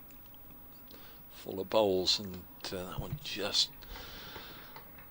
might just have flicked the shirt, the hip, on the way through to Ben Brown. James has faced over 200 deliveries now, 201 balls faced for his 87. The crease for 271 minutes. 93 for 8. Fuller bowls. That's nicely out the middle of Dylan Pennington's bat, like Jack Haynes. He'll be going back to New Road next week for the first time since leaving there. Going there in the new colours. It's Worcester against Worcester Old Boys, isn't it, next week? Jed Clark's been back a few times, obviously, for Nottinghamshire. Josh Tong, wonder if he'll be making the journey just to catch up with a few people as well. But Josh Tong, news came through yesterday that it's going to be a prolonged period out of the game for him. Next delivery, nice and full, and Pennington drives through the offside. That's a lovely looking shot, and there might just be enough juice behind that to go for 4. There is. That's very, very good from Dylan Pennington. Moves on to 197 for 8. And There's one ball left in the over. Brett Hutton out of the game at the moment with a nasty Achilles injury. I think that'll be a lengthy process as well. So not plenty on the staff that can do the job, but one or two. Bold. Yeah, this one shapes away. One or two unavailable at the moment. 197 for 8, and James Fuller 18 overs, 2 maidens, 1 for 59. So Notts 3 away from a double 100. There are 5 overs to go, so if both wickets went down in this over, Hampshire would have 2 overs to face. May well be that Notts come back tomorrow morning, but 30 deliveries, or a maximum of 30 legal deliveries, remain in the day. Yeah, I mean, from a Hampshire point of view, how on earth Nottinghamshire would probably come back tomorrow and bat again? It's 50 for 6 at lunch. It's not like the wicket is totally flattened out. No. Kyle Abbott's going to bowl, and I've just seen Liam Dawson redo his mark at this end and then scratch away, so it may well be that Dawson's going to get a couple of overs from this end as well. Which is fair enough. Fuller's got the odd ball to shape a bit, but again, it's not quite as consistent enough. The field is quite spread for Lyndon James, isn't it? It is, isn't it? I want to be bowling at Pennington with this field, that's for sure. Pretty obvious. Only James Vince at mid-wicket, saving 1. Here's Abbott then from the Stuart Broad Pavilion end. Forward is James. He could take a single up to Keith Barker, but he doesn't want to. Deep mid-on. Barker's close-ish, I guess, at mid-off, but still deep. Deep cover. Deep backward point. Fine leg and deep square leg. 2 slips and the 1 mid-wicket. Close in. Just under 5 overs left in the day. As Abbott's in once more. Bowls. James drives, thick outside edge. They are taking a single this time. Down to Fletcher Middleton. Explain to me why you turned down the single the first ball of the over and take one the second ball of the over. There you go. Only those in the middle will know. It wasn't as if, he set off sprinting, push two, and they couldn't get there. They both just ambled the run. Well, it's like they both weren't 100% sure what to do in a way. It was there to take, and they just sort of said, well, go on then. Might as well. Go on then. 88 to James. He's at the non-strikers end. Pennington's back on strike. Drives. Goes out to Ali Orr. Biggest score of the day is at Taunton, where Somerset 435 for 7 centuries. They're both out now. Tom Banton and James Root. Craig Overton's just gone 23 off 18 balls. Lewis Gregory's not out 25. Earlier 69 from Tom Lammonby, 40 from Matt Renshaw, 25 from Umeed. Abbott again. Pennington drives up to Barker, who's closer in at mid-off this time, trying to keep Pennington on strike.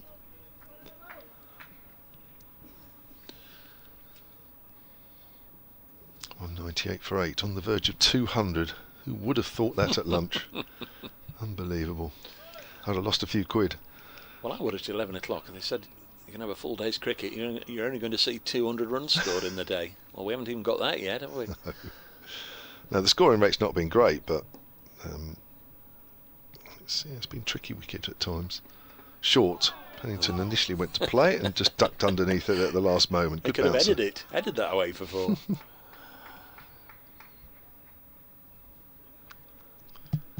Abbott still only the 1 wicket to his name. Joe Clark. Caught in the slips by James Vince. That was when Hampshire's catching behind the wicket was excellent in the first session. It dropped away alarmingly in the second session.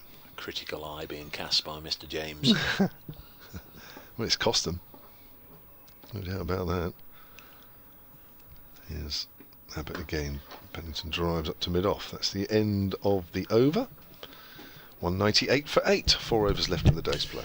Yeah, so the most the visitors can have to face this evening is 1 over. In order to do that, they'd need to get 2 wickets in this, the 93rd over. And will it be bowled by Liam? No, it won't be bowled by Liam Dawson. So he did all that scratching around at this end and remarking his 4-step run up, but it is still going to be James Fuller to continue. He's probably getting ready for tomorrow morning's bowl. Maybe.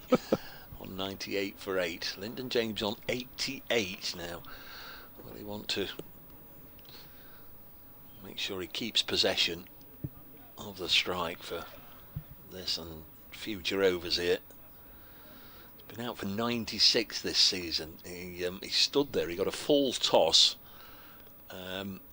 roundabout waist height, which he slapped straight to mid-wicket, and he stood there and you can tell he was imploring the umpires to give it as an above waist high full toss, but they didn't. So that was a devastating blow for him. I mean, batted beautifully for 96. As this one wide of the off stump, left alone. It died in front of Ben Brown.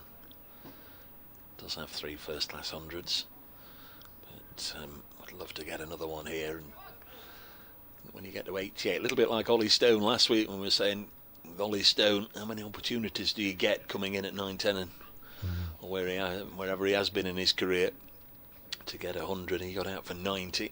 Wouldn't wish that on Lyndon James right now, having fallen, as I say, for 96 earlier in the season. I think that was the Worcestershire game.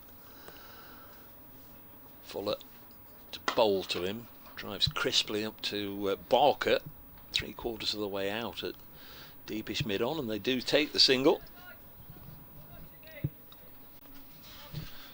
So James on to 89, as it was against Worcestershire that was checked. Lyndon James was out.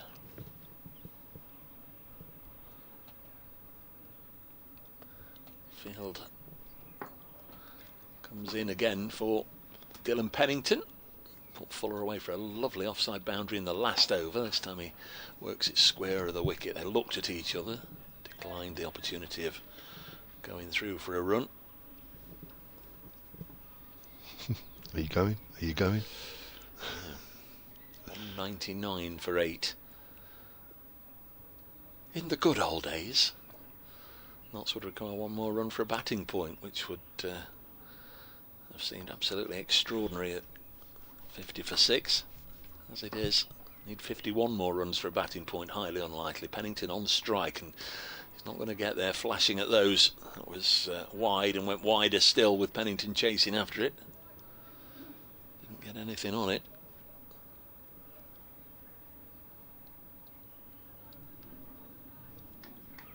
Three overs to go after this one.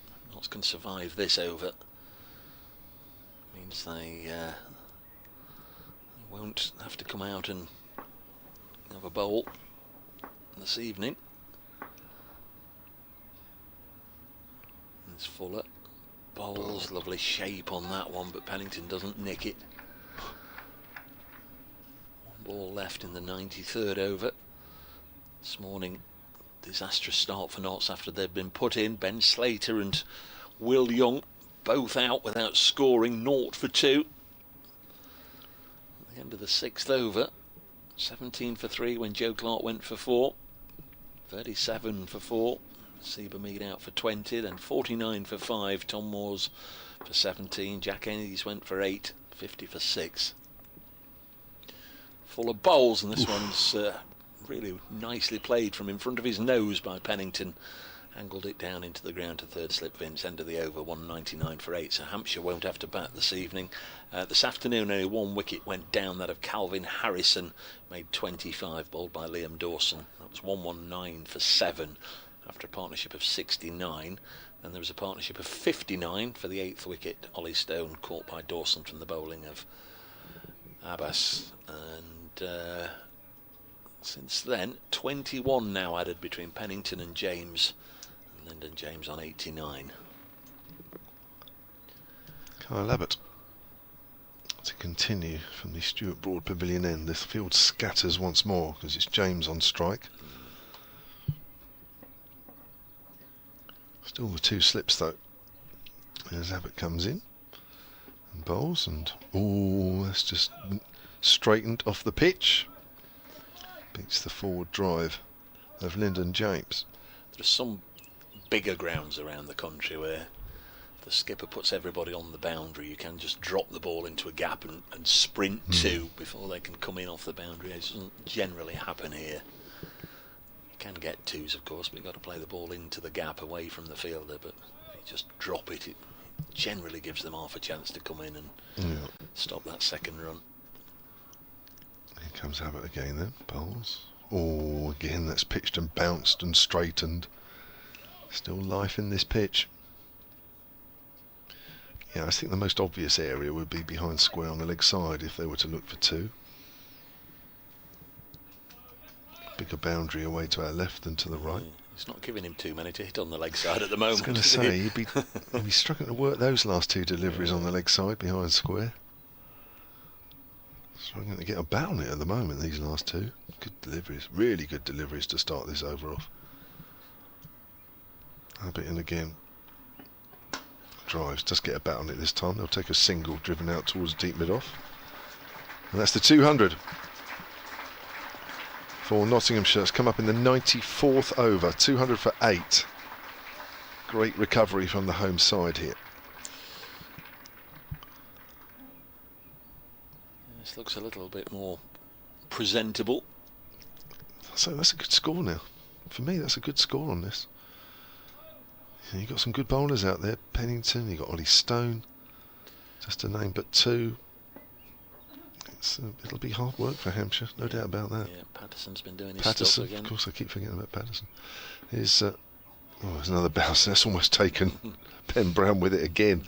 We've seen that time and time again, where the ball pitches and really does sort of skid off the turf and goes through, and it's almost still on the up by Ben Brown, and then we'll have 2 or 3 balls where it literally will bounce twice through to the keeper. So not only have we got a wicket which has been helping the bowlers certainly early on and still a little bit now, but we've also got a wicket that's a little too paced at times.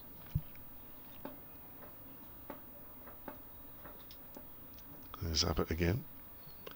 Bowls. Pennington pushes that up towards mid-off.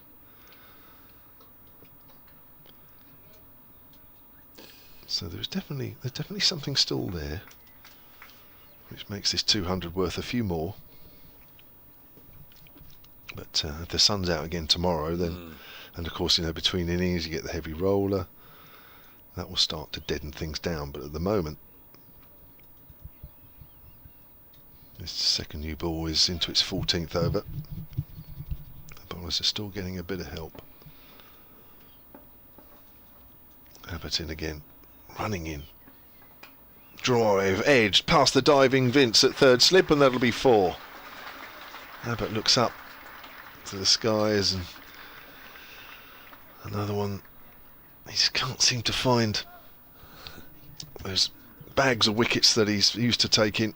He's a bit like a bass. He's struggling for wickets a bit this year, but again, not because he's bowling badly, but it's just not happening for him at the moment. 204 for 8. Well, James Vince never gives much away with his facial expressions, does he? It never entirely looks like he's having a good time, but he's dived away there trying to get on the end of that one, just trying to prevent some runs. Going to be James on strike on 90. James Vince taking himself out onto the boundary edge now. Deep extra cover. There are 2 slips in everybody else's posted in different parts of the county right now. As Fuller comes in to Lyndon James, he can take a single. Happy to do that. Just plays it up to Ali Orr at mid-on. 205 for 8.